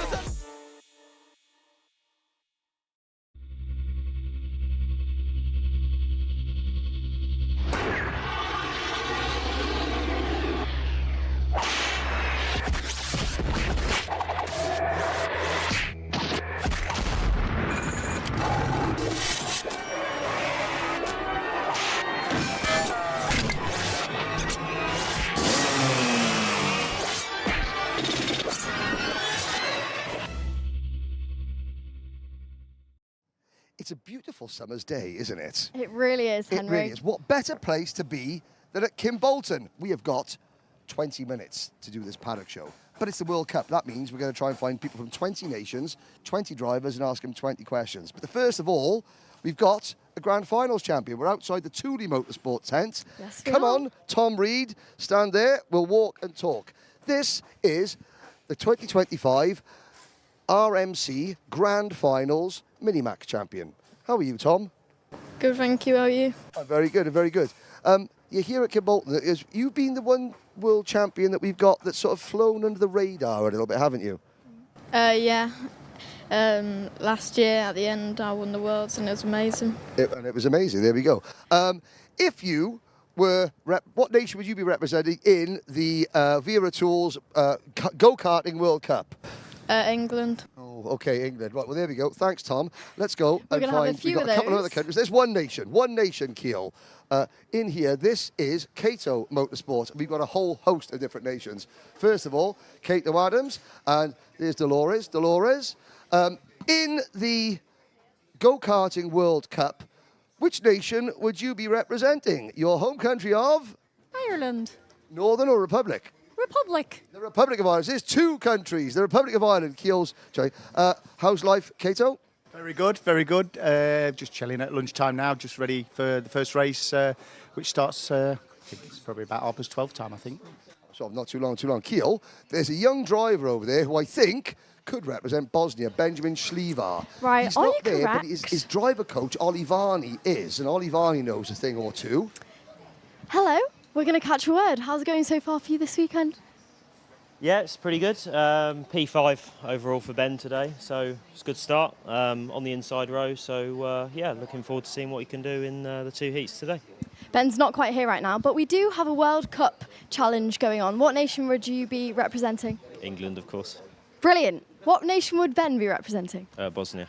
There we go. That's three. There we go. Thank you very much. Three nations, thank you. That saves Lewis Malin, Benjamin Šljivar's mechanic, from having to say he's Bosnian, even though, there we go. We're not doing too badly. That is only a few minutes in. There's Jordan. How are you, Jordan? Oh, I'm living the dream, mate. You? I'm living the dream too. This is Jordan Baines, who doesn't provide engines, as his driver at La Colle said. Do you? Yeah, I did say that. He did say that. Win on the Sunday, though. So. He did win on the Sunday. That's Elvis who won on the Sunday. Let's go. Okay, so we're three nations down, Ceol. This is really good. Yes, Who are we going to are. find next? I spy with my Welsh eyes another flag.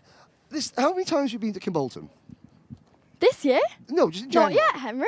You've not been. This is the first time I you've been have to not. Kimbolton. Yes, It's a real throwback, isn't it? Now there's Caio Vieira, who's not in his. He's racing with Evolution and Origin. But of all the tracks you've been to, this is a different type of circuit, isn't it? What have you noticed that is so different about Kimbolton? Well, it's the history, Henry, and I know we have a special coming from you explaining more of that.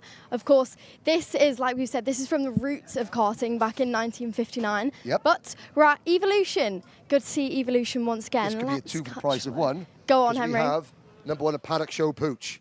Hello, who is this Paddock Show Pooch? Bella. Bella, and what's Bella's second name? Orsi. Bella Orsi, there's Bella, the fluffiest Paddock Show Pooch. Right, I think Ceol Lynch may have another contender. All right, Paddock Pooch is there, but we found Caio Vieira. Caio, how's it going for you so far? It's going all right. Yeah, haven't been the quickest, but I think it's going all right, yeah. How are you holding up in the heat? We can see how much rubber has been laid down over the last couple of days. Yeah, it's very, very hot. I just don't really know. Just a lot of fans. Yeah, but that's nothing really that affects it. That is correct. Right, Henry has a goal, one goal, and it's to see how many nations we can find from the World Cup. Where would you be supporting? Brazil. There we go. That's another. Thank you very much. Thank you. Thank Move you, along. Kyle. There we go, Kyle Wera. And our first, with a pink tail.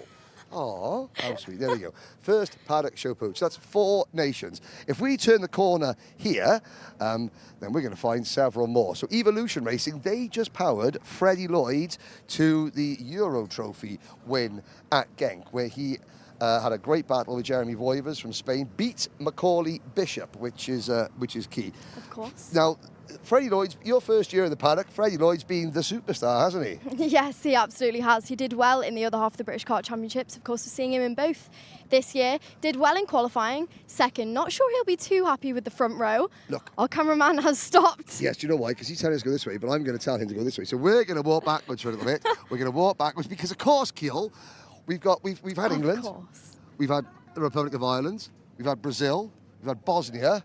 Haven't had the most important nation yet. But we're about to. Let's go and see Harrison Whitcomb at Origin Motorsport.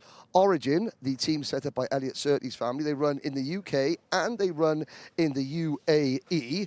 Oh dear, Harrison's not here. So we're going to have to find an honorary Welshman, Liam Smith, Harrison's mechanic. Hi, Henry. Hello. How are you? I'm very well. You're in a different team this week, but that doesn't seem to be a problem, does it? No, not at all. No. Give the kid a kart, give the kid an engine, he can drive it. Now, in the Karting World Cup, I know what you're going to say. Who would you be, remember who you're standing next to and who you're running. Who would you be representing in the Karting World Cup? Wales. There we go. Said with such passion and enthusiasm, everybody. You can't deny anyone that's wearing a Lidl's flannel bucket hat. There we go. So that's 5 nations. 5 nations. There's Gary Walker. Hello, how are you, sir? All good, yourself? I'm very good. All good. Very good, thank you. Excellent. Ceol's found another pilot here. Let's have a look. I have Sebastian Crawford for Mini. Unfortunately, not quite got another nationality for the World Cup. Who will you be supporting tonight? England. Are you going to be watching? Yeah. Are you? Well, I hope not. It's late and you've got racing tomorrow. What time is it? Oh, doesn't even know. Fake fan. Thank you very much. I don't watch football, but I just want to support England. Oh, there we go. He's going to be supporting from bed because you've got racing tomorrow, don't you? How did qualifying go? Bad. We're not going to talk about qualifying. Back to Henry. Thank you very much. Thank you. Thank you very much, Sebastian. The GSF car parts team are great. Now, we've done Wales, we've done England, we have done Ireland. Who's that? We've got people there having their lunch. Now, there's a few other people. Now, we've got some people playing with some toys out here. Right. Max Armitt, step forward. Right, Max Armitt, I have one question, one question only. In the Go-karting World Cup, who would you be supporting? The flag that's on your kart, maybe? Scotland. There we go, there we go. That's 6 nations. Thank you very much. How's it going today so far, Max? Not very good. Missed qualifying. You missed qualifying. What happened? We didn't really get out. We had to we missed the gate. Missed the gate. Well, there we go. That's the only time you're going to miss the gate. There we go. Right, let's go this way. Thank you very much, Max. So that's Scotland now. Ceol, we'll stop. It's only fair that Jonesy walks backwards. You can't expect us to walk out. Who have we got there? Obviously, right, we're going to catch one more word before we leave Origin. This is Ayrton for Mini. Just stopped him eating his chips that are there. But this is your first time at Kimbolton. How are you finding it? It's nice. It's a nice track. Absolutely roasting, and of course, lots of history. Are you going to be watching Henry's bit more information about the history when it comes out tomorrow? Yeah. Good to hear it. And World Cup, you're not interested, are you? No. Okay, so we're not even going to go there. Thank you very much. Bye. We do a lot with the big teams, you know, the Dan Hollands, the Strawberries, the KR Sports.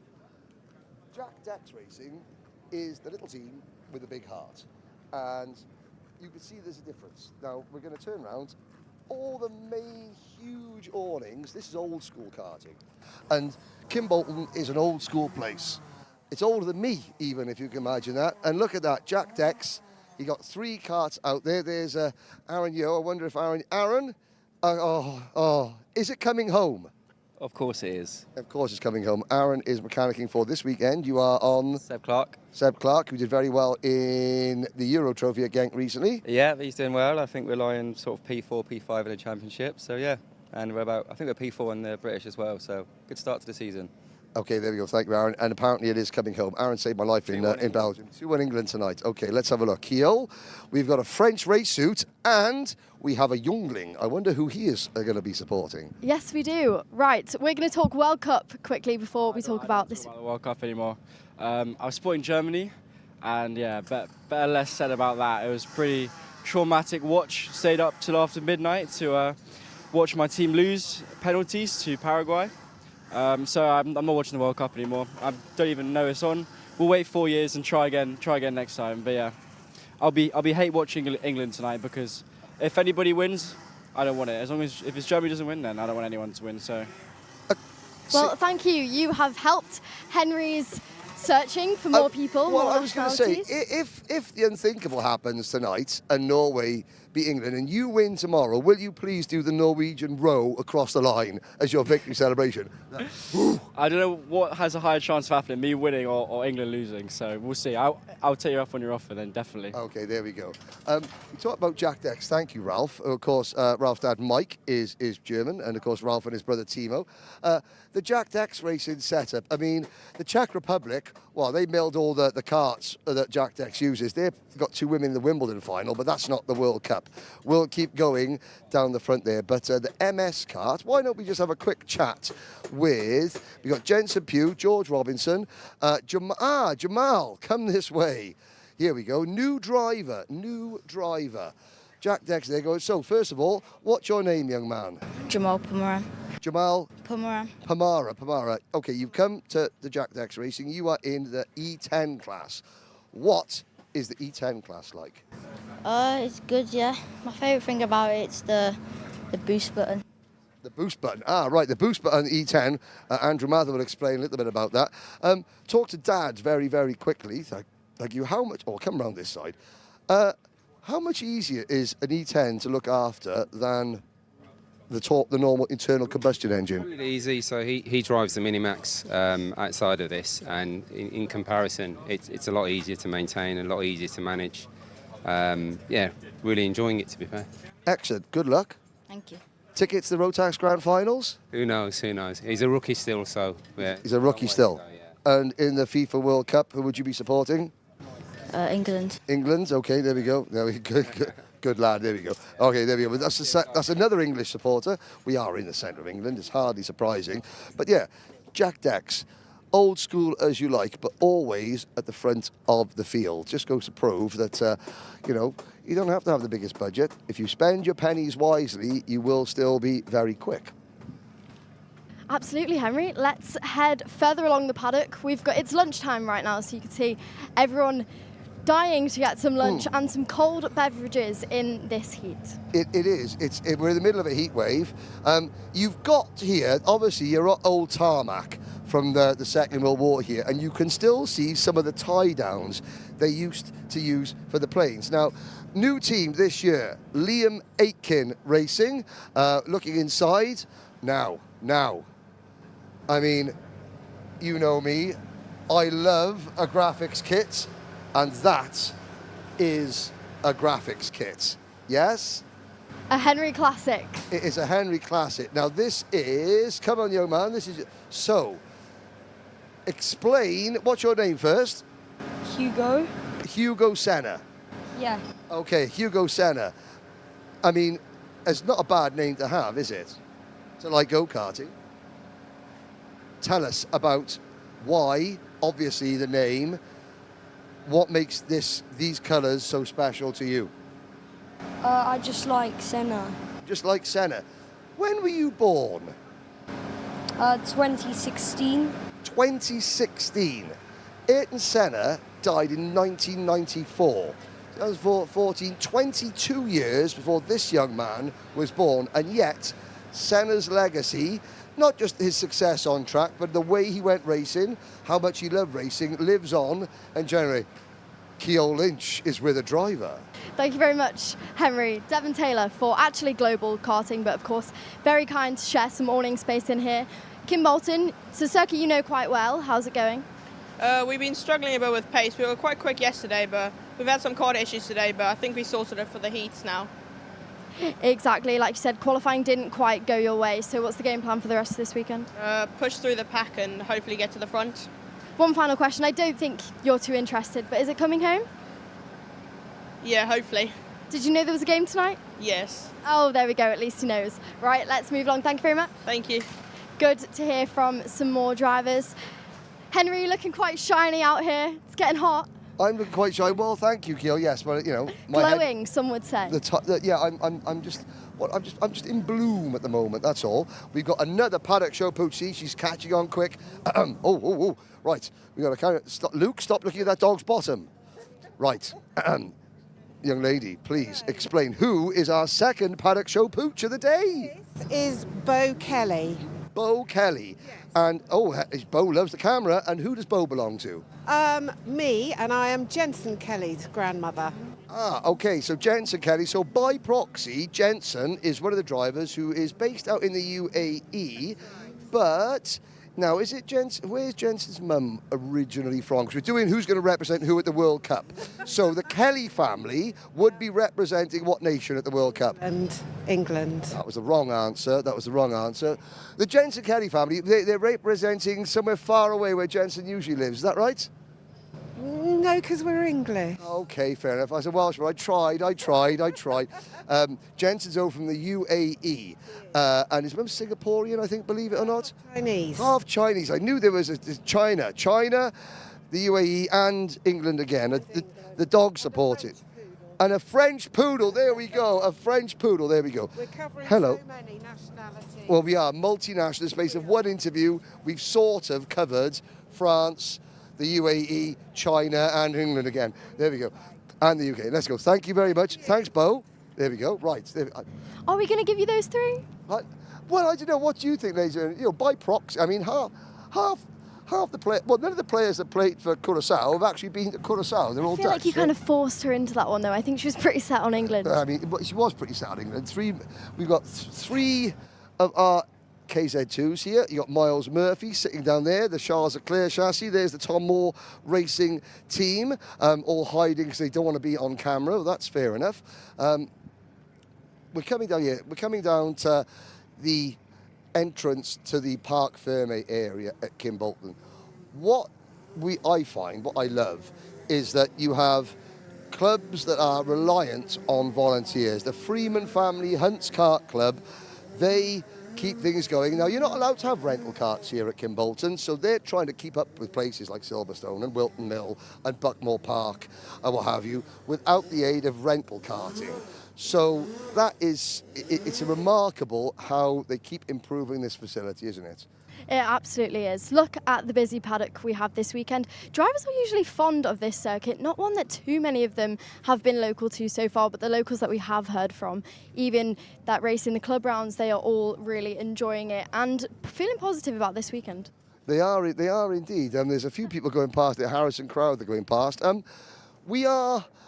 I think the aim to get to 20 questions, 20 drivers, 20 different nations, that was just a bit of fun. It's okay, it's failed. But one thing that the entire British paddock is going to make sure wins, and that is Team Will 37. We're going to come there. Now, I know we're going to have a feature on this. It doesn't matter. We'll feature it again because it's very, very important. Will McIntyre, racer in the British Championship, moved up through the ranks of European karting. Will is fighting the biggest fight of all at the moment. This weekend, the British Championship paddock are being asked to, well, let's bring Will's, is it Will's sister?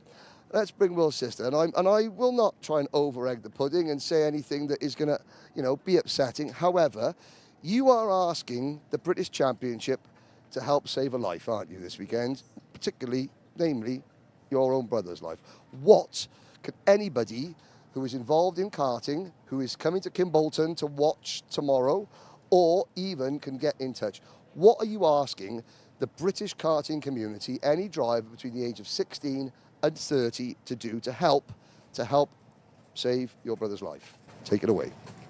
We're asking any mechanics or drivers or just any fans to do a swab for the Anthony Nolan Trust to collect some stem cell samples so that hopefully they could be a match for William or for anybody who's on the stem cell register, so that they can hopefully save a life by donating either bone marrow or a blood transfusion to donate stem cells, which can fight diseases such as William's, which is XLP1. It can also blood cancer, breast cancer, all these other diseases that I can't name off the top of my head. But yeah, so anyone that's able to, anyone that's willing, if you're healthy, please donate some stem cells and help out my brother and people like my brother with these diseases. There we go. Thank you ever so much. I know we got a feature on that before, but we cannot feature this cause too much. In fact, we should probably feature it at the start and finish of every single race.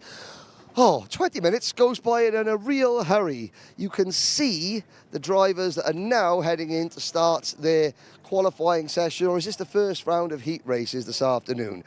Ceol, you can review all the first round of heat races. So tomorrow morning, when people tune in to the build-up show, Andrew and Ceol will take you through today's racing. It's going to be a really good day. The sun is shining. This is the middle of British summer. We're halfway through the championship, Ceol, and we're in for a great day. That's right. I think this is a brilliant place to finish the paddock show. Thank you for joining us. It's going to be a great weekend of racing, like you said. Absolute scorcher. We'll see you tomorrow.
Here at Demon Tweaks, you probably know us for our massive cartwear range. We've got everything from suits, boots, gloves and helmets from the biggest brands in the business. But we are so much more than that, because if you're looking for kart parts, well, we've got you covered too.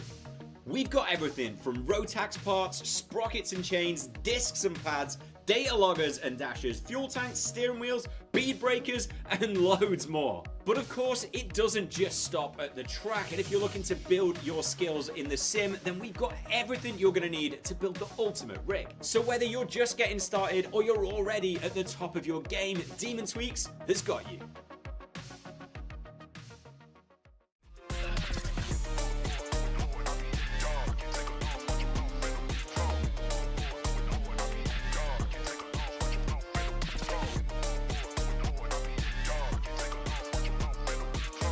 Wera, what a start from the so hard. Heading up into the top section.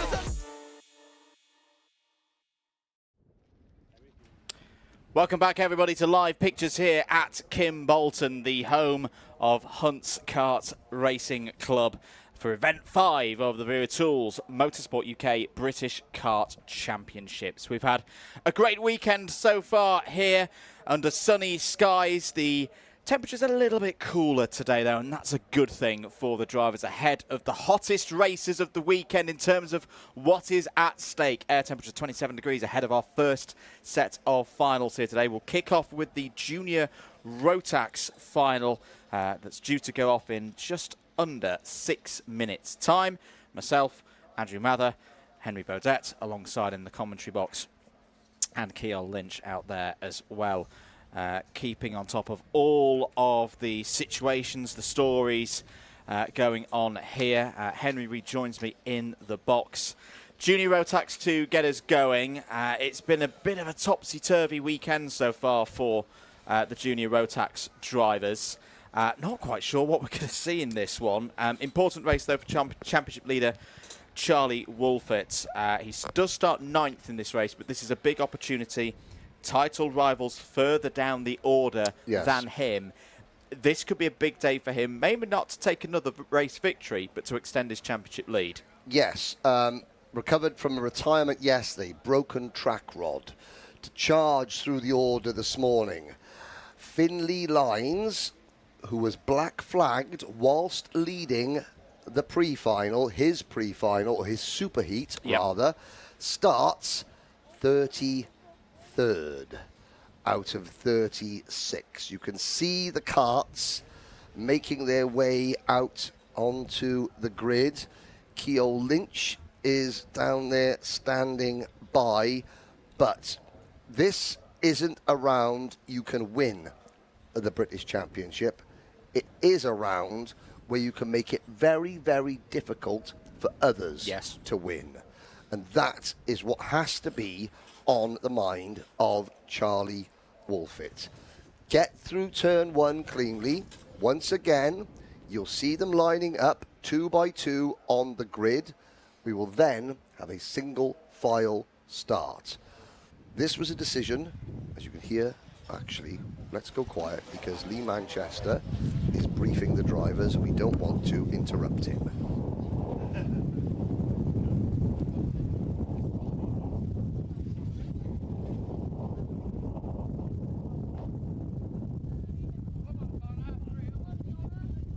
Just wait for the last few drivers to come in before they will be given their instructions. Then we will explain why you will see a single file start.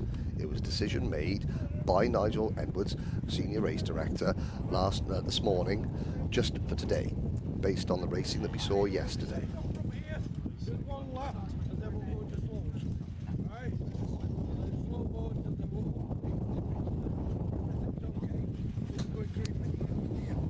So as this driver's briefing is going on, let's head down to Ceol Lynch. Thank you very much, boys. It is time, and we are going out with a bang. We are going in with a bang, and that is for Junior Rotax final. It is time. They are just behind us. They were having a quick debrief, I'm presuming about race starts, but let's get underway. Just in time, the wind has joined us here. The drivers will not be complaining about that because the track temperature will be hopefully coming down ever so slightly. Let's catch a quick word with our pole sitter, Ellis Bell. Hi, can we have a quick chat with you? Yeah. Ellis, you were a privateer previously. How nice is it now to join forces with the team and be able to show your ability? No, it's good. I've obviously got a really good group of people behind me. I've got Ben and Matty and all them helping me. They are the reason why I'm here, and my dad, obviously. So, yeah.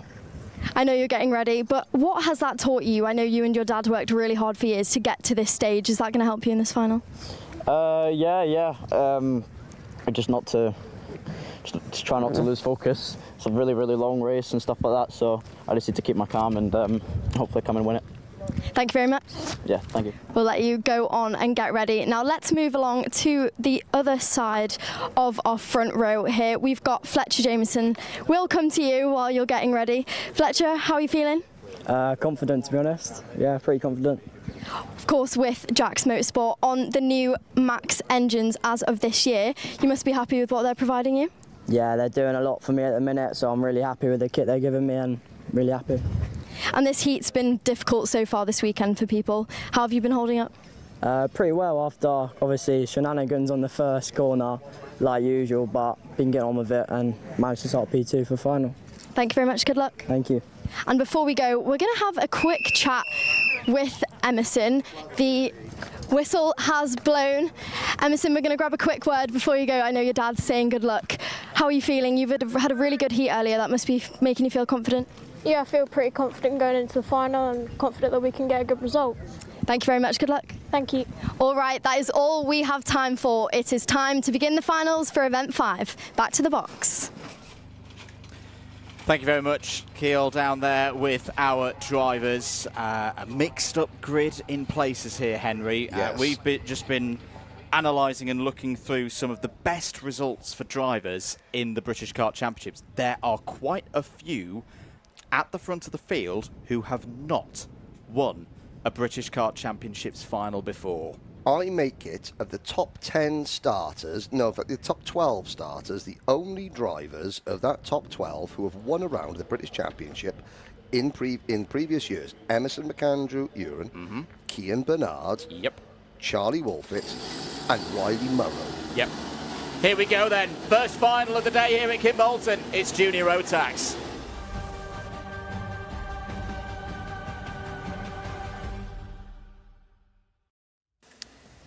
Here we go then for the final in Junior Rotax. Ellis Bell and Fletcher Jameson start from row 1. A returning Emerson McAndrew-Wren and Louis Radcliffe go from row 2. It's Thomas Jackson and Blake Southern on row 3. Finley Smith and Cian Bernard go from 4. Charlie Wolfett, championship leader, starts on row 5 alongside Riley Murrow. Alex Shepherd and Jensen Chalk go from 6. Row 7, it's Zach Turner and Ryan White. Miles Burton and Sebastian Clark go from 8. Connor Large and Nathaniel Gray on row 9. George Fountain and Ewan House complete the top 20. Laurie McVeigh and Teddy Cooper go from 11. It's Bradshaw and Holmes Ballack on row 12. Ronnie Smart and Alex Goodson go from row 13. Stanley Williams and Harry Radcliffe go from 14. Kartik Kometu and Joseph Berkery complete the top 30 for the start of this race. Jacob Aston and Aidan Clark go from 16. Finley Lines starts 33rd alongside Tobias Johns on row 17. Josh Cormack and Sam Aston squeeze in to the top 36. Everybody else will not take part in this race. This has been the hardest final to qualify for. 50-odd drivers started the race weekend here in Cambridgeshire, hoping of making it through to this race. We know who now will compete within it, Henry Beaudette. The next question, what are we about to see over the course of the next 15 minutes plus one lap? Well, from George Fountain's kart, we're going to see everything up close and personal. He has our onboard camera. We're going to see a single file start. We're then going to see which driver can maintain their composure in the heat, which driver can maintain tyre temperature, which driver has got grip left on those Mojo tyres by the end of the longest and most punishing race at one of the most punishing circuits in the UK. We go round again. The slow boards are still on. This is not the start of the race. And you can already... Oh, and now, that driver that dove to the inside, was that... I'm trying to see who was that. It was about the fourth. Could it have been a Craft Motorsport car? No, it's a little bit further back from Thomas Jackson. I thought it might be Cian Bernard. Oh, of of course. Sam Pollitt Racing yes, team. because of course they were single file, but jumping over that inside curb, probably to avoid, and this is the drivers in the middle of the pack have to be aware that it is one driver, not two, just one, who controls the pace. Ellis Bell, the tiny karter from Scotland, he is the only driver that controls the pace of the field leading up to the start, and everybody else has to be aware of that. Focus, pay attention, have your wits about you. George Fountain starting 19th on the grid, virtually just over halfway down in the absolute thick of the hornet's nest here in Cambridgeshire. Leaders coming towards Kimbolton Corner then. If you're just joining us, it's a mixed up grid.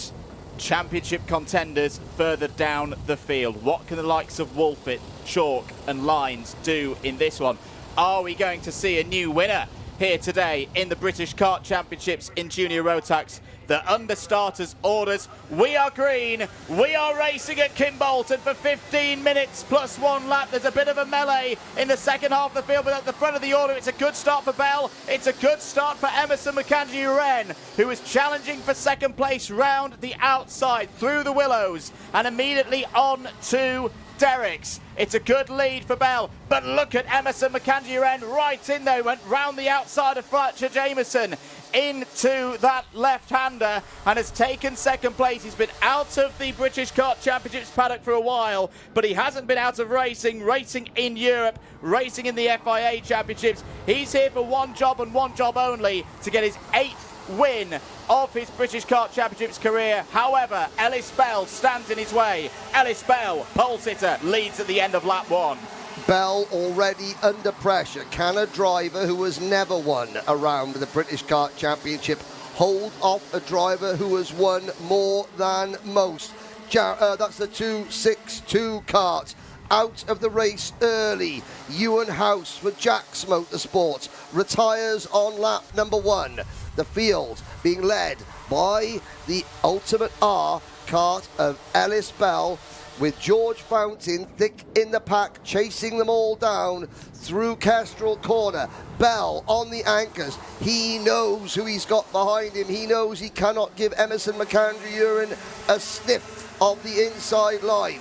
Bell's kart is not yet up to tyre temperature, which is why we're seeing him defend. He has got to hope that he can withstand the pressure early on, and as his tyres get up to temperature, as the setup begins to hit the sweet spots, he's still leading and can then begin to stretch away. Louis Radcliffe up in the 3rd position. We got one driver missing. Derek's completely using the KZ2 run off of the track, and they slot back in the mid-pack. Bell defends again into Kestrel Corner. Now, this is where Emerson McAndrew-Uren has got to have his wits about him, because he's got one eye on attack, one eye on defence. And here comes McAndrew-Uren. Bell squeezes him. McAndrew-Uren slots back into Stowe Corner. They're tripping over each other, and they're 3 wide for 4th place. And this is what Ellis Bell wanted. He wanted Emerson McAndrew-Uren to suddenly come under pressure, and Louis Radcliffe is providing that pressure. Blake Southern up to P4. Good move from Blake Southern, the top novice in this race so far. Ellis Bell now trying to break away from the rest of the field. McAndrew-Uren's got to keep his eyes forward and trust that the drivers behind are going to try and bring the rest back as a group, back towards Ellis Bell. However, Ellis Bell has had a warning. Also, Charlie Wolfett on the attack, up to P5. Championship leader knows this could be a pivotal day in his championship bid. Unbeaten in finals so far this season. Looking around the outside there is Fletcher Jameson, side by side with Riley Morrow. That's going to be tight, but they get through. That's good racing for the juniors. Jameson looks the wrong way. Is that going to be an opportunity for Morrow? No, he recovers well, holds on to that position of 7th right now. But look how close they are, Henry. We're only 5 laps into this one, still an 11.5-minute distance to go. Investigation underway for the 237 of Joseph Berkery. This is still anyone's game. Just to note, from the start of the race, Alex Goodson also out of this one. Alex is okay. His kart was pushed back off of the circuit. Meanwhile, back at the front of the order, Emerson McAndrew-Uren. That's a big lap. That is a big lap from last year's MiniMax champion. He's broken away from Louis Radcliffe. He's less than 2 tenths behind Ellis Bell now, and now he's got Ellis Bell potentially a little bit vulnerable, a little bit isolated here at Kimbolton. Through Derricks, that's good lines from both Bell and McAndrew-Uren. This is not really an overtaking spot here for the Rotax drivers, but 2 corners time could be. Bell leads through Kestrel Corner, but McAndrew-Uren is right there. How does he play this? He goes for the lead. Down the inside, new race leader for the first time in the British Kart Championship. So there's drama behind for one of the Vantages, and a Jax driver, Emerson McAndrew-Uren, leads in the British Kart Championships once again, but for the first time in Junior Rotax. Yes, it was Ronnie Smart and Miles Burton coming to grief. Cian Bernard sets a new fastest lap of the race, still over a second off William Antrobus's 4-year-old lap record here in Junior Rotax. And you can see McAndrew-Uren, he thought to himself, I don't want to hang around, I've got to go now, because Bell has set his stall out early by defending. So instead of pushing Ellis Bell away, he has decided to go for the lead. Battle for 3rd position, drivers chopping and changing. Louis Radcliffe and Charlie Wolfett side by side for 3rd. Wolfett takes 3rd position. Now Ellis Bell has got the big guns crowding round him. The tiny Carter from Scotland running with the Welsh team from Abergele, Ultimate R in North Wales.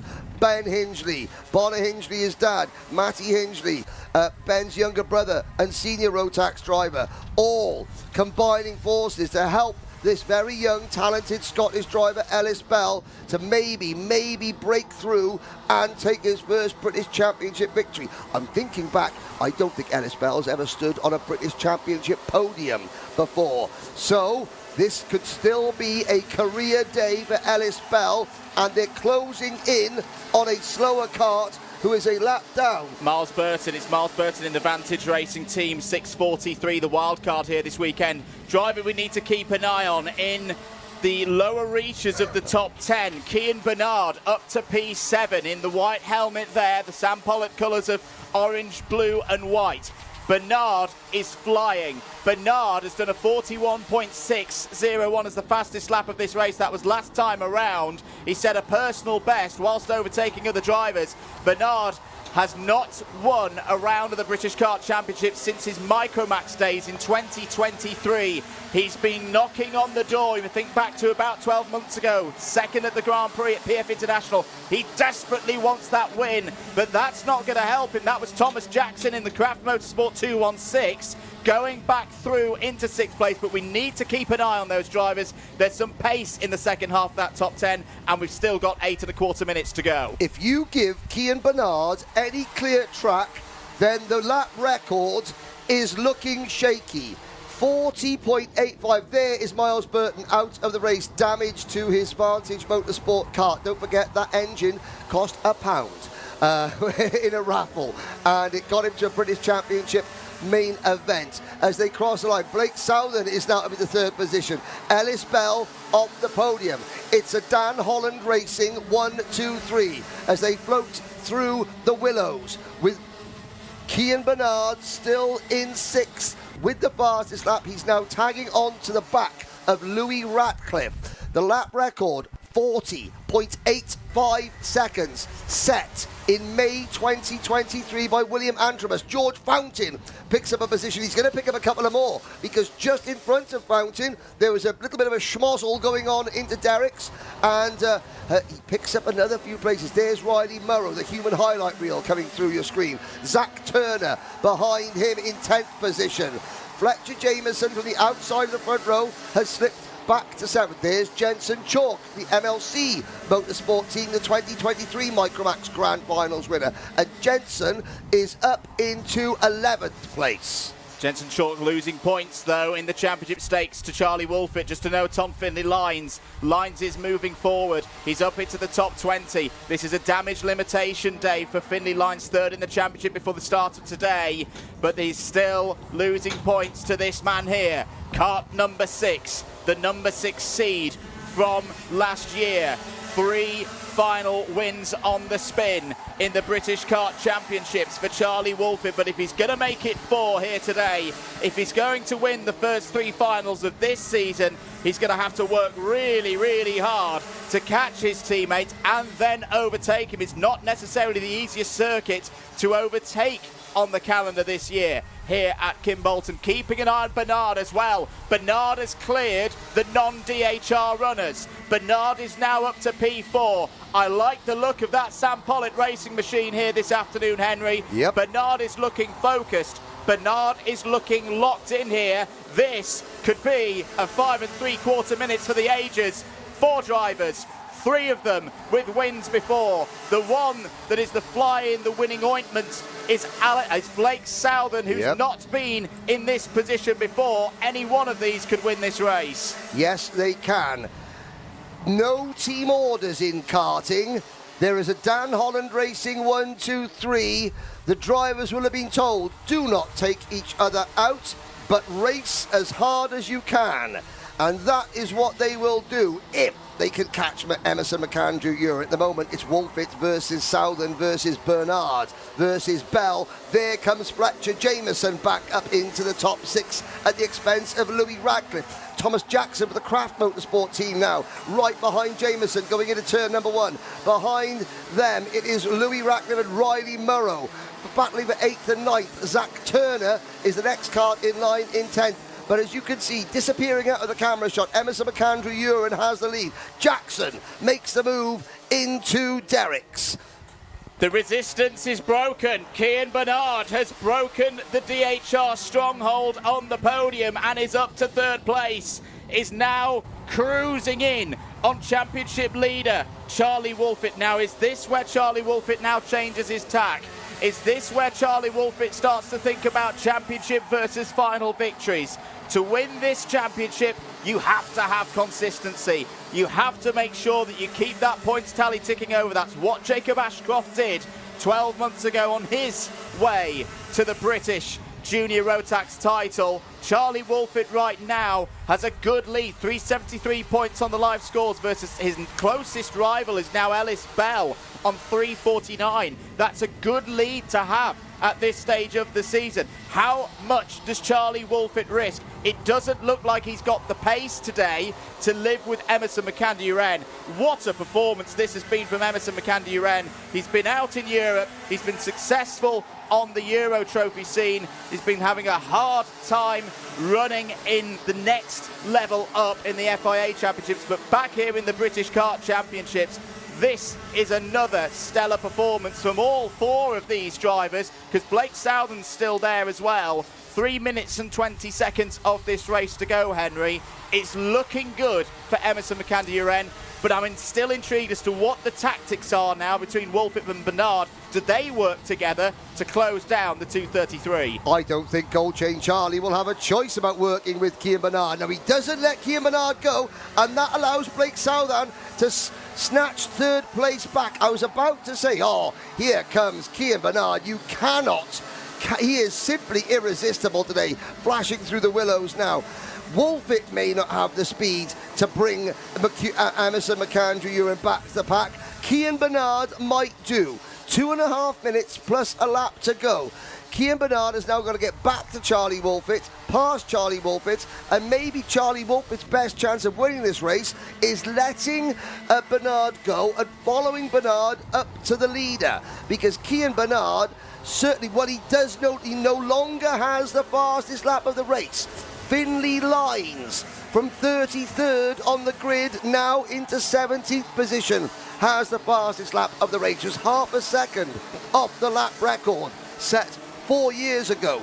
And this is on tyres that have done 2 days of racing in these hot, arduous conditions. Jensen Chalk getting mixed up there. He is running in, I think, 11th, 12th position. In fact, now he moves into 30th position at the expense of Connor Large, with Luca Holmes-Ballock in front of him in the number 228 kart. There is Chalk for the MLC Motorsport team. Into Kestrel Corner. This is outside the top 10, but look how fierce the battling is. Connor Large in Kai Clark's old race suit moves into 11th place, and that's a great result for Connor Large and his mechanic Jamie Rogers, because Connor is quite new to karting. Here is McAndrew-Wren through Derricks, and Bernard hasn't been able to close the door back to Charlie Wolfett. 5-second penalty for Luca Holmes-Ballock. That's not the first time we've seen that notice come up on screen. Unfortunately, the 228 is going to fall down the order at the end of this race. We've got 60 seconds of this third Junior Rotax final of the year for the British Kart Championships to go. Kimbolton is poised and ready. This is a really, really tense run into this one. On paper, you would say this is a McAndrew-Wren's race to lose as Riley Murrow goes wheel to wheel with Zach Turner. Zach Turner, who's raced far, far better this weekend. I've been impressed with Zach Turner here today. That was a move for 8th place ahead of Riley Murrow into the chicane. Through Derricks once again. Fletcher Jameson still there as well. Could still have a chance of getting his best result in the British Kart Championships if he can find a way up into the top 8.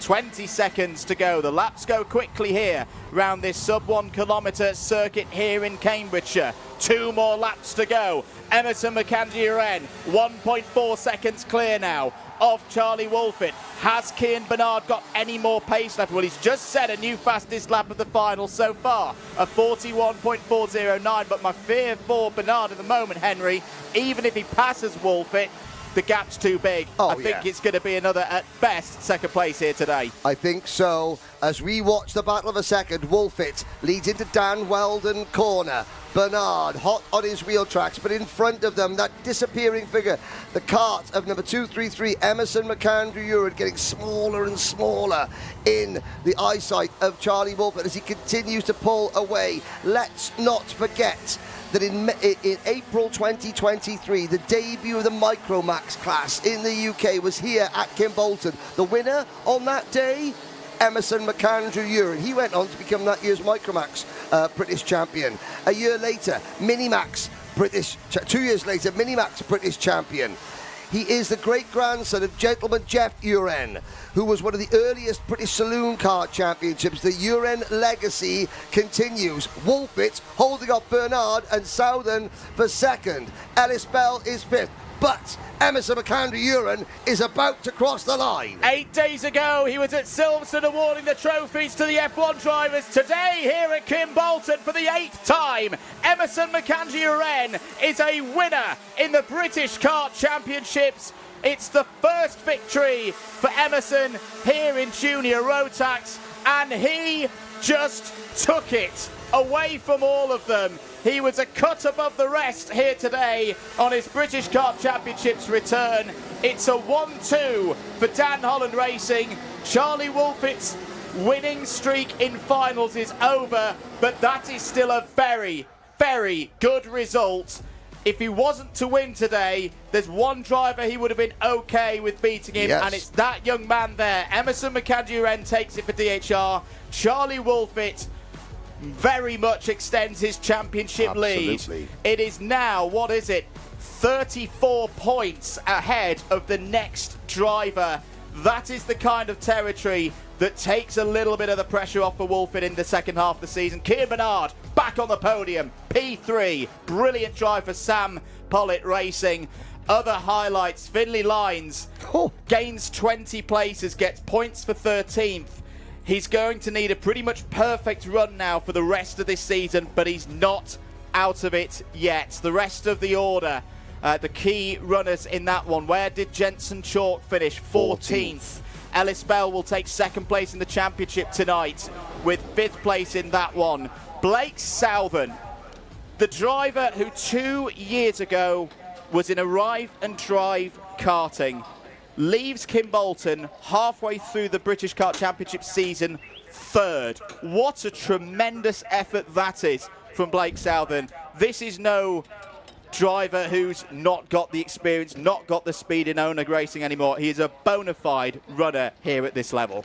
2 years of hard work for Blake Southern, but let's have a look back at an electrifying Junior Rotax final. They came to the back. You'll see the departure of Alex Goodson there into the tyres. He is okay.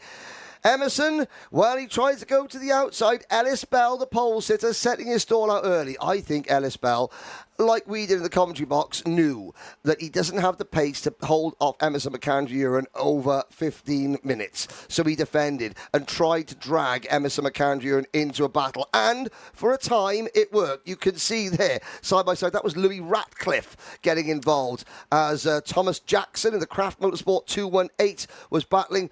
But as the race panned out and the lead pack thinned, Ellis Bell had no more friends behind him to prevent this from happening. That one move from Emerson McAndrew-Uren was all he needed, and that, in terms of the race win, was all she wrote. But there was so much happening behind, Andrew. Charlie Wolfit coming through the order as well. I think this is actually bigger than a race victory in terms of his championship bid. Miles Burton retired from the race, had a decent weekend for the Vantage team, the local team here to Cambridgeshire. These were some of the other scraps. Jensen Chalk gaining a couple of positions through that exchange. Keir Bernard's pace in the middle part of the race was absolutely electric. Fletcher Jameson, good run for him. Another top 10 this season. I think a top 5 is definitely coming later on in the season. Good race from Zach Turner today. Did not leave PF International a happy driver. P7 today. Really good run for Zach Turner. Other battles going on. Jensen Chalk, that's a little bit of a blow for Jensen Chalk today for his championship hopes. He slips down to 4th place in the standings. This was him going back and forth with Connor Large. That was for a spot inside the top 15. Into the latter stages of the race, Riley Morrow going up against Zach Turner again. That again was over 7th place. Good scrap between those two there. But it was Emerson McAndrew-Uran's day for the 8th time in his British Kart Championships career. He is a race winner in a final. Let's hear what he has to say with Ceol Lynch. Well, he has won a British Championship. He's dominated in Europe and he has now returned with a bang, with a win. That is Emerson McAndrew-Uran. Emerson, that must feel amazing. Yeah, it was a great weekend, like really good pace the whole week. So really happy with that result and hopefully we can push on for more. Everyone in this paddock knows how hard you and your family work behind the scenes. Your mum travels with you to and from Italy. How great is it to have the support of them? You couldn't do that without them, could you? Yeah, without them, none of this would be possible. So just a massive thanks to all my family. And can I ask one more question? How old are you? 12, nearly 13. So you are battling people that are older than you, they are stronger than you, and that has never not affected you this year at all? No, I don't really feel it when I'm going round. Well, congratulations, and we're going to be seeing you again later on in the year, aren't we? Yeah, I just have one more thing to say. What up?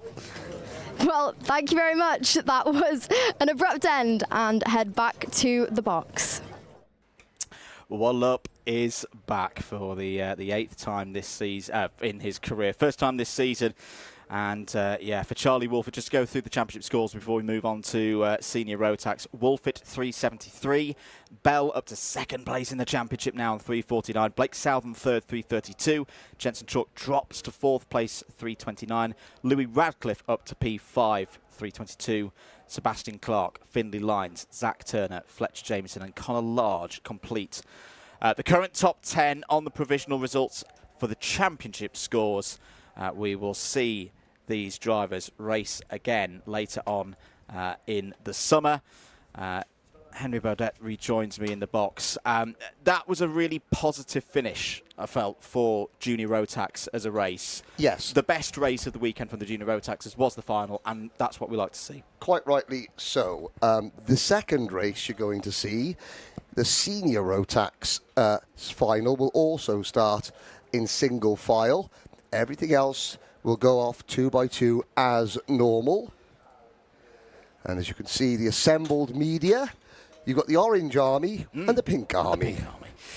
Just to note, if you are particularly following the Junior Rotax drivers, they will be back for the weekend of the 7th to the 9th of August at Wilton Mill. That will be the first event of the year for the mini championship that is going to form the E-Plate, the English Championship for 2026. Yes, so while we've got a couple of minutes, I will briefly explain the E-Plate, the English Championship. For the very first time, the E-Plate will be held over multiple weekends, and for the E10, the Mini, the Junior and the Senior Rotax classes, there are tickets for the Rotax Grand Finals available. You simply need to enter the Wilton Mill round of the British Championship via all the usual places that you go to enter one of these rounds, and the drivers, the 2 drivers in E10 and the 1 driver in Mini, Junior and Senior that scores the most points at Wilton Mill and then the double header at Silverstone gets a ticket. Not the championship leader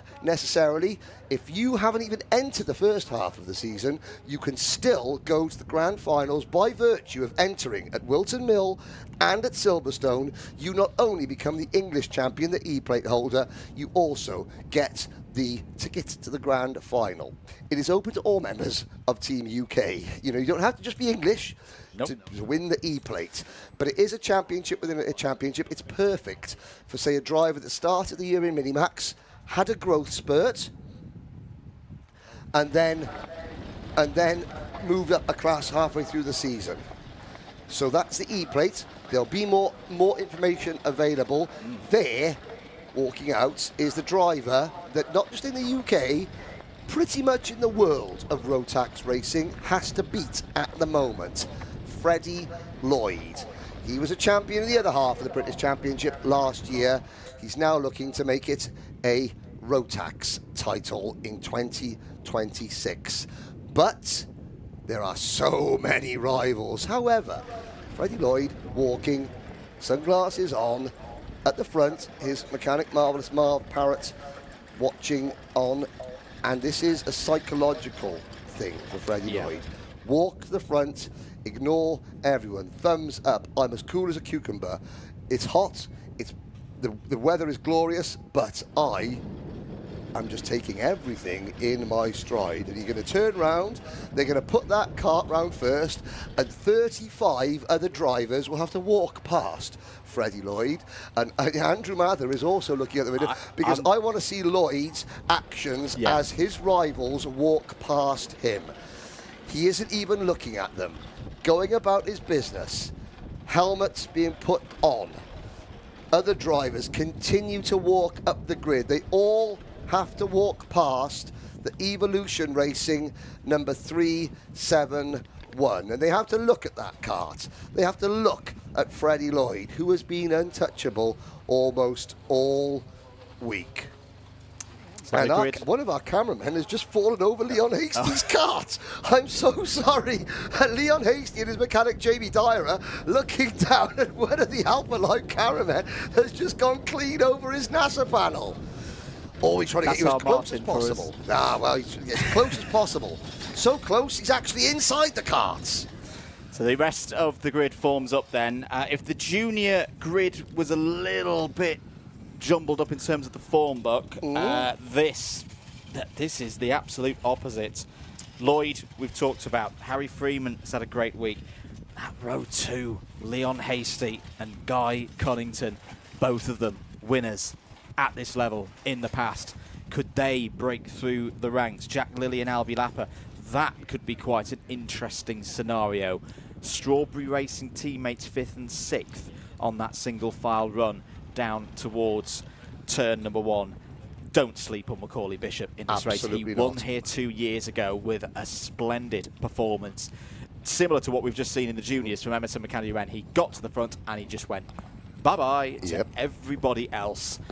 And it broke the rest of the field that particular year. Let's head down, though, to the grid. Ceol Lynch, what do you have for us?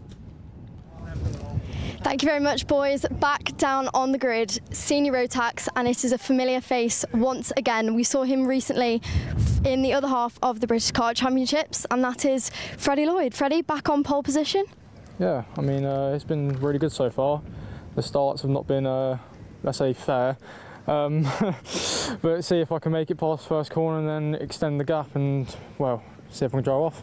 And you've been dominating elsewhere also recently. You were over in Genk for the Euro Trophy and you were racing 100 drivers. What's harder, winning there or do you think winning on the British grid?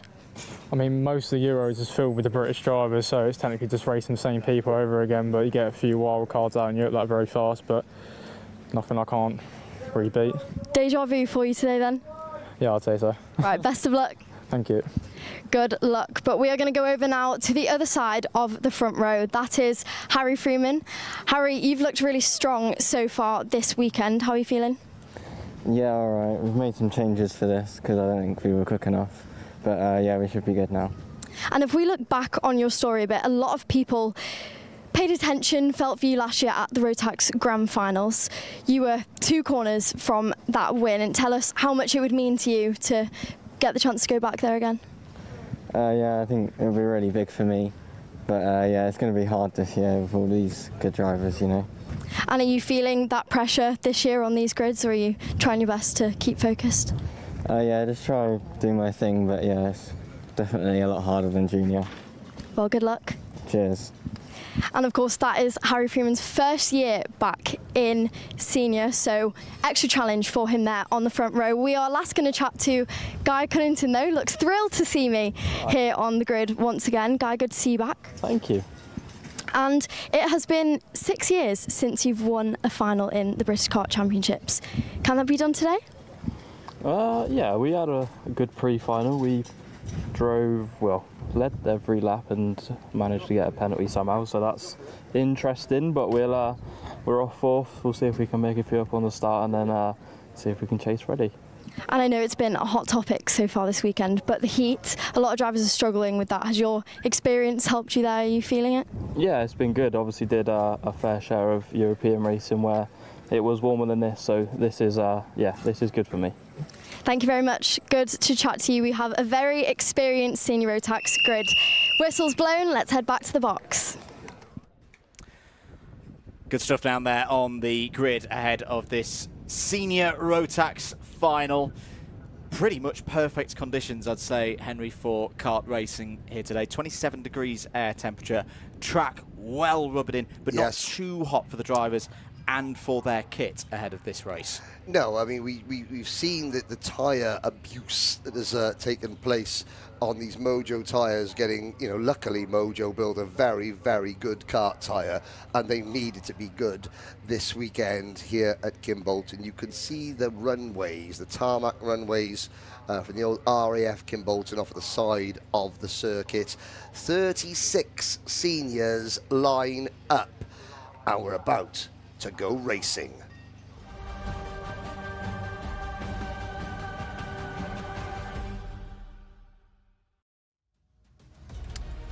For the third time this year, let's go racing in the final for senior Rotax. Freddie Lloyd, like he did at PF International, starts on pole position.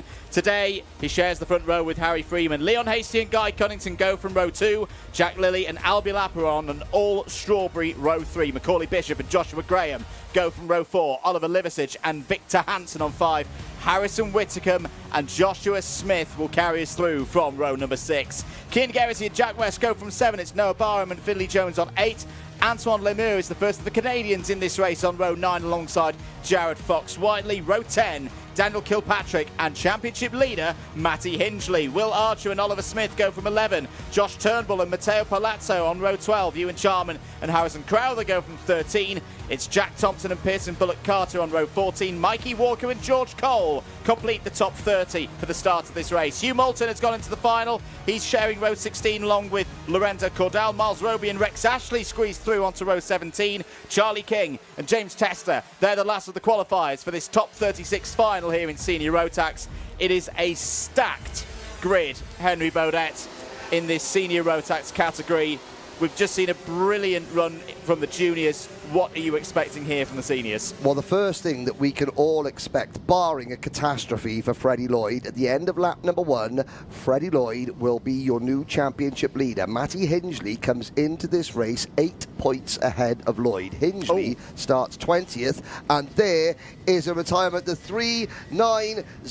Oliver the Liversidge. Motorsport card of Oliver Liversidge, who was starting in 9th position out of the race. So there's 14 points separating Hingley, Lloyd and Leon Hasty. Hingley starting 20th, Lloyd starting from pole, Hasty starting from 3rd.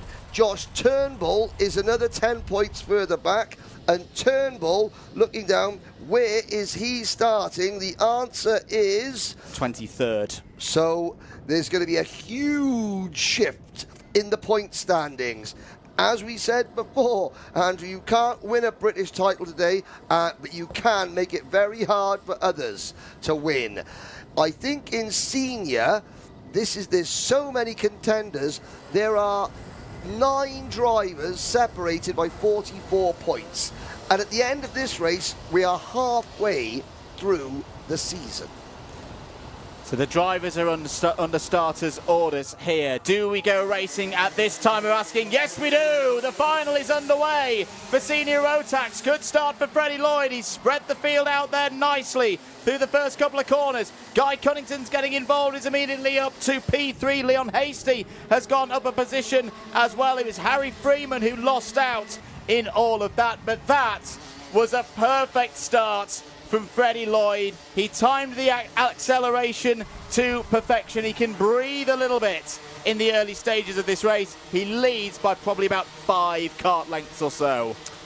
And it looks as though Oliver Liversidge, I think Oliver he's not very well. I think he pulled out, that may have been a stomach problem as opposed to a kart problem. As we complete lap number 1, the 35 drivers still left in the race, led by Freddie Lloyd, who is already extending his advantage to 0.7 of a second. As we look back at the midfield battle, Hasty, P2, Cunnington, the veteran of the field, in P3. Somebody misses out there. Who is that going through the cut through? That could possibly, was that Lorenzo Cordal? I thought I saw a zip race suit, Lorenzo's very distinctive crash helmet colours. There's a Jack's Motorsport kart making a move, just behind Harrison Whittaker, side by side for P2. Guy Cunnington and Leon Hasty wheel to wheel. Leaning on each other through over the start line. Cunnington's up to P2. Here comes Freeman once again.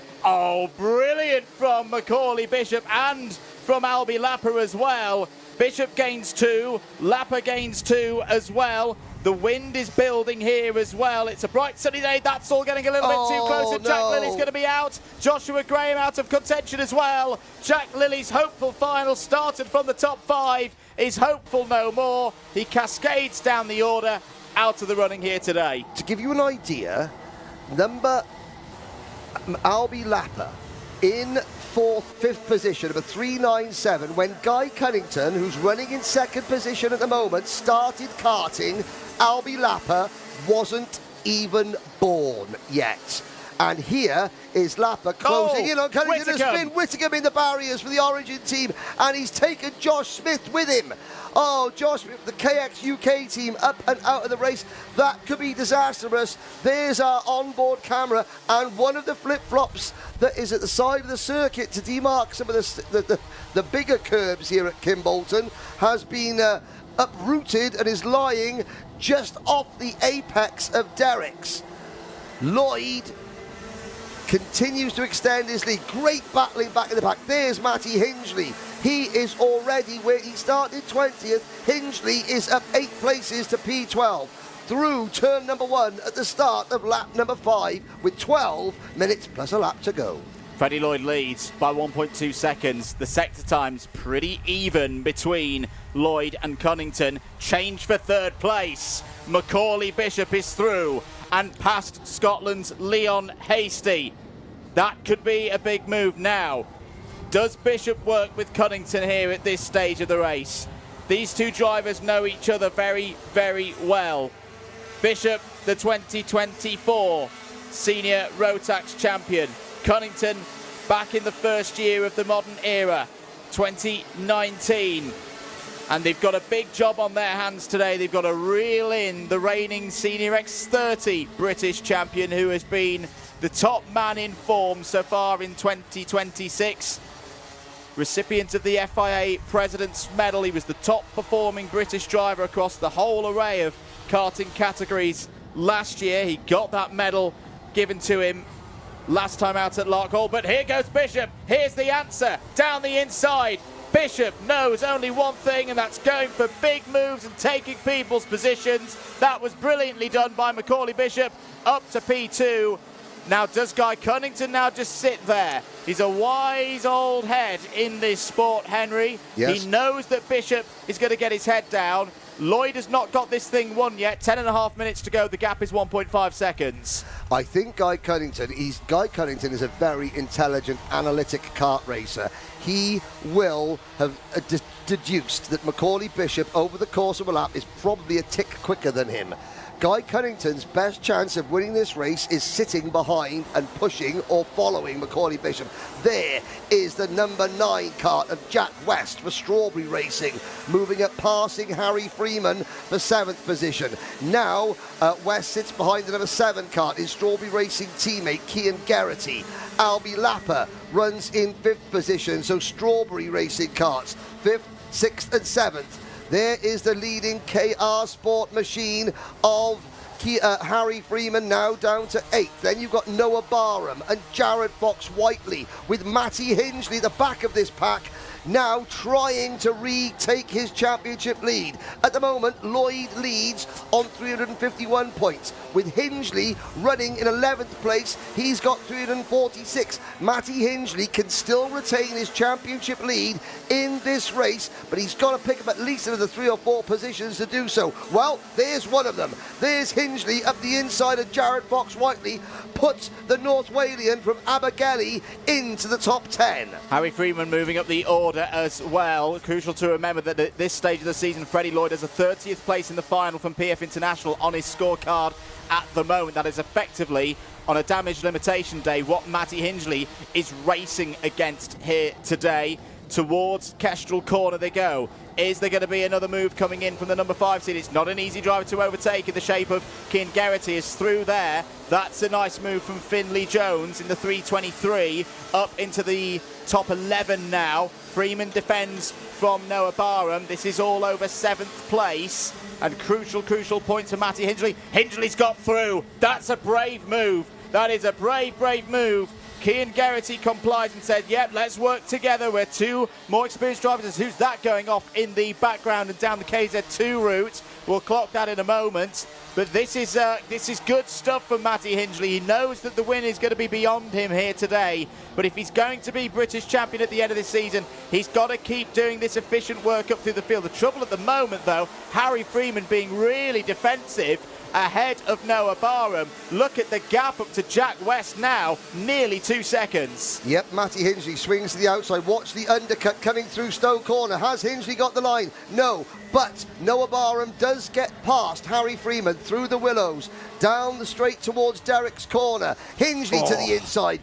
Good move there from Matty Hingley. He's got 1 more place to pick up, and by my calculations, if Matty Hingley passes Noah Barham, that will put him 1 point. 1 point behind Freddie Lloyd, who continues to extend his advantage. Here is third place, Guy Cunnington. So Cunnington has not got the pace to stay with Bishop. Bishop now has to hunt down Freddie Lloyd. 2 weeks ago in Genk, Lloyd won with Bishop a distant third against 100 drivers. You heard Freddie Lloyd at the start of the race saying, look, racing in Europe is just like racing in the UK with a few extra wild cards because British karting is so strong. Significantly, Freddie Lloyd then, with a grin on his face, said, yeah, but that's nothing I can't handle.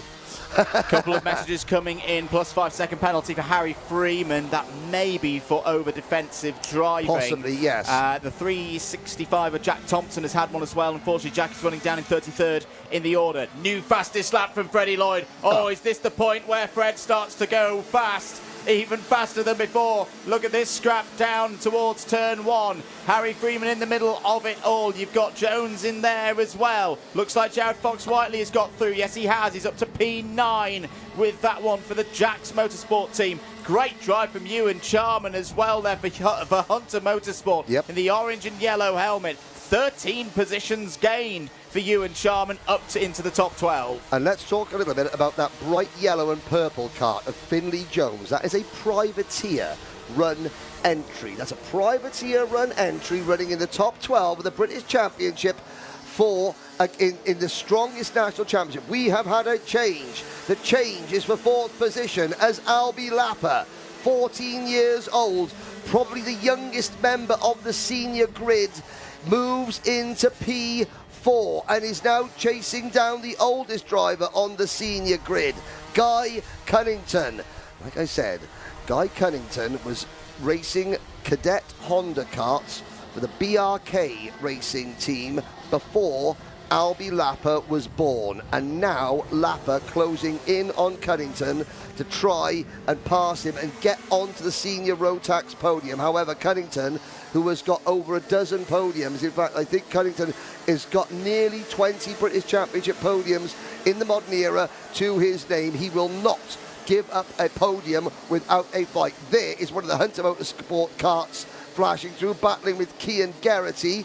That is the battle between Ewan Charman and Geraghty, but what is now 12th position. Oh, somebody exit stage left going into Derek's, and I think that might have been Charman, who is now going to have to give up those places. It was Ewan Charman, the 319 Coles Racing kart of Joshua Turnbull, who started this race in the top 3 or the top 4 in the championship. Turnbull is down in 18th position, just in front of his teammate Harrison Crowther. We have got a change. Full course yellow, slow procedure. The race is neutralised. The reason for we are not... now there is a kart stranded. It's a Guy Cunnington I think it's Matteo Palazzo. Matteo Palazzo has come to a stop. Matteo's looking okay. He's just standing there with David Manchester, one of our chief officials here today. So the race is neutralised. That is the correct decision from the race officials. That is a high-speed point of the circuit. Look at the rear end of that Palazzo kart. That kart and Matteo Palazzo with David Manchester, one of our on-track officials, walking away, not hobbling away, walking away. The kart, the left rear quarter of that Guy Cunnington racing kart has been twisted up like a pretzel. That kart has made hard rearward-facing contact to the tyre barriers, which have done their job brilliantly around the outside of the first part of the Willows.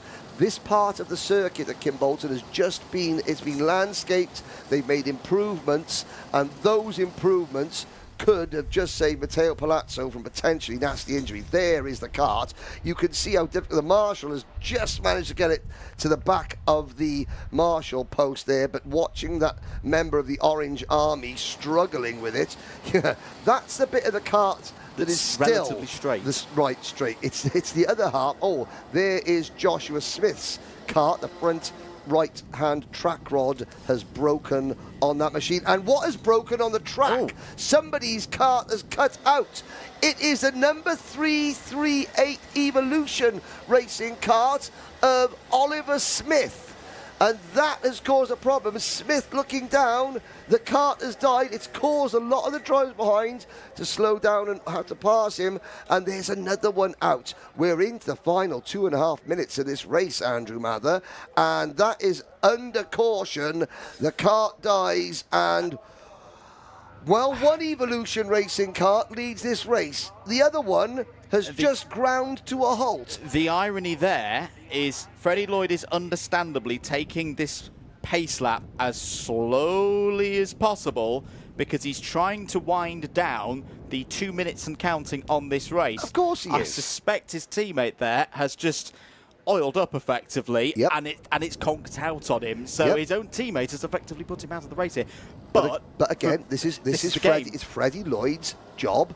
He can control the pace however he wants. It's a full course caution, which in karting terms means it's like Freddie Lloyd is effectively the pace car, the safety car. And the safety car in any form of motorsport goes around very slowly until the lights go green, until he goes, and he has absolutely got the jump on Macaulay Bishop. Bishop crossing the line with his hand in the air because he got caught napping. There's no other word for it. Lloyd had the field at his mercy and is gone. With a minute to go, the battle is on for second between Bishop, Cunnington and Albi Lapper. That was superb from Freddie Lloyd. He read the situation perfectly. And I fully agree, Henry, not often that Macaulay Bishop gets caught semi-asleep like that. And I tell you what, the back end of his kart doesn't look particularly good. Guy Cunnington is absolutely all over him. Albi Lapper is there as well. Albi Lapper trying to get his first podium at a senior Rotax level here in the British Kart Championships. Lloyd's gone. Lloyd's gone. He's got the 1.4 second lead once again. And that brilliant restart and reading of the race could be the thing that gives him the race victory. However, he may not have the championship lead leaving Cambridgeshire tonight because Matty Hingley, 5th in this pack, 6th overall. Out is Jared Fox-Whiteley. Jared Fox-Whiteley goes no further. Will not see the checkered flag here today. That's a chance of a top 10. Gone for the Jax Motorsport man. 10 seconds remaining. Will Freddie Lloyd time this in a way that this will be called last lap this time around? 4, 3, no. We go for 2 more laps then.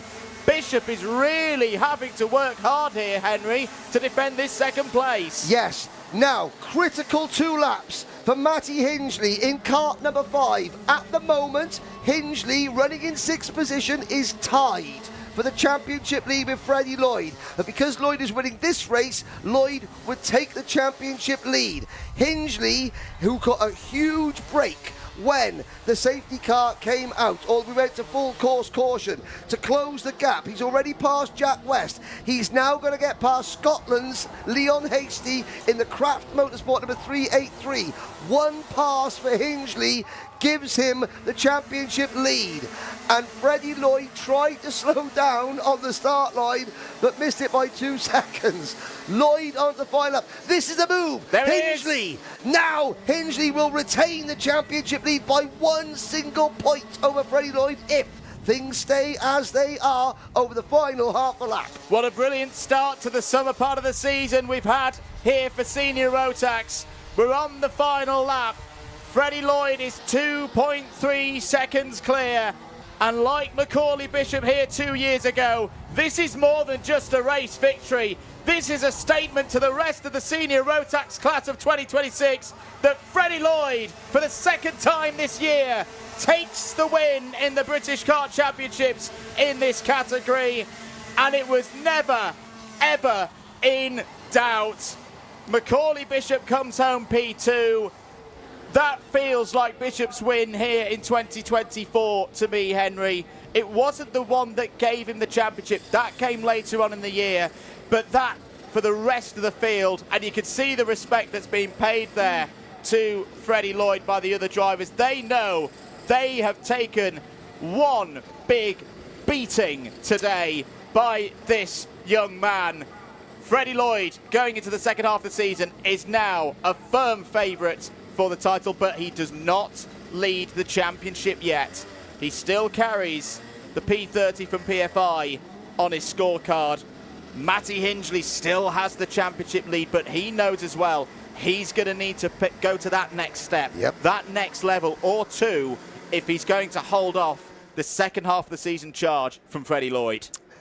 You say consistency, you know, wins championships. Do you know what else wins championships? Wins. And Freddie Lloyd is doing an awful lot of winning. Whatever kart he steps into, whatever country he is in, he is in the middle. I mean, we've got a hot summer. That driver on your screen there is in the middle of the hottest streak I have seen in karting in quite a long time. Fully agree. Bishop, Cunnington, Lapper, Hingley, Hasty, Barham, West, Freeman, and then Charman, Geraghty and Pearson, Bullock, Carter round out the top 12. Well done, Antoine Lemieux from Canada on his British Championship debut, finishing in P13 this season, being his debut season in the UK. Further back, Hugh Moulton, only 26. He drops to 9th in the championship. Josh Turnbull drops to 6th in the championship. Even after all that, well, it's too early to say it's a head-to-head fight, but really, he is, the driver there, head and shoulders above the rest. 11 wins now for Freddie Lloyd in the British Kart Championships. You can see from his face, it looked easy out on track. It was anything but. Let's take a look at some of the highlights from that Senior Rotax final. A very different kind of final to what we're used to. Before the race start, Oliver Liversidge, who was retiring. not well. That was he's unwell. Yeah, is Oliver Liversidge. Here was the start, and you could see the front 5 getting away clean. Lloyd and then there was an issue. That is why Harry Freeman was under investigation, because he was the driver that was a little bit judicious with the use of his front bumper going into turn number 1. There's the demise of Josh Smith. Harrison Whitcomb did get back into the race and finished 21st. Harrison Whitcomb's not going to like that corner. That's 2 years in a row that he's had an incident through that part of the course. This was the move for second place by Bishop ahead of Cunnington. Good scrap in the second half of the top 10. Jack West did well today and has done well all weekend. Finished 8th in that one. Lots of good racing. Yeah, lots of good passing. Finley Jones, we talked about Finley being up near the sharp end. He eventually faded to 24th. So the mid-race sort of pause, safety car period, full course caution, however you want it. There's Jones at this point battling in that bright yellow and purple kart, battling for a place in the top 10. The mid-race caution period really helped drivers like Matty Hingley. We thought it would help Macaulay Bishop, but nobody told Freddie Lloyd that. It hindered a lot of other drivers like Finley Jones. There is Matteo Palazzo. There is Mr. Carter from Dan Holland Racing. And that was the retirement of Freddie Lloyd's teammate. But as the race restarted, Freddie Lloyd up and gone. Bishop wasn't happy. Jared Fox-Whiteley retires from a top 10 position, but Freddie Lloyd again, just simply, you know, undeniable, irresistible, and unmatched in terms of race wins this year. And back-to-back wins at Kimbolton as well. Did it last year in Senior Yes. X30. I think it'll be a little bit more relaxed after that close photo finish that he had here last year. But let's hear with him. Let's have Ceol Lynch ask him how he feels after his 11th win in this championship. Freddie Lloyd, another win to add to the books for you. Did that slow procedure phase you there in the middle? Definitely made the race harder towards the end. I mean, I had clean air the whole race, and then towards the end, the slow ball came on. I just tried managing the time and everything towards the end, and then managed to catch everyone sleeping on the restart. Still a lights to flag victory there for you. Did halfway point in the season, what's the thoughts? Of course, you're dominating both right now. You're doing well. Well, I'm just trying to do every race and try to win every race I can. I mean, even if I can't win the championship, I'll still try to get the win. But so far, I'd say I'm doing pretty good, winning pretty much both classes and doing the best job I can. Of course, and we know you have strong support behind you. Who do you have to thank for the results today? Obviously, Laker, Evolution, Marv, my dad, my mum, my sister have been here supporting me, and I'm grateful for that. Time Engines, thank you for the WAF, that's good. Yeah, so that's about it. Thank you very much. We'll see you shortly at Event 6. Thank you. Freddie Lloyd there, focused as ever on the next job at hand, which will be, say, Event 6 of the championship. He's continuing with his double assault this year of both senior X30 and Rotax categories, and you'll be able to join us for that one. The weekend of the 24th to the 26th of July, we'll be heading northwest up to Wera for IAME, the third event of the year for IAME, Event 6 in total for the entire set of championships. Henry? Yes? I think it's story time whilst we have a little pause before the MiniMax final. Well, for those of you who watched the build-up show, you would have seen me talk a little bit about the history of Kimbolton, specifically the story of a B-17 bomber that took off and landed here at Kimbolton in December 1943 called Ye Old Pub. And I am delighted to say that the gentleman who goes by the name of Stormus65 is watching this. In the Clubhouse Museum here at Kimbolton, there are a number of models. One of the old pub made specifically to look like the damaged aircraft that was almost shot down over Germany, but then guided back here by a Luftwaffe pilot from the German Air Force so that the 9 of the 10 crew members could land safely here on this very tarmac you're looking at now. Stormus65, he was commissioned by Hunt's Kart Club to make those models, which are in the Clubhouse Museum. Please take some time to go and look at some of the artifacts. Stormus is watching. Thank you. He delivered the models on the 11th of November 2023, nearly 80 years to the day after the famous story of Ye Old Pub of 21-year-old Charlie Brown and 25-year-old Franz Stigler. Thank you for watching, and please go back, watch the opening of the show to hear about a remarkable story and Kimbolton's history. History before even karting was a thing. Next up, MiniMax. Their final is set to go in the next few moments. There is Austin Oman, or was Austin Oman, on pole position. And Otis Cleary there, you can see, ready to go from P2 on the grid. Otis has had a really, really good step forward so far this season. He was on the podium, second place last time out at PF International. Could he go one better here today? There's Oscar Kenny. Oscar's been in very good form since the last round at PF International. Had a great result out in Europe 2 weeks ago. The walk to the grid they do here for the final is underway, and for Austin and Tristram Oman, his father, they've been here before. Yep. And they were here last time out at PF International, where they'd won both of the heats. They had pole position. They led that final for the majority of it, and then just in the last couple of laps, missed out, slipped off the podium, finished P4. Austin Owen will be, if I'm not mistaken, your championship leader heading into this one, but knows that that doesn't count for anything here in the final. This is, in effect, back to square one, a one-off race, no carryover of points from earlier on in the weekend. He's going to have to go out and properly win this one today with a good drive. Yes, you're looking there at the MLC Motorsport kart of, I believe that was Jack Fulbrook-Harmer, who is starting well up. There's Nathan Rawlings, formerly of SFR Motorsport, now working for Sam Pollitt Racing, and he is there with Teddy Murphy, walking out onto the grid. Teddy will start 7th. As they go past the throngs of the Pink Army, the amount of media here at the British Championship has increased exponentially.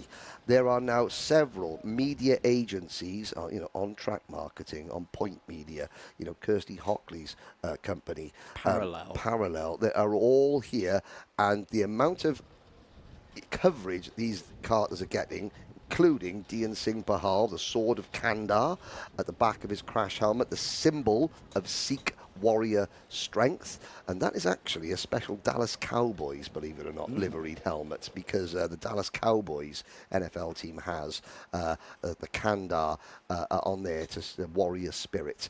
But there is a look at the drivers heading out, and the Pink Army. It's great to see. There's more people paying attention to kart racing, not as a stepping stone, but as a sport in its own right. And there were bits of grumblings when the media had to sign on and do all this and put their pink tabards on. However, it's a very, very impressive sight, and it shows how much media attention these drivers are getting and how well the drivers cope with having to be in the spotlight of the media. 30 drivers will take part, all being well, in this final. Very good conditions for us here today. If you're just joining us at Kimbolton for Event 5 of the Wera Tools Motorsport UK British Kart Championships, Andrew Mather, Henry Beaudette and Ceol Lynch taking you through all of the action here this afternoon. At the height of summer, let's head down to the grid. Over to you, Ceol. Thank you, boys. Once again, it is time for the MiniMax final. Let's take a look at our pole sitter, Austin Oman. After a brilliant weekend for him out at PF, you found yourself on pole position once again. We'll let you pick up your cap first. Austin, last time out, you had won everything up until that final. You didn't quite get it in the final, but you were really strong. Could this be your chance? Yeah, I'm looking to do the same again, but obviously have a better result here. And if you've watched the build-up show, you'd see your dad won the Excellence Award after that for being your mechanic. He spoke a bit on the dynamic between the two of you, but we need to hear it from you. What's it like? How does he help you? He's an amazing mechanic. I don't think I've had many mechanical issues for years. And of course, former driver himself, is he able to give you that advice? Yeah, I mean, I've got a driver coach, but he's always there to help both of us. Thank you very much. Good luck. Thank you. Great to get the insight then from Austin as well as his dad. Let's move along though to Otis Cleary. Otis, really strong start to this year for you. It was a proper step up. How's it been from your point of view? It's been all right, running 4th in the championship. I think this race, I think I can do a bit better and try and raise my rank, if you want to call it. I think it's been an all right weekend, but we could have done better. Absolutely, and we've seen a lot from you and your teammate kind of working together. DHR, strong team. Is it nice to have that teammate who's behind you on today? Yeah, it's always helpful. It's like having the step up, really. It's just an advantage that we can take. Thank you, good luck. Thank you. And we're going to hear from one more driver before we get underway with this final, and that's Josh Cook. Really consistent. Josh, if we talk about your weekend so far, you had a bit of a difficult qualifying. Can you kind of explain to us what happened there? Yeah. Good first lap, and then just mistake in the chicane on the second lap. So didn't have a great start position for the heats. But you've learnt from it and you've absolutely fixed it today. You had a really strong heat today. Yeah, good super heat. Yeah, we had the pace, so see if we can go well in this final. And we know what your overall goal is this year. As we're reaching the halfway point after today, what's the main goal in mind? Is it all points, staying consistent? Yeah, taking home some good points, staying consistent, and just trying to be at the front. Well, good luck. Thank you. And that is it. Some great insight from our MiniMax drivers. We're going to get underway shortly with another final here at a scorching Kimbolton. We are indeed. Welcome everybody once again to your live broadcast today, brought to you by Alpha Life of the British Kart Championships. Henry, I'm really looking forward to this one. This is a very talented field. Yes. I count in terms of race winners previously 1, 2, 3, 4, 5, 6, 7 drivers have sampled victory before in the British Kart Championships, and many more have been in the top 3 as well. This is a very, very competitive grid. Yes, 2 weeks ago at the Euro Trophy round in Genk, there were 13 drivers entered in this class from the UK. When the checkered flag fell at the end of 3 days of racing, 12 of the top 13 drivers were British. Britain leads the MiniMax class in around the world, and British drivers, James Roots, for example, starting 4th on the grid. He won his ticket to the Grand Finals in America this year. British drivers travel far and wide, but we're back here at Kimbolton and we're about to get their final underway.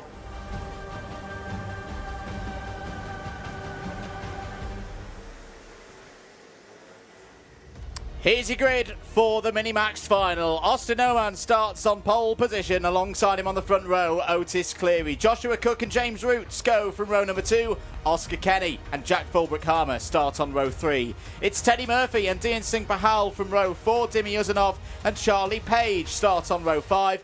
Wildcard Oliver Butchard starts on row 6 alongside Maximilian Abrahart. Row 7, Lewis Herbertson and Eddie Duncan. Flynn Grantham and Sebastian Behrman go from row 8. Winner last time out, Logan Rolfe, goes from row 9 alongside Ralph Martin. Completing the top 10 rows of the grid, it's Ethan Lloyd and Alfie Phillipson. Soren Gallagher and Arthur Farrow go from 11. It's Will Eden and Riley Blakemore from row 12.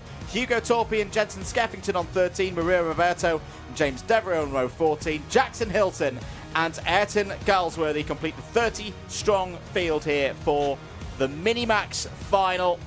Plenty of talent on this grid. It's a close championship affair so far this season. Are we ready to go racing? No, not quite yet. That, I think, was a little bit too eager on the loud pedal from our drivers, so yes. Race director Nigel Edwards sends them round again. Yes, we did have 30 drivers. I believe we only have 29. The Coles Racing number 112 of Alfie Phillipson is not clocking up on our timing and scoring screens. Now that could be one of two things. That could be one, he's not out there and is withdrawn from the race, or number 2, his transponder has either stopped working, which is something, if it's on the cart and not working, then motorsport-timing.co.uk, Ian Rogers will score them manually. And Shay will score them manually. If it's been left off the cart, then, well, he may as well not be out there because he will be not classified. Yeah, I don't think he's out there I don't think he's out there. So hopefully Alfie Phillipson is doing okay. Austin Oman telling the field, slow down, slow down, slow down, slow down. Our camera cart, Ethan Lloyd, number 166, starts deep in the middle of the pack. Here we go. There is a look from 19th on the grid as the lights go out and we go racing. Down towards turn 1, can Austin Homan. Oh, what a brilliant piece of driving there from Otis Cleary. The spinners in the middle of the pack. Maximilian Abrahart has got caught up in all of that, has been relegated to the bottom of the order. But what a start for the 122 of Otis Cleary from the outside of row number 1. Leads in the early stages here at Kimbolton. Down towards Derricks we go, through Dan Weldon corner and up the TKM straight on lap number 1. Already Austin Oman trying to fight back. Cleary having to defend. Cleary, one of the few drivers at the front of this field who has not had a win yet. He's had a second, but not a win.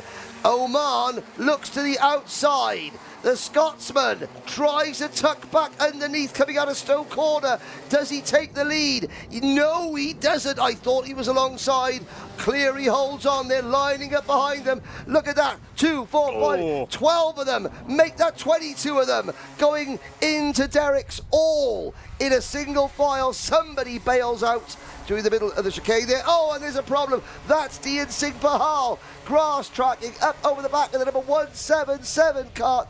Teddy Murphy out of the race. Real shame there for Teddy Murphy. Has had his strongest weekend in this championship up to this point, but sadly will not make it to the end of the final. Look at this now. Look at the scrap going on for second place. Arms waving around as everyone's trying to get themselves involved. Austin Oman breaking away at the front of the field. Roots, Cleary, Cook, second, third, fourth, need to get themselves organised here because they're letting Austin Oman break away. There's still a long way in this race to go. Jack Fulbrook-Harmer's down the order a bit down. In fact, he's down the order quite a way, down to 9th place now. But look at this gap that Austin Oman is stretching out ahead of the rest of the field here. Henry, he's going to be feeling very good about this at this moment. Yes, as we were looking at the retirement of Teddy Murphy, Austin Oman at this corner, lap number 2, was able to get past Otis Cleary and take the lead. He's been able to pull away, and Cleary now falls back to 4th position behind the KR Sport number 175 of Joshua Cook. James Roots in the number 132 Dan Holland Racing Kart is up into P2. Side-by-side action through the willows, somebody bouncing over the curb. I think that might have been Oliver Butchard. Watch for the MLC Motorsport Kart number 688 driver with a luminous green crash helmet. Oh, this is as close as you want to be. That's Ethan Lloyd, side pod to side pod, coming out of Dan Weldon corner, and put Ethan Lloyd, well, he started 19th, lost a few places on the opening lap. Now he's gained one back. That was with Will Eden that moment. Will Eden, one of the local wildcards here to Kimbolton. Soren Gallagher's had the warning flaggers. Here goes Oscar Kenny down the inside of Otis Cleary. That's a clean move from Oscar Kenny up into the top 4 positions. That is his equal best result in the British Kart Championship. He's one of those drivers who's been knocking on the door of a podium finish at this level. Could this be the day that occurs? There is the 122 of Otis Cleary, who's had good pace across the course of the weekend. Needs to remember, still a long way in this race to go, as it's slightly kicking off in the background there. Dean Singh Pahal going wheel to wheel with one of the RCEs. So that's the team he used to race with, of course, back when he won the MiniMax title less than 12 months ago. He's still held in a very high regard within the Richardson chassis engineering team. But their newest charger, Ethan Lloyd, down the inside. Ethan Lloyd now up into, I think that's up into 18th place, 19th place, just up behind Singh Pahal. He may be held in high regard by the RCE team, but the RCE team will be very, very happy if one of their new drivers passes him, just to show, hey, we're still here. The RCE team, British-built chassis from the RC factory in Coventry. And the RCE team, one of the few British-built chassis in this class. There's Oman across the line. The battle is on for second. It's no longer a battle for second because Josh Cook has just passed James Roots, and the mood the Cookie Monster is in, I would think that with 10 minutes to go, he is going to start munching into Austin Oman's lead. There's the Hunter Motorsport Kart, number 148, Oscar Kenny, with the fastest lap of the race. He passes the 132 of Roots for 3rd position. Cleary, after that electric start, has fallen back to P5 and is now struggling to keep Sebastian Behrman, Lewis Herbertson, Jack Fulbrook-Harmer, Flynn Grantham and Charlie Page behind him, with Oliver Butchard in 11th. This is Oliver's British debut in the bright green crash helmet. There goes Charlie Page across your screen. Mentioned Soren Gallagher earlier. Soren from the north of Scotland, from the same village. They filmed the BBC children's series Balamory. Call him the Balamory Bomber. Soren Gallagher, but he is there. Dimi Uzanov in 13th position. Logan Rolfe, a winner this season, is 12th. 14th for last year's Honda Cadet British champion. Briley Blakemore, 16th for the first ever driver to win a British karting title in an electric-powered kart, the 2024 Might E Bambino champion, Ralph Martin. 9 minutes of this race to go. Austin Owen with a good level of control over this one at the moment. Here comes Kenny down the inside. This is for second place, and another really clean overtake from Oscar Kenny, who's having a career day in the British Kart Championships here at Kimbolton. Checks over his shoulder, sees that Joshua Cook, the winner from Warden Law at event number 1, quite happy at the moment to see what kind of pace Kenny has. They've got to work together for the second half of this race. Still a good amount of time in it, 8.5 minutes remaining. Austin Owen now does have a back marker. Maria Roberto. I think Maria's had a problem out there. Because she's not a back marker, No. but she is running at the back. She's obviously had a spin or been involved in an incident and is now close back in. Oh, Sebastian Behrman. Oh, Sebastian Behrman, who was running so well, is out of this race. I was about to say keep an eye on him for the second half. He was up 10 places, but that has all been unpicked. The work undone, out of this race for Sam Pollitt Racing. That is a bitter blow for Sebastian Behrman, who was a seeded driver last year. It's been a tough run so far from him. It was a P6 last time out at PF International. Out is Maria Roberto as well. Maria will have seen the blue flags and has taken the sensible choice there of pulling into the pit. As here's an attack from another of the KR Sports. Logan Rolfe. Yeah, Logan Rolfe on the charge back through. So that is now 7 places gained for Rolfe up into the top 10. Here back down the inside comes Oliver Butchard, thinks better of it on the brakes. Dimi Uzanov in there as well, running P12. Yeah, Dimi Uzanov, one of the very few drivers in this class, if not the only driver in this class, running the Birrell chassis for the JPD UK team, Jason Dredge's team. There's Charlie Page with a very distinctive white, luminous green, red colours. Last year's Rotax International Trophy champion. Won that at Le Mans, and of course a lot of these drivers head to Le Mans this week for the International Trophy. There's Oliver Butchard for the MLC Motorsport team on his British debut. Oliver usually races in the UAE, where his family are based. Although he's here having a bit of a summer vacation, he'll go and visit his grandparents in Poland next week.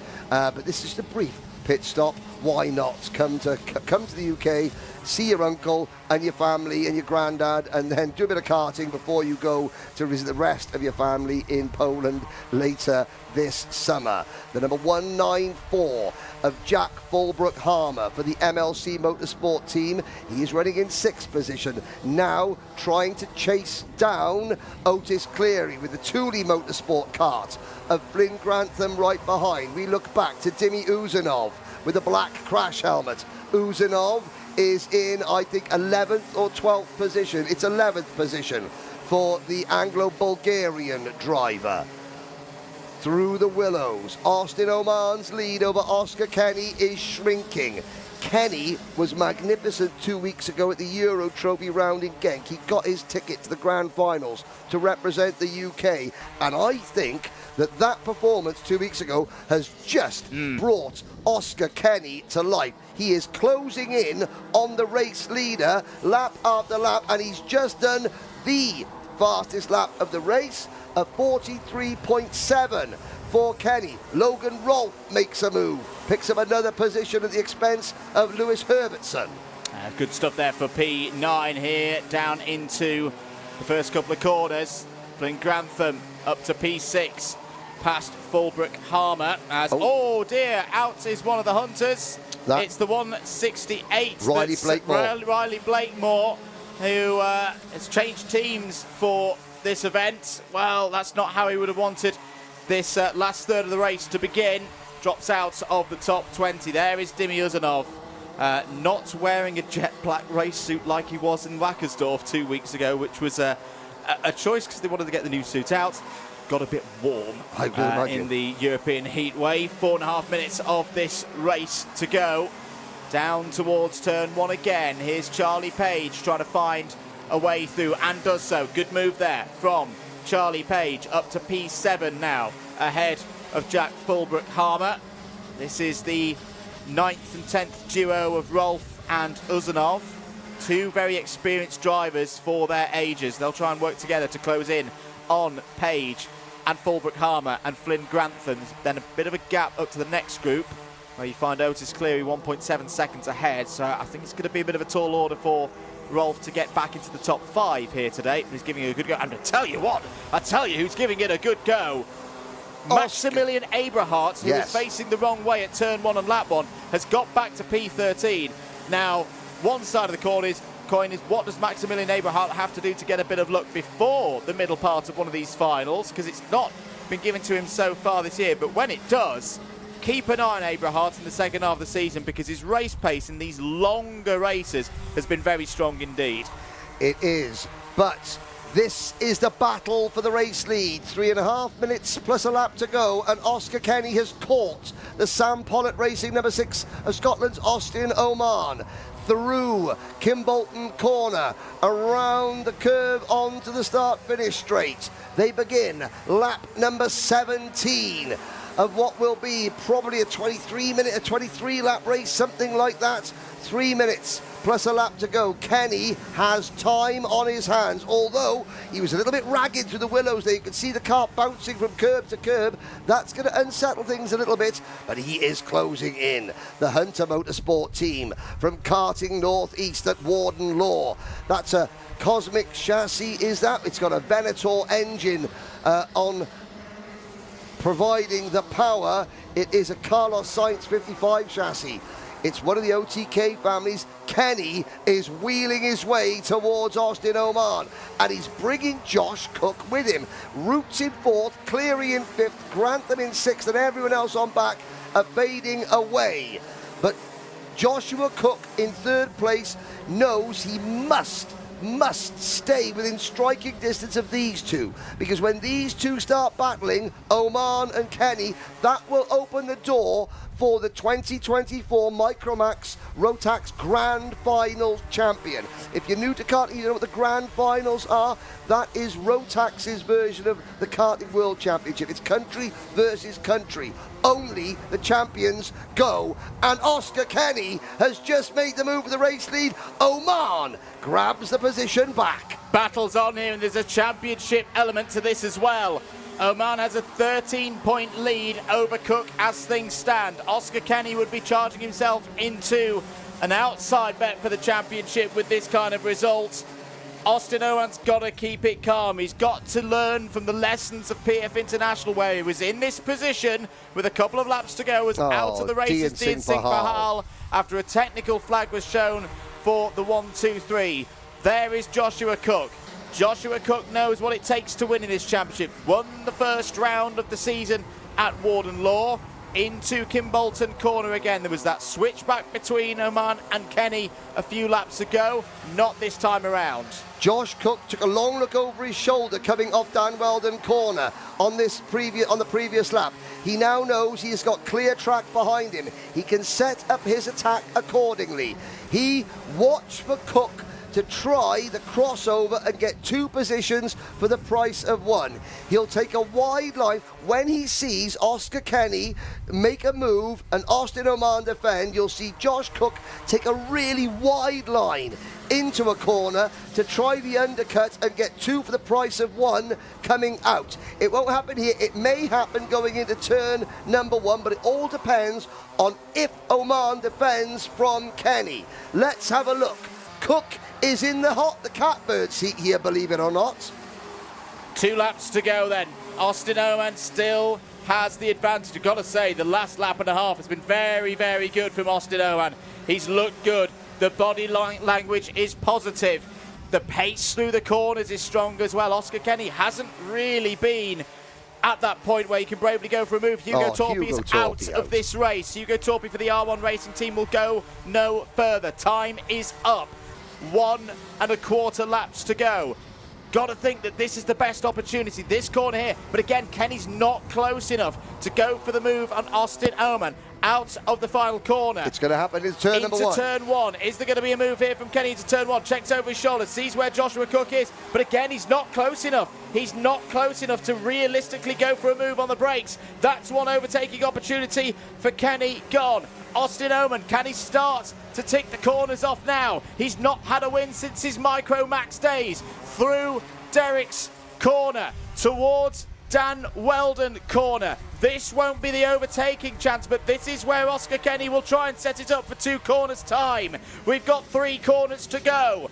Oman still leads through Kestrel. Is Kenny within closing distance? No, he's not. 2 corners to go. Austin Oman is going to be a winner once again in the British Kart Championships for the first time in MiniMax. Austin Oman does it, and it is a perfect weekend for Sam Pollitt Racing. Austin Oman will lead the championship at the middle point of the season. That is impressive. That is perfection. He came so close to doing this at PF International. That is a thoroughly deserved win for Austin Oman. Is that a coming-of-age win for driver number 6? Austin Oman's main problem in his career has been defending in the last 2 laps of a big final. And he has just got that monkey off his back. Those last 3 laps from Austin Oman were as close to perfect as it's possible to get.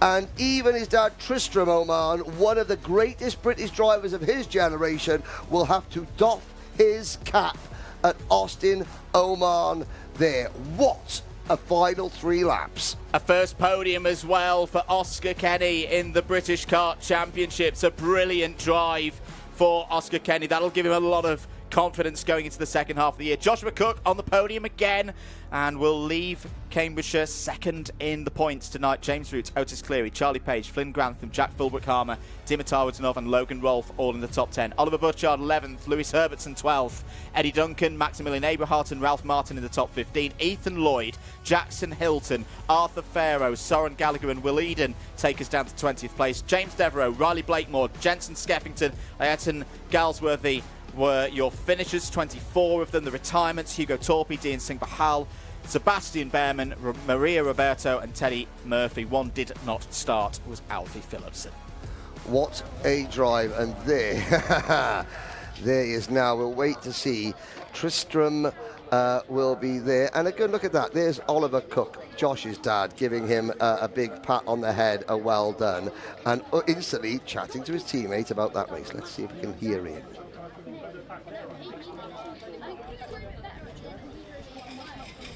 I'm always concerned because there we go.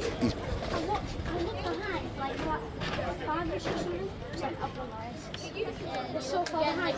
I look about 3 slots later. I keep on pushing. 3 slots later, I look at that. And you're like, Kenny's like, catched about second. Thank you.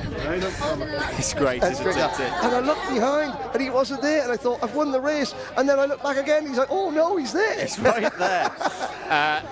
Austin's last... Fantastic. It's absolutely brilliant. Austin's last win was a big one, not just for himself, but also this team. Yes. It was the first win for the Sam Pollitt Racing team ever in the British Kart Championships. Yep. And it elevated them, with the likes of William Antrobus as well in other categories, it elevated them into a race-winning team. Yes. Is this victory, the second for Austin Oman at this level, now in MiniMax, the victory that elevates this team now into bona fide championship, at least contending team? Oh, absolutely. Sam Pollitt Racing, HRS, Nigel Horner providing the power. They are, and we had this discussion, they are not just guests at the top table of British karting, they are, and there's the celebration with Tristram, his dad. Sam Pollitt Racing are now one of the best teams in British karting across the board. Let's have a look back at some of the highlights of another fantastic race. This was the race start then, and look at this from Otis Cleary from the outside. Oman defending and clearly just got across. That was where Maximilian Eberhardt had his problems at the start. 28th position. Yep. 29th position, sorry, at the end of lap number 1. Now, that was the incident that saw Teddy Murphy. And up at the front, you could just see Austin Oman making the move and taking the race lead. Now, Dian Singh Bahal would eventually get a technical flag. Oman got the lead and was able to pull away from Otis Cleary and James Roots. But the race was not over. Oscar Kenny, who started 5th, slowly moved his way up. He passed there, and there's the background there was Hugo Torpy, who would eventually retire. Now there, flashing through your screens, was Oscar Kenny. At that point, he was in P4 and a long way behind. There's Omar looking over his shoulder. Well, at that point, we know what Austin Omar was thinking at that point because he just told us. He said, "Oh, I've won this race." Oscar Kenny says, "Hold my slush," which the MiniMax drivers have been drinking lots of this weekend. There's Maria Roberto's day coming to an early end. Likewise for Hugo Torpy. Jack Fulbrook-Harmer for the MLC Motorsport team, a top 8 finish for Jack. The lovely, lovely retro crash helmet for number 153, Lewis Herbertson, sadly going backwards. But here was the battle of Charlie Page. This is about 10th, 11th position. Charlie Page eventually would come home inside the top 6. And this is where Austin Oman looks over his shoulder. Where did you come from? And now the pressure was on. But now this is where, look at this. Does he panic? No. No. Straight back. Respectful. Racing room. And Kenny, try as he might, couldn't force Oman into defending. And that is key. Austin Oman didn't defend. He had the trust in his kart, his engine, everything. And that was a brilliant, brilliant last few laps. Austin was part of a great championship battle 2 years ago in Micromax and just missed out. I do think that this is bigger than the first win at Lark Hall. Let's hear what he's got to say though. Let's head down to Ceol Lynch. Austin Oman, your first British Kart Championships win in mini category. How do you feel? That was brilliant. It's amazing. I've clean swept the weekend. It's been really dominant and it was just a really good race. It was great to see that. We know how much you wanted it after PF International. At the end there, Oscar Kenny was putting you under some pressure. Were you worried about that? Obviously, yeah. I looked behind on about lap 10 and we had about a 3-second gap. I looked behind probably 15 laps through and he was a second behind me, so I knew I was in for quite an intense last few laps. And how do you handle that? Because I know there's a risk of sort of overdriving. You've been doing absolute everything I can just to get faster. I've got my driver coach helping me all the way through and it's just really helpful. Congratulations, Osman. Thank you. Thank you very much. That is it from us down here chatting to Austin Oman. Let's head back to the box because there is more underway shortly. Indeed, more racing to come here. We're only halfway through, Henry. Well, good. I'm glad because I want more. And what a very insightful, eloquent, articulate interview there from Austin Oman. So he's been doing everything he possibly can just to get as fast as he can, working with his driver coach, working with his team. You know, these drivers, if you're new to this, they don't just hop into their kart and go. This is the end of an entire week's worth of preparation and build-up. The mechanics, the mechanics are telling the drivers what they're doing to the kart. So every single session, the drivers have a new set of instructions. They've got a different setup. They know, okay, my kart's not going to be good for the first 5 minutes, but the last 10 minutes is going to be brilliant. Or, okay, my kart is going to be switched on right from the word go, so I've got to make moves in the early stages and then hang on. It's very, very technical. And then you look at the product on track and you think, wow, that you don't, this is professional sports. And it is. You look at the paddock and it's the most professional paddock. And myself and Andrew Mather have been fortunate enough to be in many, many paddocks of many different formula around the world. And the British karting paddock, the setup of the teams is as professional as it gets. And all these youngsters have to listen, learn, understand, respond, and drive accordingly. And then they get out of their karts and you realise that when they go to school on a Monday morning, most of them will just do colouring because they're that young.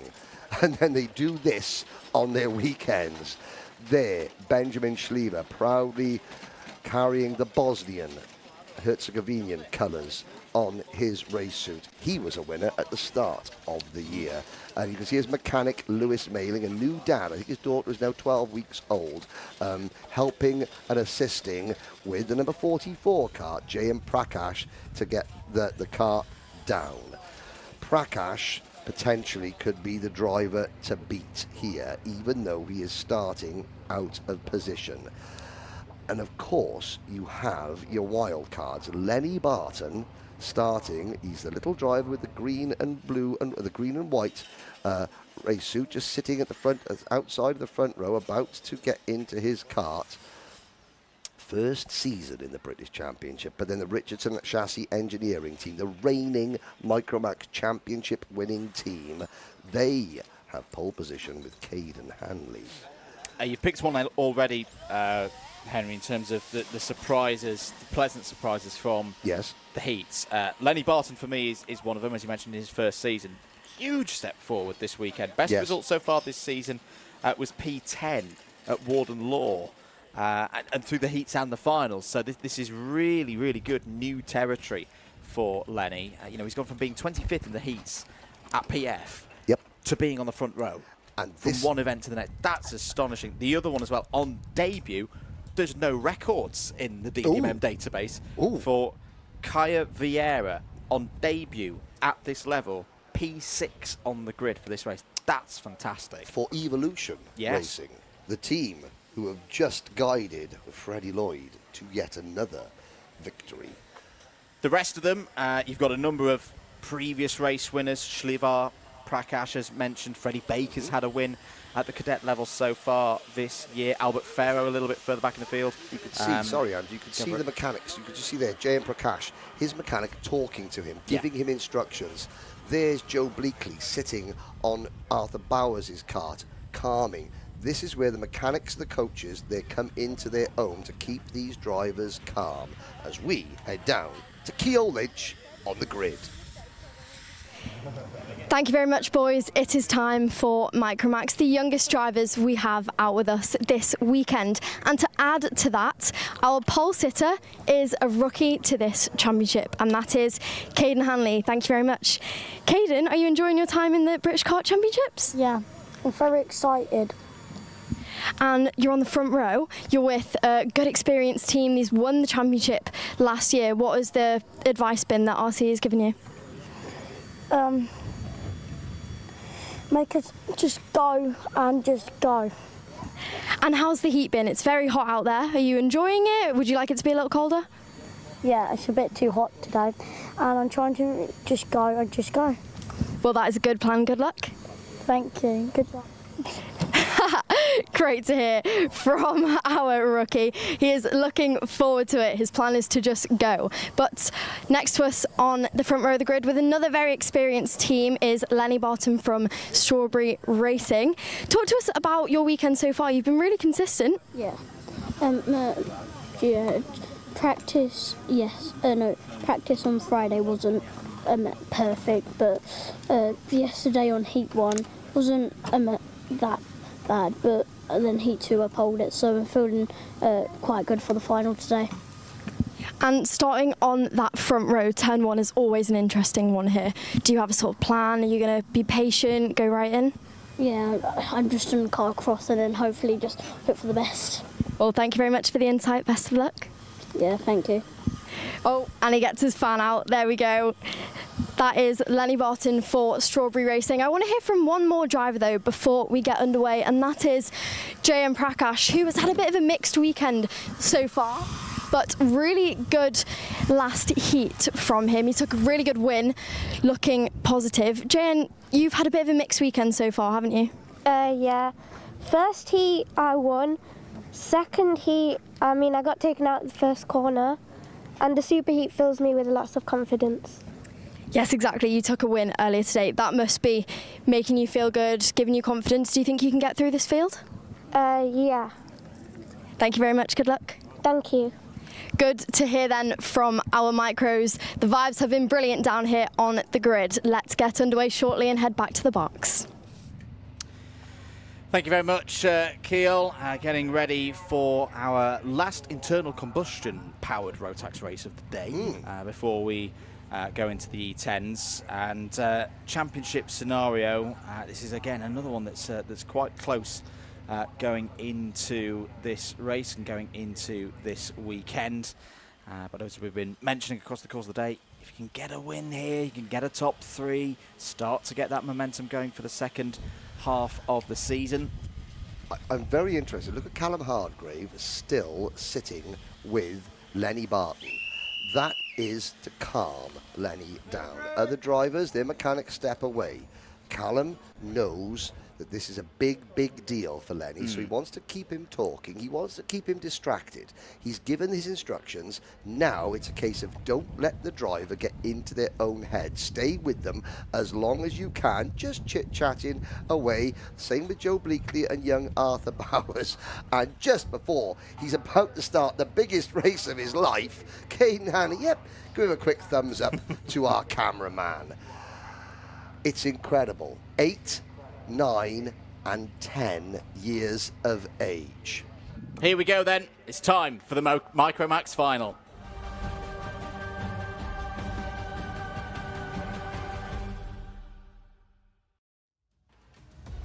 Here's your grid for the MicroMax final. Caden Hanley and Lenny Barton share the front row of the grid. Hendrix Fallat and Arthur Bowers on row 2. Benjamin Schlivar and Kea Vieira go from row 3. It's Jayan Prakash and Sebastian Crawford on row 4. Freddie Baker and Arthur Rhodes on 5. Arlo Gamble and Rafe Owen start on row number 6. Row 7, Elliot Hitch and winner last time out, Albert Farrow. Bobby Slater and Ronnie Allen go from row 8. Jensen Kelly and Tommy Lovejoy on row 9. Row 10, Felix Tandy, local to this circuit, and Max Armit, Jensen Darlow, Hugo Senna, and a returning Rio Pocock form out the rest of the 23-strong field. Once again, the strength in depth of the British Karting Championship field is shown by the fact that the winner last time out, Albert Farrow, is 14th on the grid. That's not because he's had mistakes, that's just because at the moment, that's where his pace is. He has had misfortunes, but it just shows that on any given weekend, half of the drivers you're looking at now are potential race winners. Here we go then, 3 points the lead for Prakash in the championship. Is he going to be able to hold on to it? No. Well, he may be able to hold on to it. I said no because that wasn't a race start. So we'll go around again for an additional formation lap. That does give us time to give a little bit of a further rundown of how the championship scores look going into this one. Jayan Prakash 301 on the board, Albert Farrow 298. So that lead has switched back. It was 4 points in the favour of Farrow before this weekend. Prakash has overhauled that and got a further 3 ahead. Caden Hanley is then a further 9 points back from Farrow. So that's 12 points covering the top 3. Hendrix Fallat another 6 points back in 4th. Arthur Bowers a further 2 points back.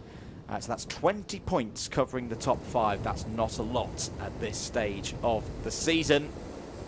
But we're looking good now for a race start in MicroMax. Can Caden Hanley win from pole position? Can Lenny Barton get a best result so far in his time in the British Kart Championships? We're racing, we're underway.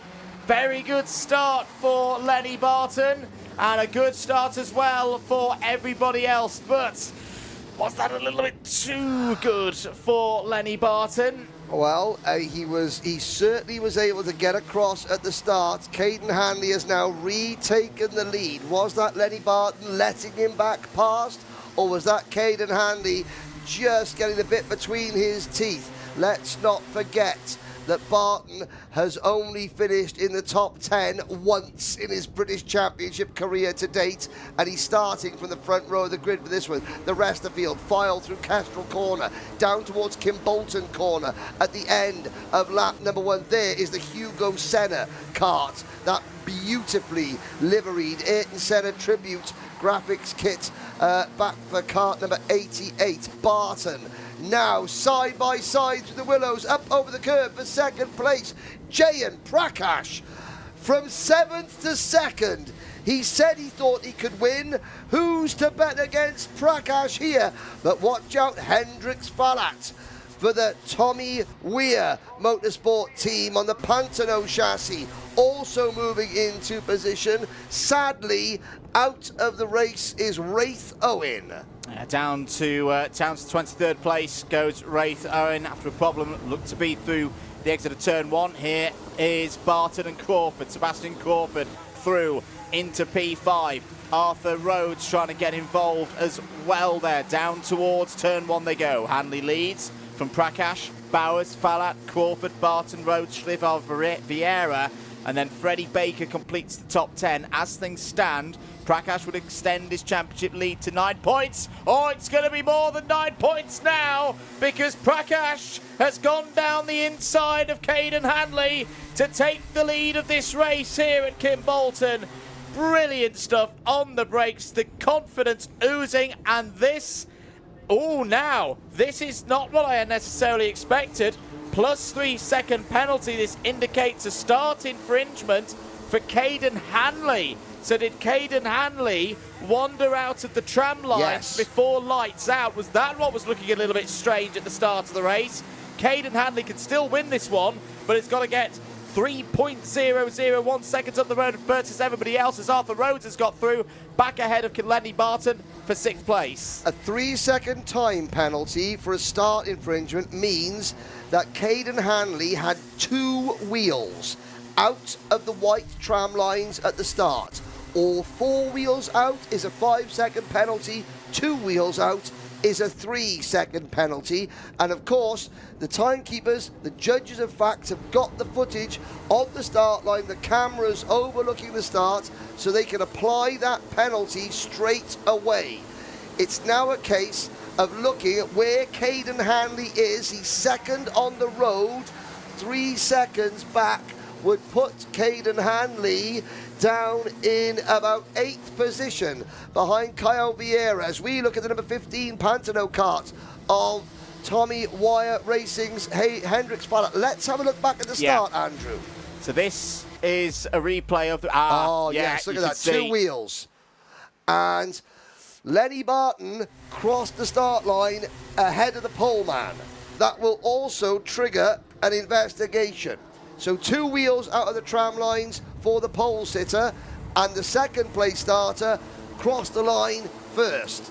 That will be something for us to unpack as the race progresses. Hendrix Falat, with Arthur Bowers in 3rd, is like a driver on a mission, pushing Bowers up towards the 2 leaders. Lenny Barton has faded to 7th. Faded to 7th, still on for a best result of his season so far. Sebastian Crawford needs to dig deep here, has not got many friends immediately behind him to push him back towards Bowers and Falat, but if they can, could be a podium today for Sebastian Crawford, the number 8 seed from last year. 10.5 minutes of this race to go, then it's gone into a nice rhythm. Prakash and Hanley out front by 1.5 seconds ahead of Bowers and Falat, then nearly a second back to Sebastian Crawford, who is dropping into the clutches of Arthur Rhodes, Lenny Barton and others, down towards Stowe Corner once again. Did you see how much Caden Hanley there, that great shot there? He was really soaring at the wheel. He braked a little bit too late, did Caden Hanley, and all that movement of the steering wheel was him trying to stop the back end of the car, locking up and spinning him round, but also trying to stop him running into the back of Jay Prakash, the race leader. Falat up into P3 ahead of the 99 KR Sport kart of Bowers. Then it's the GSF car parts sponsored machine of Sebastian Crawford, the 82 of Arthur Rhodes, the 47 green and white Tony Kart, the Strawberry Racing number 47 of Lenny Barton, followed by the number 81 Brazil's Ceol Vieira. For the Evolution Racing team, Benjamin Schlevar is ninth, and Ronnie Allen rounding out the top 10 as Barton tries to make a move on Crawford. Barton to the inside, side by side, wheel to wheel, through the willows. They sort themselves out and continue with Crawford still in front. Good racing, proper racing here between the MiniMax drivers at Kimbolton. Side by side again, Barton trying to slip down the inside of Vieira. Benjamin Schlevar there as well in the number 78. Ronnie Allen getting involved into the top 10 now, under investigation. The number 27 of Bobby Slater. Where is Bobby running at the moment? He's having a bit of a tough final here. He's running P21 at the moment. 8.5 minutes remaining. Barton now holding inside the top 10. That's where he finished the final back at Warden Law. Other drives up through the field as we're having a look there at one of the origins coming through. Rio Pocock on the scene. Really good to see. And they're still battling. There's Arthur Bowers now back into third position at the expense of Hendrix Falat. You're on board with Hendrix Falat chasing Arthur Bowers for a place on a British Championship podium. They come down. Will he look jink to the inside? No. Bowers checks over his shoulder. Now he makes sure he doesn't defend. Will Bowers check over his shoulder going into Kimbolton corner? No, is the answer. But that goes to show you just how close these drivers get. Bowers having a look to the left-hand side. His mechanic, Joe Bleakley, will be in that grandstand giving him a signal. Bowers responds accordingly. Here comes Arthur Rhodes into the picture, the number 82 Dan Holland racing kart. This is KR Sports versus Tommy Weir Racing versus Dan Holland Racing. At the front, out of Derrick's and into Dan Weldon corner. As these three battle, the top two pull away. Caden Hanley is pushing Jayan Prakash away to try and mitigate the damage done by that 3-second penalty. We said earlier the 3-second penalty would push Caden Hanley back to 8th as they complete lap number 10. That 3-second penalty would mean that would mean that Caden Hanley is still second by a 10th, maybe third by a couple of thousandths. Hanley is driving superbly. Could we see Caden Hanley overcome a 3-second penalty without losing a place on the road? If these three keep battling, then that's a guarantee. 6.5 minutes to go then. This is now going to be the straight battle for third place. And look at this as well for 6th place and lower. Oh, is out onto the curb and into the dust goes Benjamin Schlevar. Schlevar drops out of the top 10 as a result of that. Is now having to deal with Freddie Baker in the number 92. Back with our battle for third place. What has Arthur Bowers got now? What has Arthur Rhodes got? Well, he's going to get down the inside. No, thinks better of it than going for 4th place at this stage. But they now know this is a straight fight. No need to worry about plus 3-second penalties for others. They are more than 3 seconds behind Caden Hanley now, spreading out towards Derrick's once again, as squeezing down the inside there, through goes Bowers and Rhodes. They're doing quite nicely here. The number 72 is involved now. They're still actually a little bit further back. This is Arlo Gamble. It's out wide there. Elliot Hitch. Elliot Hitch, that's one of the RCEs. The latest to take to the grass. Well, it was 2 RCEs because it was Freddie Baker on the inside. Fastest lap for our race leader, Jayan Prakash, just 0.2 of a second off his own lap record. Bowers again looks to the inside of the turn number 1 with Baker and Crawford right behind him. Now, Caden Hanley is about to be faced with the hardest fact of life that a racing driver has to deal with. If he tries to battle with Jayan Prakash to take the win on the road, he might end up off the podium. Yep. If he sits behind Prakash and doesn't do what every driver in history, the instinct tells them to pass for the lead, then he will be off the podium. If he sits and just sits behind the race leader, he could end up P2 in the race and P2 on track. It's a hard decision to make, but his team would have communicated that to Caden, and they'll be signaling, stay behind the race leader. And not just second place in this race, it'd be second place in the championship as well, but only by 2 points ahead of Albert Farrow, who's having a tough weekend, is in 12th place at the moment. Back with our battle for third, Fallat, Bowers, Crawford and Rhodes. 4 drivers, 1 spot on the podium here this evening. Fallat has been there twice already this season. Bowers has had a really strong start to his time here in this championship, 2 times on the podium as well. Sebastian Crawford, best results in his time in the British Kart Championships, P5. He's not been on the podium before. Would be an equal best result at the moment. Here's a move. Here's a double move from Crawford, right on cue. Down the inside, gets both Bowers and Fallat. Well, he must have heard us. He must have heard us say that he's not been on the podium before, because with 3.5 minutes to go, Sebastian Crawford down the inside has taken third place. Now, can he hold on to it? Well, if we didn't have any exciting footage from our onboard cameras earlier, we're about to have some absolutely cracking onboard footage from Hendrix Fallat. Because as you look, you can see in front of him, side by side, Rhodes and Crawford. Now, Fallat to the inside. There's no room. He tries to squeeze to the inside. He's going to run the risk of losing a position to Bowers. This is 3rd, 4th, 5th and 6th across the line. Is indeed down towards turn 1 again. Crawford's hit the apex and Crawford's back into third place. Fallat gets back down the inside, returns to P4. What a great scrap this is between 4 of the youngest drivers in the paddock here this weekend at Kimbolton. Crawford, you can see him right on the level of Adhesion, soaring at the wheel into Derek's corner. Here comes Fallat again on board now with the number 15 of Hendrix Fallat, the Pantanose chassis that's been running really, really well so far this season. Looks like Bowers is being dropped out of this pack at the moment. For the time being, still a long way to go. Yeah, still 2.25 minutes to go. Oh, I tell you what, who else is closing in? That second back is here comes Fallat. Fallat trying to get down the inside of Crawford once again into turn 1. Is there going to be a switch back here for Rhodes? Through goes Fallat.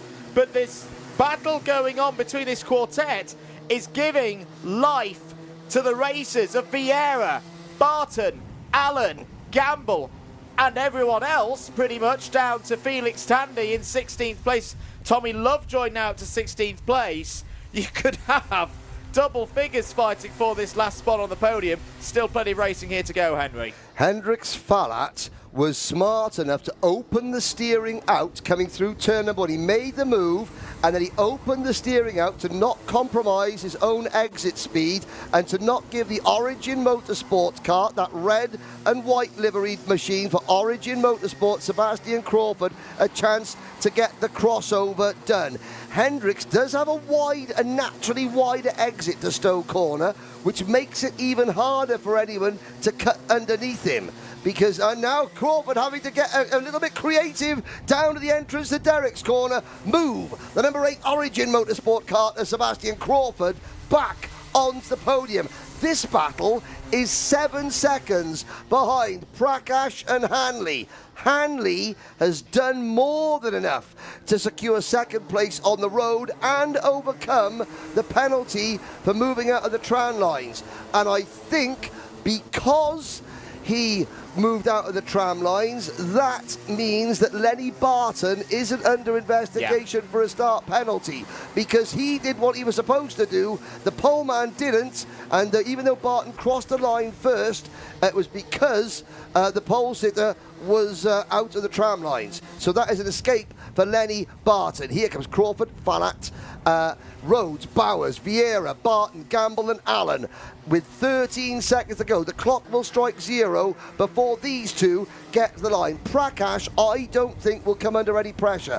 I think Hanley has been told, look, You've got a penalty, so you're not going to win this race if you try and battle. Stay in P2. But Prakash, well, he's thinking, do I want to win on the road regardless, as does any racing driver. And he wants to lead this championship by as many points as he can towards Derek's for the final time. Hanley's looking down the inside. Does Prakash leave him room? Yes, he does. And Hanley's through. Hanley into first position on the road. How does Jayan Prakash respond? He doesn't need to overtake Caden Hanley to win this race because Hanley has that +3 second penalty from the very start of the race. Prakash, though, that's not his style, though, in 2026. He wants to win this on the road. He's looking to the outside now. 2 corners to go. 1 corner to go. Or is it going to be another sprint to the line like we had here last year at Kimbolton? Over the line. Hanley takes it on the road, but a +3 second penalty means for the second time this year, Jayan Prakash wins in the British Kart Championships. He extends his lead, and Kaya Vieira, where did that come from? Vieira, on debut, has snatched a podium. He takes the 3rd place battle ahead of everybody else. What happened there? What a brilliant response. What a brilliant debut result that is for Kaya Vieira. Evolution Racing on the podium again. We said that others would come back into play, and look at how happy the drivers are, particularly Vieira with the Brazilian flag upon his race helmet. That is a superb result, but what a story once again for Jayan Prakash, Henry. The transformation of this young driver. He now leads the championship by 9 points heading towards the next round. He's got the championship lead back. There's not enough words in the dictionary I have to just describe how brilliant a turnaround this is for Jayan Prakash. Yes, indeed. This is proof that no driver in karting ever has it easy. Yeah. You do, and there are names on this grid, the likes of Felix Tandy, who is the son of one of the world's best sports car racers. That means nothing. You have to work hard. All these drivers work incredibly hard. Ceol Lynch, the first driver with Brazilian roots to stand on a British Championship podium. There was a huge turnaround, I think looking there, we lost Sebastian Crawford.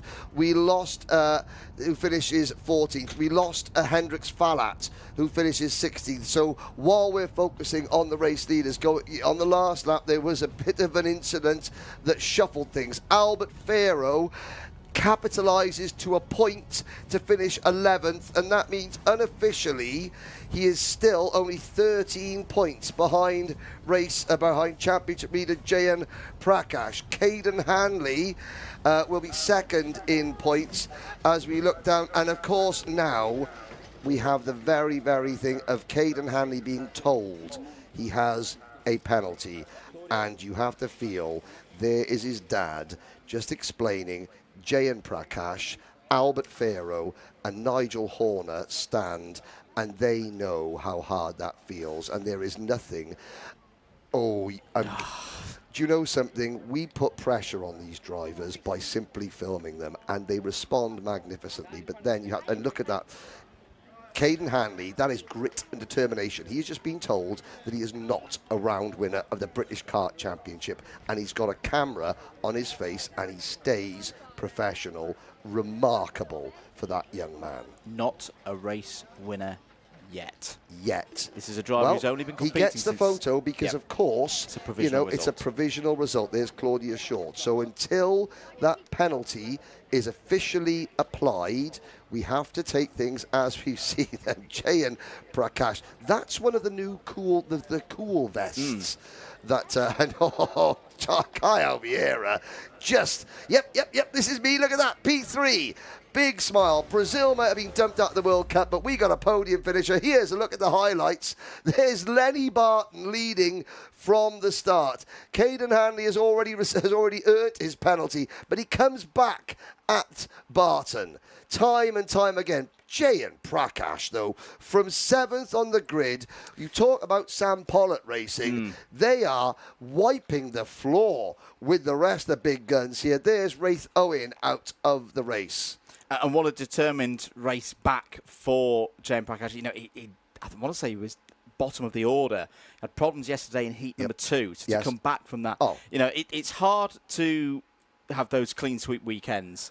But sometimes when you then have those clean sweep weekends, and then the next race, it doesn't quite go your way, it's very easy to lose your confidence very quickly. That's not been the case for Jayan Prakash here today. He's woken up, and I say that could be a big result come the end of the season. This was the battle for third, fourth, fifth, and everything else.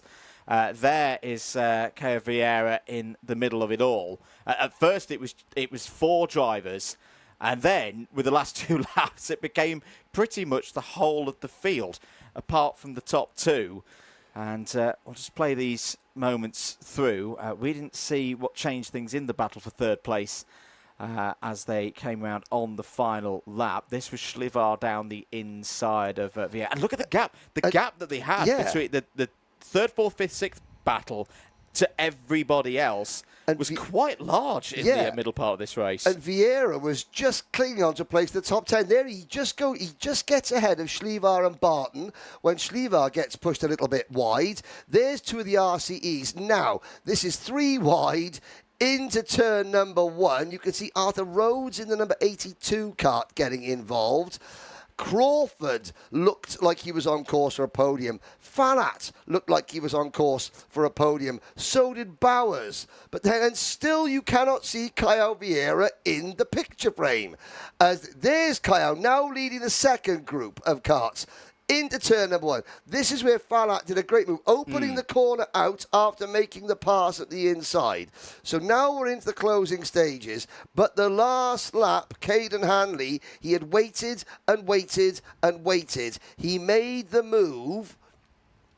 Maybe he hadn't seen the penalty. Maybe his team couldn't communicate that he had the penalty. But as they crossed the line, you could see the top 2 celebrations. Well, no one can take the celebration away from Caden Hanley. And then we wait again, and still we wait, because somewhere around the final lap, Hendricks Falat, Arthur Bowers, and Sebastian Crawford combined to absolutely slow each other down and allow Ceol Vieira to make it a podium on debut. Let's head down to Ceol Lynch. She's speaking to our provisional race winner, Jayan Prakash. Thank you, boys. Jayan Prakash, our MiniMax winner. It was a very calculated one there for you. Caden Hanley, really unfortunate for him. He did take it off you there on the last lap, but you said you had saw that penalty early on, so you weren't too worried? Yeah, I definitely wasn't worried about him. I saw we had a big gap, so I was just like, get my head down. And those first couple of laps, we know, because you started 7th, you didn't start right at the front of the grid, we know were really important, and you managed to optimise that, you managed to make the important overtakes. What was in your head at the start of the race to be able to make all those moves? Well, I was like, every corner I need to make a move. And Sam Polo Racing have helped you a lot throughout the year so far. You're having a brilliant year overall. It's been very high spirits in that awning. How have they helped you throughout the year so far? Well, they've given me all the good kit, they've given me a good engine, and yeah, it's really helped. Thank you very much, Jayan. We'll see you soon. Thank you. Thank you. That is it from our MiniMax winner. Let's head back to the box because we have E10s up next.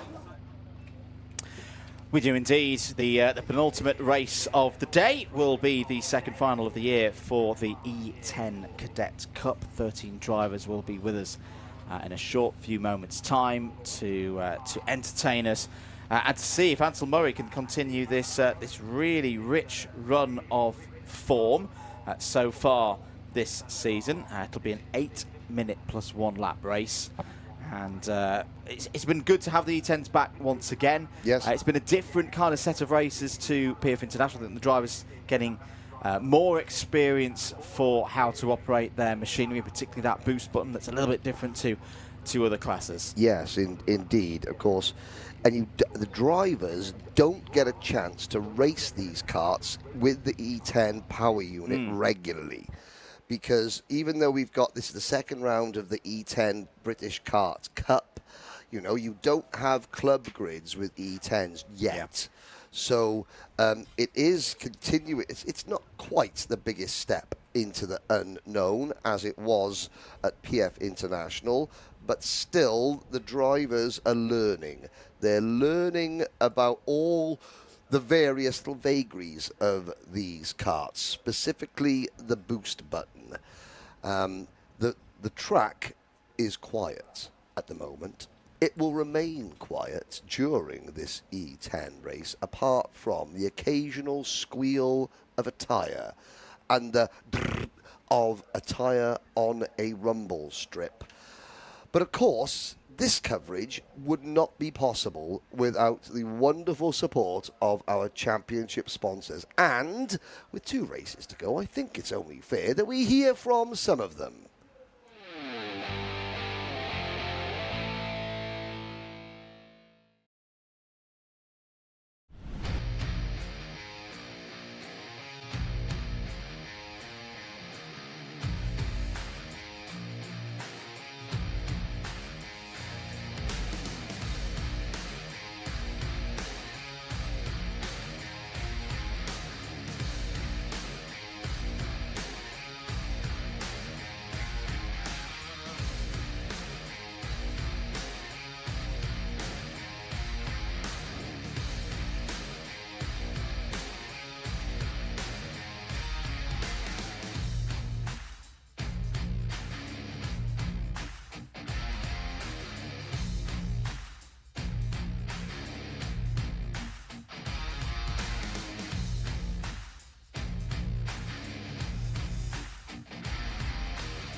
There's the scene on the grid then for the E10 Cadet final, the build-up to the E10 Cadet Cup final. And there's Ansel at the front of the order, will be on pole position for this one, as Ansel was at PF International, went on to win that race. Other drivers in this one, there's the number 81 of Heath Smith, who had a very good final last time around. I love the delivery on that one. That's Arthur Thompson's number 47 machine. The 13 strong field making their way onto the order. And there's Ansel's dad, who does all of the mechanicking for that RCE entry. Arthur Thompson there with the nice helmet design there, the Adidas livery. There will be another round for these drivers as well for this championship. The 7th to the 9th of August will be at Wilton Mill, and then further appearances later on in the year when we go to Silverstone. It's a really good start for the Rotax E10 Cadet Cup, its inaugural season. How many of those R1 racing machines are we going to see towards the front of the order today? Got a good spread of drivers, the highest ranked of them, the number 27 of Zach Andrew, who will start this race from 3rd. There, once again, is Ansel, looking to get another win. His grandfather played cricket for India in the 1950s, so a rich sporting history in the family. Last few checks on the karts, tyre pressures. It's been a key part of the game here this weekend with these elevated temperatures, even for the height of summer. It's felt more like Europe here this weekend, with temperatures on Friday up in the mid-30s. Not as high today, still 27 degrees air temperature out there. Henry's just come back into the box. How is it feeling out there? Is it still quite fresh? It's lovely. I was just speaking to Nigel Freeman from Hunt's Kart Club, who was overseeing his circuit, and justifiably he can be quite proud of the work that him and his club mates have put in to get this circuit to where it is. Ceol Lynch is ready down at the front of the grid to speak to some of our leading E10 contenders. Take it away, Ceol. All right, the E10s make their debut here at Kimbolton for the first time so far this season. They have not disappointed, and they are joining us once again. And our pole sitter is the same, and that is Ansel Murray. Ansel, can you come over here and we can get a chat with you? Really strong weekend so far. You've clean sweep last round. That is possible again. Is that the plan? Yeah, yeah, hopefully. And you know this track from your MiniMax days, you know it slightly. Is that kind of giving you an upper leg on some of the other drivers that have only ever done E10 who haven't been here? Yeah, I think so. I remember in UKC I was in top 3 and then my sprocket carrier failed and I went off in the chicane. Here for some redemption then, and we've seen you and your dad so far this season have a really close relationship. How helpful is it to have a really supportive stance behind you? Very. Very good. Right, good luck. We'll let you get ready. Thanks. Thank you for chatting, Ansel. And let's talk now to his teammate, Buddy Hugo, taking a seat before he goes out. Having a rest, Buddy? Yeah, I'm really tired actually. Oh, okay, that's not a great start. Anyway, teammate on the front row. Yeah. What do we think? Is that good? Would you rather have someone else? No, I think I'm really happy with that. I hope I can push away for a few laps and then hopefully have a battle, maybe. I've just had in my ear, were you up for the England game? So I feel like I have to ask you that. Of course I was. Oh, there you go. Is it coming home? Yeah, of course. England. Brilliant. We will leave that one there. Best of luck. Thank you. Thank you very much, Buddy Hugo. Well, there you go. That is why he is tired. How dare the football be on at the same time as the British Kart Championships, round 2 for our E10 categories. Let's talk, though, to one more driver, and that is Zach Andrews. Zach Andrews making his debut in E10 here. Zach, how has it been? Because you had never driven the E10 until before this weekend. What are your thoughts? It's quite good to be back in, or not back in the class, but it's quite good to be in the class. And I'm hoping for a top 3 and P1 will be good. Just got to hope for the best and prepare for the worst. And you've driven MiniMax. What is the biggest difference that you have found switching to this E10 car? I know you were excited of the thought of using the boost button. Yeah. Obviously, yeah, you've got the boost button and it's really silent, you know, you can hear your own thoughts in this kart. Oh yes, interesting thoughts. Well, best of luck. Thank you. Thank you very much. That is it. Whistle has blown. It is nearly time. Let's go back to the box. Hope for the best, prepare for the worst is possibly the greatest answer to a question about kart racing that there is possible. That is what you have to do. What a mature outlook. And of course, yeah, Zach Andrews saying, what else did he say in that interview that was very, very enlightening there just at the end to Ceol Lynch? Is that, yeah, he's here. You can hear your own thoughts. The E10 final here at Kimbolton is about to get underway.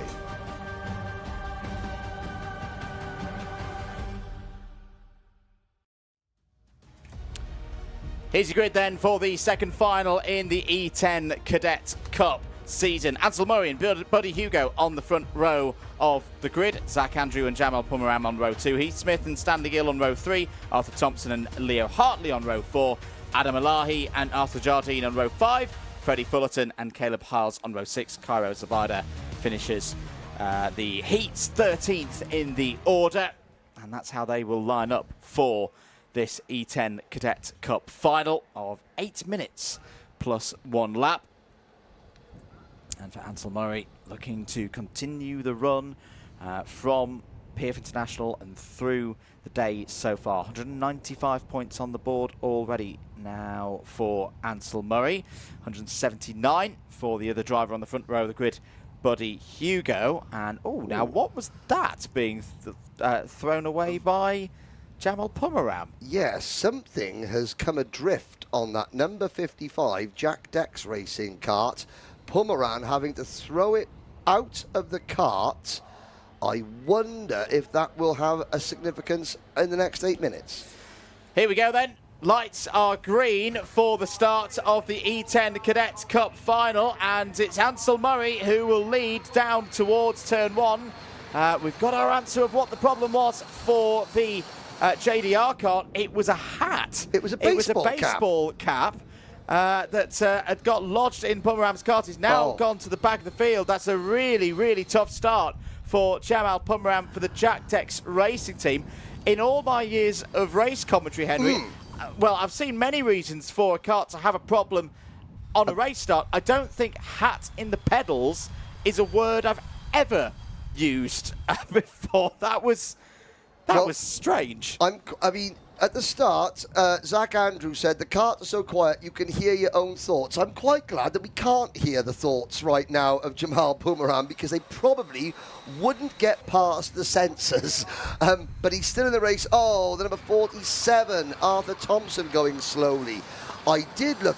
If we get a replay of the start, there is one. Oh no, and he's gone. It's all gone wrong for Thompson. There's a move from Zach Andrew.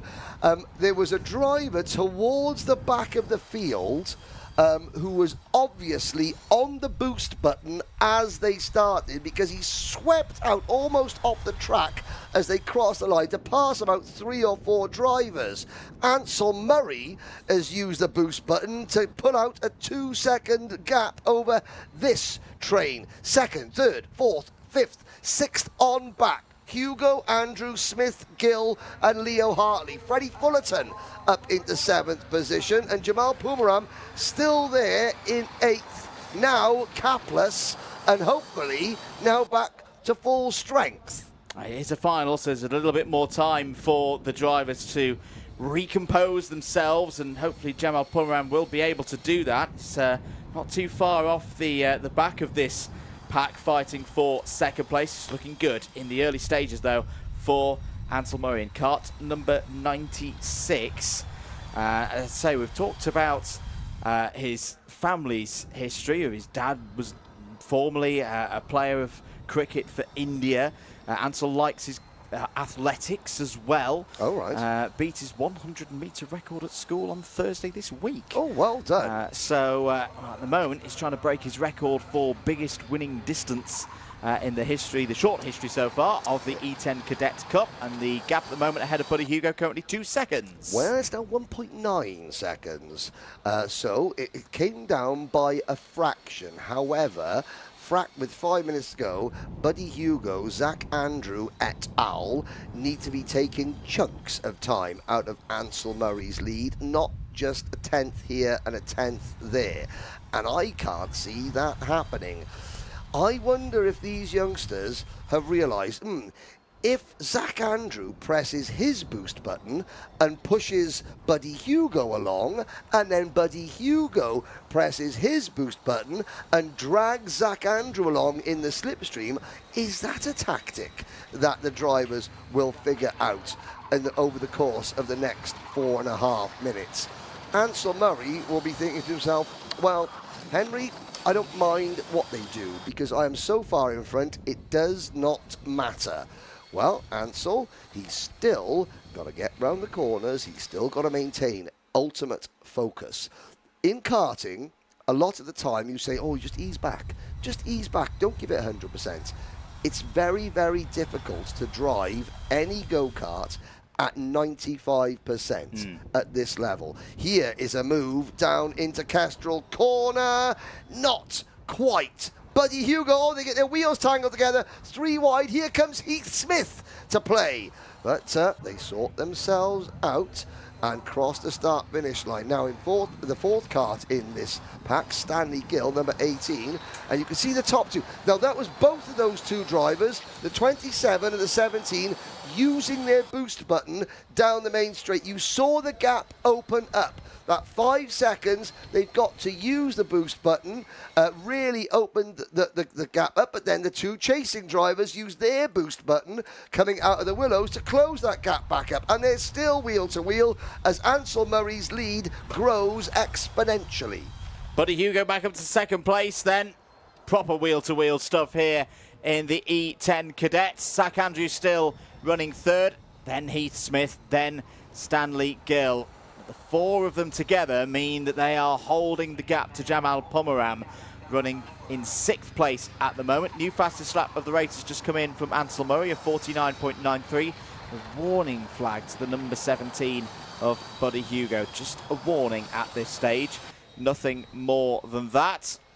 Now, it's interesting how, obviously, you have different levels of charge. You have different specs that you can run this E10 kart. For example, in South Africa last weekend, the E10 karts were lapping Zwartkop's International Kart Raceway faster than their MiniMax counterparts. Yeah. Here, the charging system, the spec is slightly below because they're about 4 or 5 seconds slower than MiniMax karts, lapping in 49 seconds laps as opposed to the MiniMax lapping in 43-second laps. So that is something that the drivers, when they go to the grand finals, will have to deal with, because the grand final spec E10 karts are as quick, if not quicker, than the MiniMaxes. The good thing is, though, that the control is all within the unit that is... Yes. You know, it's the same base unit, so... Yes. In non-race conditions, in theory, the drivers could test it by turning it on to the other setting. Yes, but obviously they can't do that. They can't do that this weekend. You can see on the top of their steering wheel, you can see the various little, on top of the NASA panel, the little light system, or the various, externals that have to be put onto a kart to cope with the, the power units that these E10s have. Into Kimbolton Corner. This is 2nd, 3rd, 4th and 5th. The 18 kart of Stanley Gill still pushing Heath Smith along. Pumaram, Hartley, Fullerton, Jardine and Elahi round out your top 10 with Caleb Hiles and Cairo Zubaida running in 11th and 12th. Sadly, the only privateer in this race, Arthur Thompson, who did so well yesterday, is out of the race. As you see, through Derricks goes Hugo and Zach Andrew. Do indeed. 40 seconds on the clock to go. Hugo and Andrew starting to break away from Smith and Gill. Last time out, it was a podium for Buddy Hugo, looking to go one better here today with a second place. Zach Andrew wasn't at PF International, so by default it would be a first podium of the season. Should be 2 laps to go here. Here goes Zach Andrew down the inside for second place into Stowe Corner. Andrew's got it. Oh no, but back comes Buddy Hugo on the switchback into the Willows. Returns to second place. Heath Smith is right there as well. Heath Smith trying to get back-to-back podiums after his second place last time out. And Heath Smith pounces down the inside. Beautiful move there into third place. And suddenly we have a 1, 2, 3 for Richardson Chassis Engineering. 4th and 5th for the R1 Racing duo. Zach Andrew and Stanley Gill, Alfie Gallagher's new team, full of young guns. One of the youngest team bosses in the British karting paddock. Alfie Gallagher has got drivers, 2 drivers in the top 5, battling for a potential podium, but now the 2 RCE teammates start to push away. On the boost button was Zach Andrew there in 4th position, pushing Heath Smith. Buddy Hugo, where is Buddy Hugo? Well, he's right there in 17th, so sorry, it was Heath Smith pushing Buddy Hugo. Zach Andrew is the 3rd kart in line here, and now Stanley Gill starting to just be jettisoned ever so slightly as we head round Tanweldon Corner on this, the final lap. Ansel Murray's on his way to another victory. Will be the 2nd in a row after the great win at PF International. The record increases for Ansel Murray in electric karting. At 43% of race victories will be higher at the end of this one. A 2nd win of the year for Murray. Buddy Hugo on the podium again, and it's a trade of 2nd and 3rd places from the PF International results. Heath Smith makes it a back-to-back podium as well. Zach Andrew on debut in this category, P4 today. That's a really, really good result. Got to remember that all of these drivers have a weekend's more experience with the machinery. Zach Andrew has hit the ground running here in the E10. Stanley Gill 5th. Jamal Pumaram after that slightly strange way to start a race comes back to P6. Now, that black item just sticking up at the top of Ansel Murray's steering wheel, that is not anything electrical or anything to do with radar. That is a cable tie. And it is deliberately put there so that Ansel always knows where dead centre is. You see drivers, especially young drivers, more than a couple use that just to keep the driver remembering where centre point is. Obviously, as they get old, they don't need that guidance. They don't need that little visual aid. But that is a deliberate thing by the team to keep Ansel knowing, look, this is where dead centre is. Because when you're holding the wheel, and you've got to hold it, quite loosely, you don't want to spend your time gripping the wheel so far that your fingers start falling off. You have to be very, very gentle. Ansel Murray was exceptionally gentle as he cruised away to a 5-second win with aid of one of karting's finest cable ties.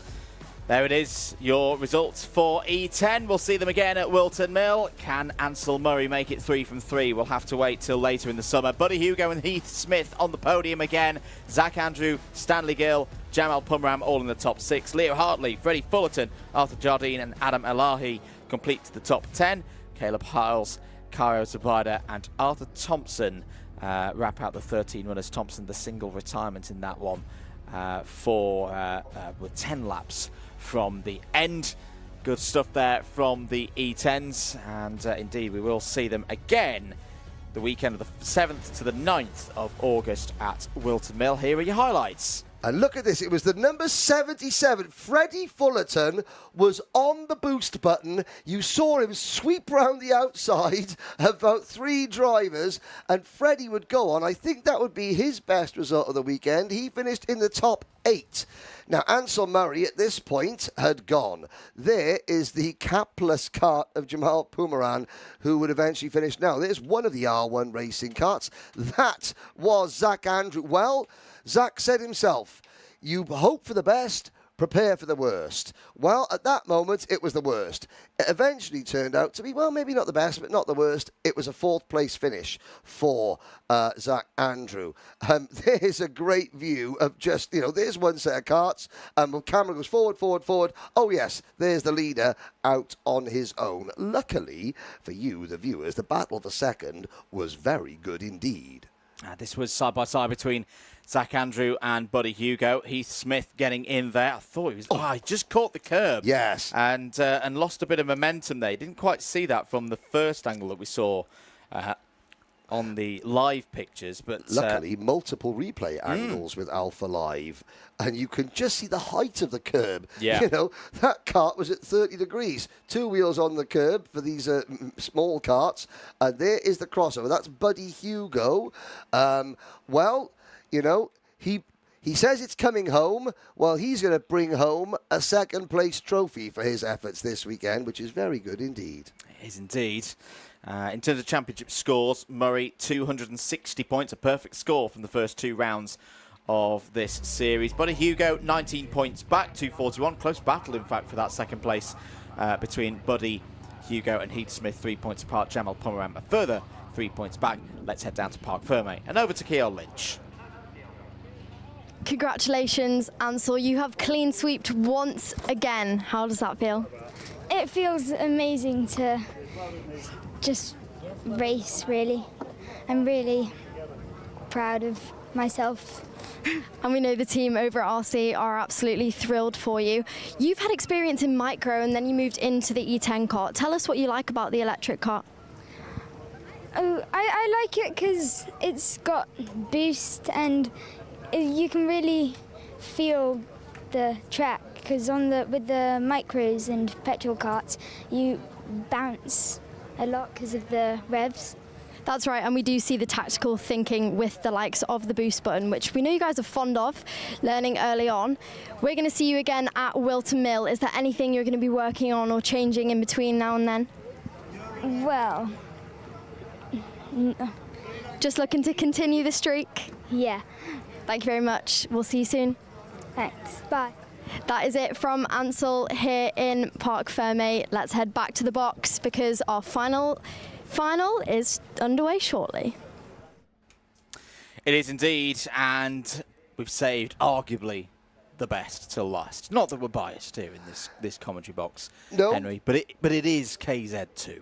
Yes, it is, and this is the premier class in British karting. It's short circuit karting. Yeah.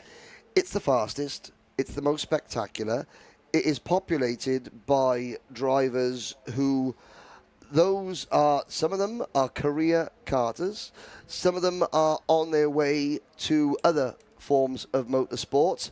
However, there are drivers that have been to other forms of motorsport and have come back to this. The likes of former British champion Josh Price, who for several years was in the British Touring Car Championship as a factory Subaru driver, but has come back to karting. Why? Because he says it's just more fun. You've got the likes of Miles Murphy, of James Glenister, of Charlie Turner, of Ashley Lewis, who have been in this class virtually from the dawn of the modern era back in 2019. You've got the likes of Noah Wolf, the O-Plate champion, a former MiniMax champion, a driver who does have their eyes set on Formula Car racing, but wants to get several seasons of practice of shifting a car, gear shifting in his mind. Here they come. The skies cloudless, the temperatures perfect, the sun shining, the action red hot. Here comes your KZ2 field, 18 of them. Some of the biggest characters in the sport of British karting, and one of them wearing a CRG t-shirt and grinning as he walks out, Miles Murphy, who, when he's not driving his KZ2 kart, is busy designing, painting and graphicing up the liveries of several Formula One drivers' crash helmets, including George Russell, Alex Albon, used to do Lando Norris. If you look back at Lando's Miami Grand Prix crash helmet, the one that was the big basketball from a couple of years ago, well, that was Miles Murphy. And there is Gus Lawrence, a triple British Senior X30 champion, making his KZ2 debut this weekend. It's the first time we have seen Gus in the British paddock this year. Why is that? Because he now spends a lot of his time racing as a paid professional kart racer in the United States of America. Last year, Gus Lawrence won Supernats in Las Vegas in Pro X30 and took with him a $5,000 winner's check. In Pro Shifter, the KZ2 class as they call it, or Pro Shifter in the United States, the winner of Supernats, $10,000. And that's one race, and I'm sure that is on Gus Lawrence's mind as he just starts to practice KZ2 for maybe a very, very big money payday later this year in Las Vegas. There is the number 53 kart, Nino Piccoli, again, a driver who is in this championship. He is starting down towards the back. He has more fun driving these karts than anything else. He also drives a lot of the classic karts, the 90s karts, the Formula A's and Super A's, the 21,000 RPM screamers. But this, he says, this keeps him sharper than anything else. Do you want a stat that I hope is correct and I hope I've counted it up right? Okay, I'm ready. I count 29 British Kart Championship round victories just on this grid. I would say that that would be absolutely spot on, if not more. Noah Wolf, Charlie Turner, James Glenister, for certain Jessica Edgar, looking down, Gus Lawrence, Ryan Green took a win at Glenagorse, and Josh Price. They are all round winners. Noah Wolf, Charlie Turner, I'm looking down, the two, Gus Lawrence, Josh Price, former British champions. So nearly 30 wins and 4 British champions on the grid, and they're all, well, not all, but some are waiting to speak to Ceol Lynch. Thank you very much, boys. And just like that, we're on to the last event of the day here at Kimbolton. Sun is still shining and we have the KZs to go. On pole position is Noah Wolf, right in time for you getting ready. You've had a brilliant start to the season, but we missed round 2. Talk us through how that went for you. Really good weekend, a clean sweep the weekend. It was strong performance from the boys. They gave an unreal package and we just capitalised and made our way forward in the championship. And so far it's looking pretty similar for you. Is there any apprehensions going into this one? Well, anything can happen. There's a lot going on in these gearbox karts. There's a lot of things that can go wrong, but so far they've done an amazing job, and it looks like I'm the one to beat, so hopefully nothing goes wrong.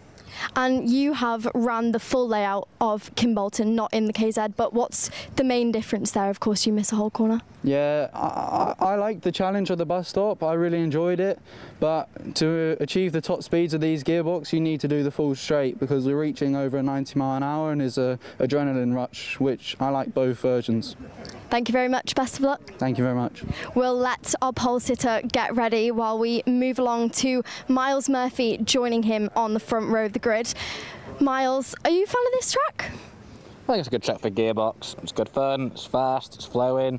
If you make a mistake, you get punished. Qualifying's always close. Yeah, it's a good track. You've kind of been that second place to Noah all weekend, really. What is that final bit do you need, do you think, for today? Yeah, I've been consistently first loser, so it's like, yeah, it's a good position, but it's not ideal. But now, to be fair, the kid's quality. He's just, every time he goes out, he's the quickest. It's just maximise what's in my control and just see how it goes, really. Absolutely, best of luck. Cheers, thank you. Thank you for that insight. Let's head down the grid though. I'm going to let my cameraman go first while we look down the brilliant KZ grid we have today. Miles Murphy being a helmet designer for a lot of the Formula One karts. One person though who Henry did mention up in the box with you before that we're looking to talk to is Gus Lawrence. Gus, of course, does not need an introduction, former British champion, paid professional, and we're going to catch a quick word on what he thinks of the KZ. There he is off in the distance.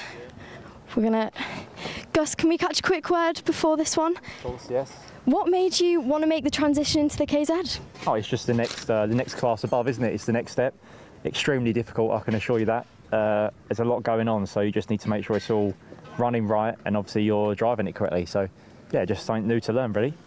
Everyone knew that you would have pace this weekend. Talk to us a bit about the superheat, because it probably wasn't what you wanted for the first weekend out. Yeah, I've struggled on this race set of tyres. Like in the testing, I was pretty fast. I could go within the top 3 most sessions. But since I put the tyres on, I've really struggled. Then I got caught in a little Winston over the back, and that was that, really. So that's why we're at the back. But see how we go. And another thing that's new for you this weekend is the standing starts. Yeah, it's difficult. It's very difficult. Well, we'll let Gus go. Whistle has blown, and it is almost time for the KZs to be underway here at Kimbolton.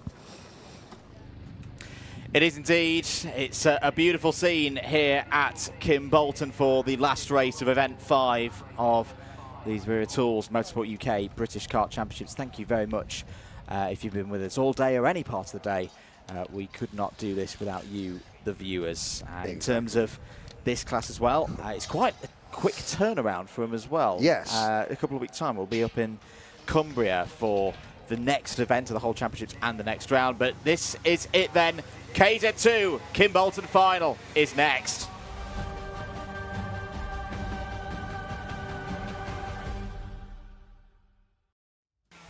Here is a grid then for the third round of the year in KZ2. Noah Wolf starts on pole position. Miles Murphy alongside on the front row. Charlie Turner, winner at Warden Law, starts alongside his teammate James Glenister on row 2.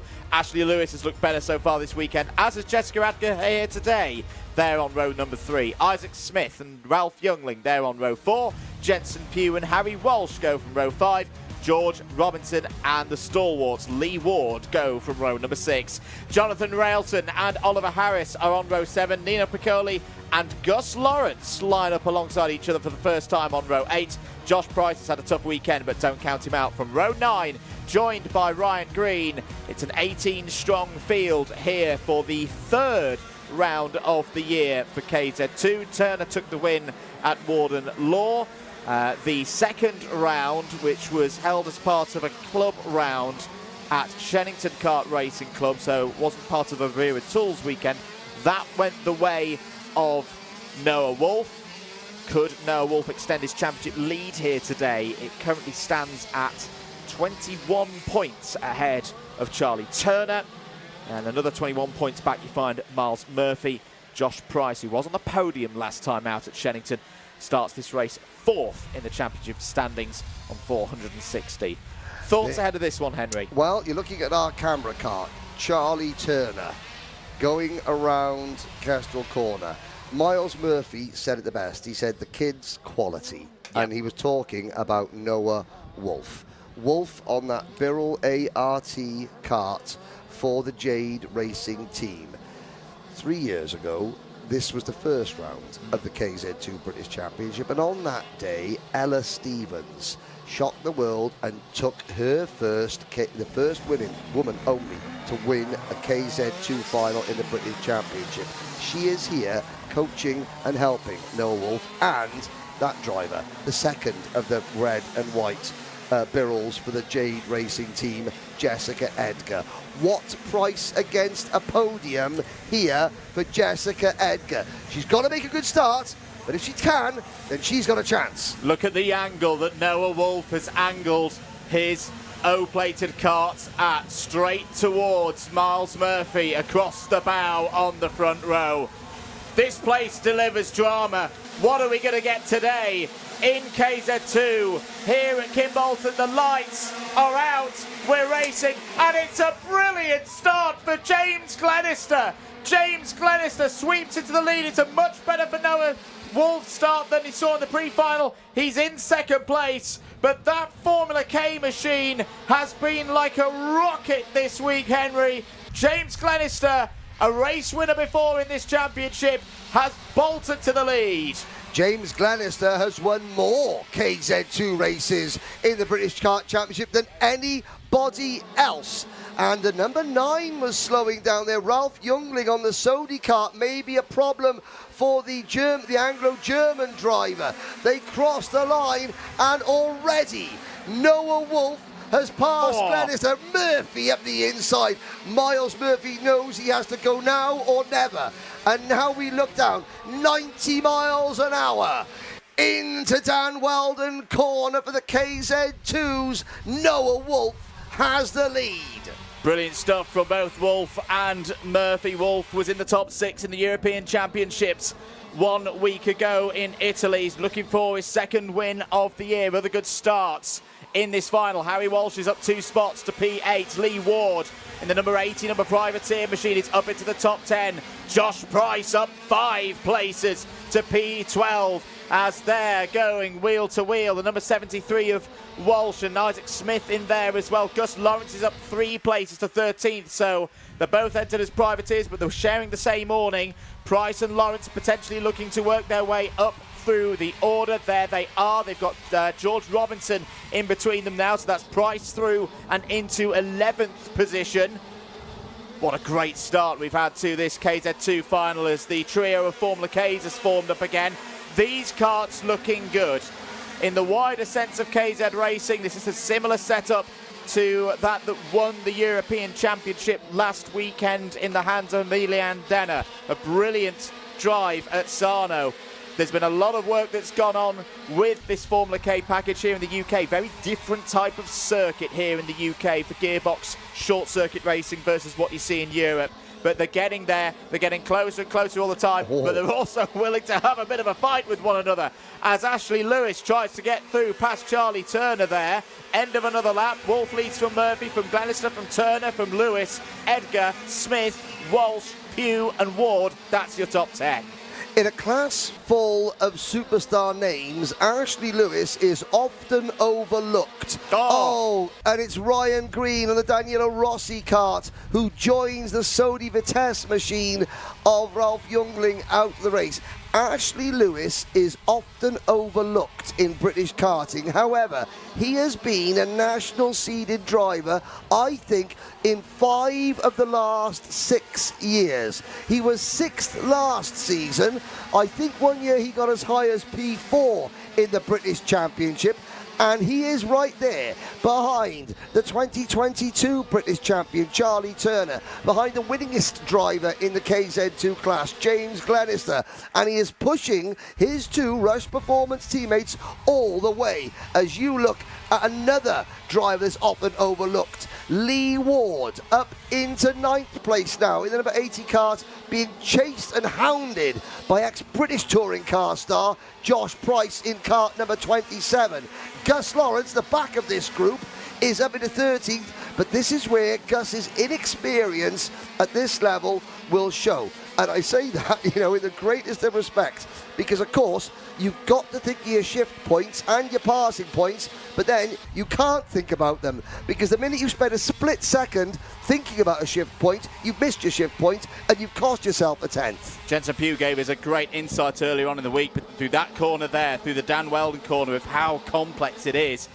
Through the phases, a double phase. It's not just simply slamming your foot to the brakes and hoping for the best. It is technical. It is easy to get wrong. Lawrence is up to P12 now, has just disposed of George Robinson, and there goes Josh Price down the inside of Lee Ward, back with the battle for 6th place here. Jess Edgar and Isaac Smith. But you know what I like about the fact that this Gus Lawrence coming here, and this weekend he gets to his dad, gets the mechanic for him, because of course for many years Gus Lawrence was Paul Fletcher's factory driver with Pod as his mechanic, and then he goes to the United States where he's a factory driver for the Rollison Performance Group, a paid professional. Here he's a privateer. This is lad and dad time for Gus Lawrence, who is learning all the time, and he's getting quicker. And mark my words, ladies and gentlemen, Gus Lawrence will be a factor in this championship, in this class, if he chooses to continue before too long. Of that I am certain, as we look at the 3rd, 4th and 5th place battle with the number 1, 2, 3 of Isaac Smith and Jessica Edgar chasing hard.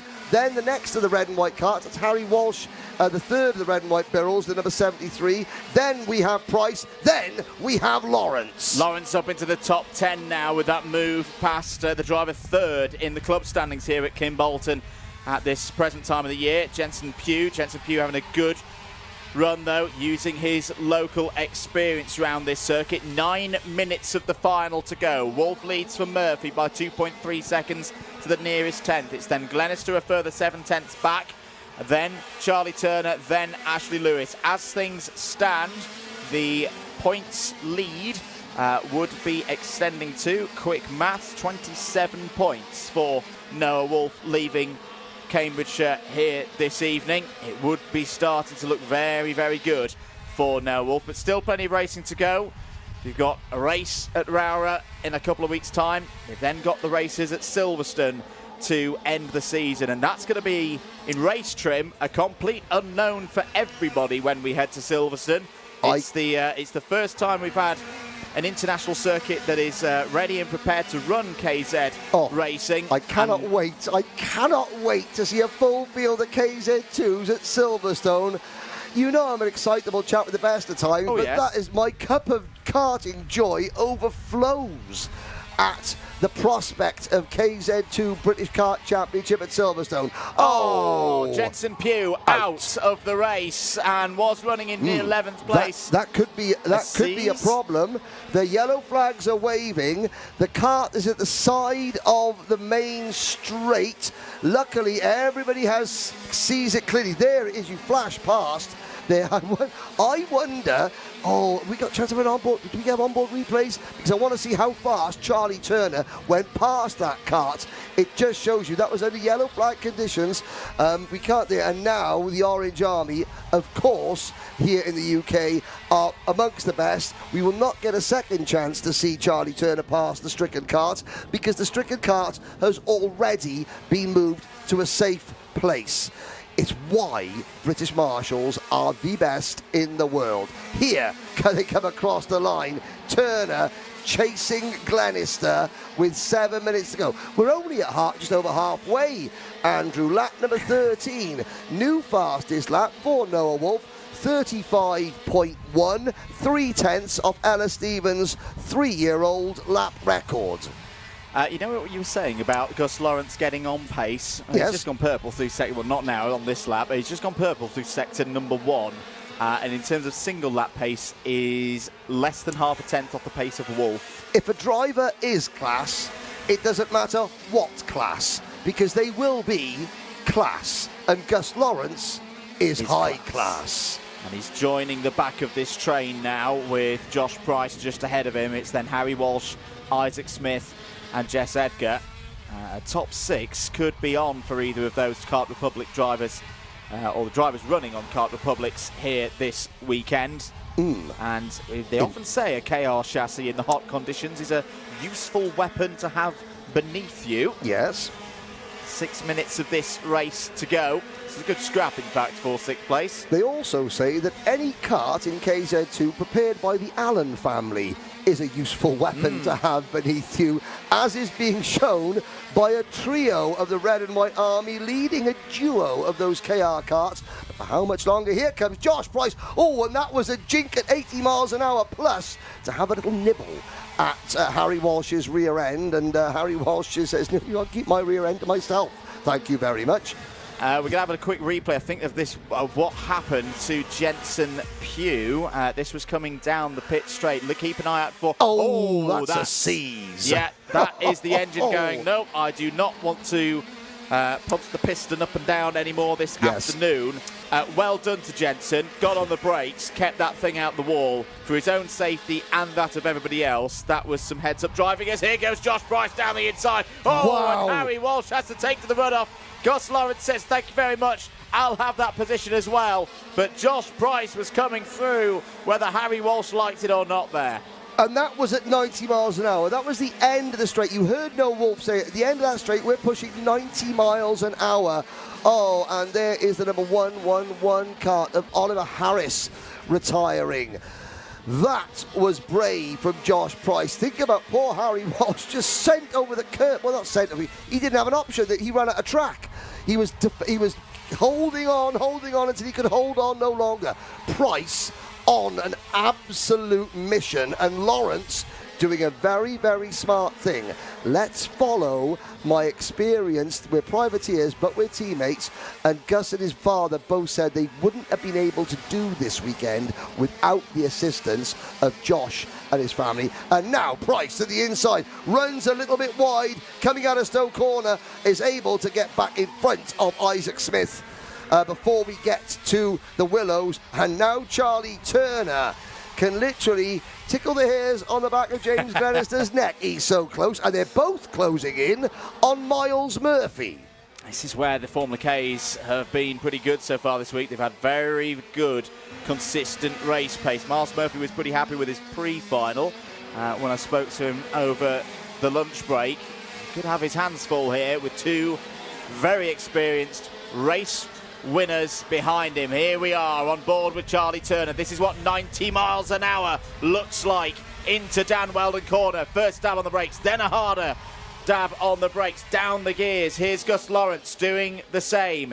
In through Kestrel Corner, now towards Kimbolton Corner for this battle for 2nd place. How are things going in the scrap for 6th place? Well, Jess Edgar has got a little bit ahead of the rest of the pack. Josh Price and Gus Lawrence have both found a way through past Isaac Smith, who's also lost out to Harry Walsh. I'll say it again, I've been really impressed with Harry so far this season. He's not got the most experience in this category, but every single time I see him race, it's not necessarily about the final race positions, but the pace relative to the likes of your Prices, your Edgars, your Lewises. He's been doing a lot of club racing at Shennington so far this season. He is getting better and better and better every single time I see him race this season. We've got 2.5 minutes to go here, Henry. Noah Wolf looking good, 4 seconds clear of Murphy and the rest. Yes, this is the battle for 6th, 7th and 8th. Josh Price and Gus Lawrence have dealt with 2 of the 3 members of the Red and White Army. They have dealt with Harry Walsh and Isaac Smith. The only, obviously discounting Noah Wolf, who's leading, the sole remaining Birrell ART Jade Racing Team chassis now in front of these 2 drivers is Jessica Edgar. Jessica, we're about to find out what she is made of. I'll tell you what she's made of. She is made of stern stuff, is Jessica Edgar, and she's going to need to have all that strength now in the final 90 seconds, because she has got an ex-British KZ2 and British touring car driver behind her. She has got a triple Senior X30 British champion and Supernats winner behind her in the form of Josh Price and Gus Lawrence, and she has to hold her nerve. Yes, it's for 6th position. It's not a podium position, but sometimes certain races resonate with drivers and they're so important. Oh, someone's lost a wheel. That is not how the kart left the factory, and we will look down.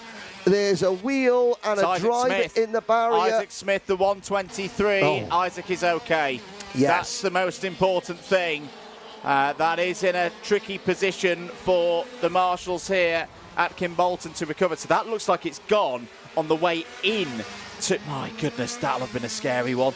Yes. Going into Kimbolton corner, then it's probably gone across the old airfield runway. Meanwhile, Watch Miles Glenister. Murphy is a local yellow at the moment. We stay green the rest of the circuit. Miles Murphy is going to have to make that CRG, the sole CRG on the grid here this weekend, as wide as possible to keep that pair of Formula Ks behind and hold on to 2nd place. Still hold yellow on flags. to one of the best results he's had in recent years. There'll be yellow flags through Kimbolton corner here. We've got 2 laps to go on board now with Charlie Turner. Wow, there was the speed past the stranded 123 of Isaac Smith. Down the gears, hitting the apex. That's beautiful driving from all 3 drivers here. Murphy, Glenister, Turner. If you've never watched this kind of racing before, this is why we love KZ2 in karting, because you've got 3 high quality drivers, very talented drivers, who are going to have one big scrap on the last lap here at Kimbolton for these 2 podium places. They pass the stricken kart, still a local yellow. So that local yellow will be in place until the end of the race. We start the final lap. Glenister and Turner have got to get it done before they get to the final corner, if they're going to get it done at all. Murphy knows that. Murphy will respond. He backs them up going into the Willows, which gives him breathing space coming down the straight. I think Miles Murphy has done enough to hold on to 2nd, but this is 6 seconds behind the man of the moment, the man of the hour, Noah Wolf. Noah Wolf takes his 2nd British Kart Championships KZ2 win of the year, back to back here at Kimbolton. Murphy holds on for a well-deserved 2nd place. Glenister 3rd, Turner 4th, Lewis 5th, and Jess Edgar does hold off former KZ2 British champion Josh Price for 6th place. But Noah Wolf, the Wolf, howls again, and it's now starting to look very tricky indeed. Charlie Turner shakes his head there. 4th place is not what he came here for. Off the podium, the gap between Wolf and Turner now in the championship standings, 572 for Wolf, 545 for Turner. This is starting to look very, very good for this young man who takes his 10th British Kart Championships victory. He is now into an elite group of drivers in double figures. I think you can count in that elite group Macaulay Bishop, Kai Hunter, Freddie Lloyd, Danny Curl, and Noah Wolf. Very, very exalted company for this young man, who, as a family, both him and his dad, Roger, and his mum, they thought we could go car racing, but no. We don't think that you're ready for the full kart. We want to give you an extra year's experience in karting using the gears.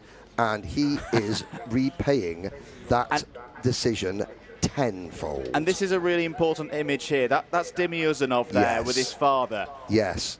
Noah Wolf is a young man, but he is now in that category of driver that the younger drivers look up to. Absolutely. And love to learn from. And I say, Dimi is been in the Jade Racing team owning a lot this year. And that is a really, really good thing to see. Noah Wolf wins again in KZ2 and takes it from Miles Murphy, who I think is going to be quite pleased with how the weekend's gone. Miles, I think, his interview with Ceol Lynch, he was saying, without saying it, he was saying second place would be my victory. Yeah.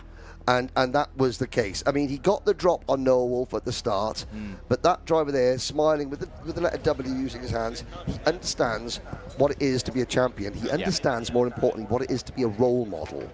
And you think, and there's Miles Murphy, still all smiles. Why is he all smiles? Because, yes, he said that second is possible. He didn't say, but he was inferring that second is probably the best anyone else could do on this weekend, because Noah Wolf, well, he carries the O.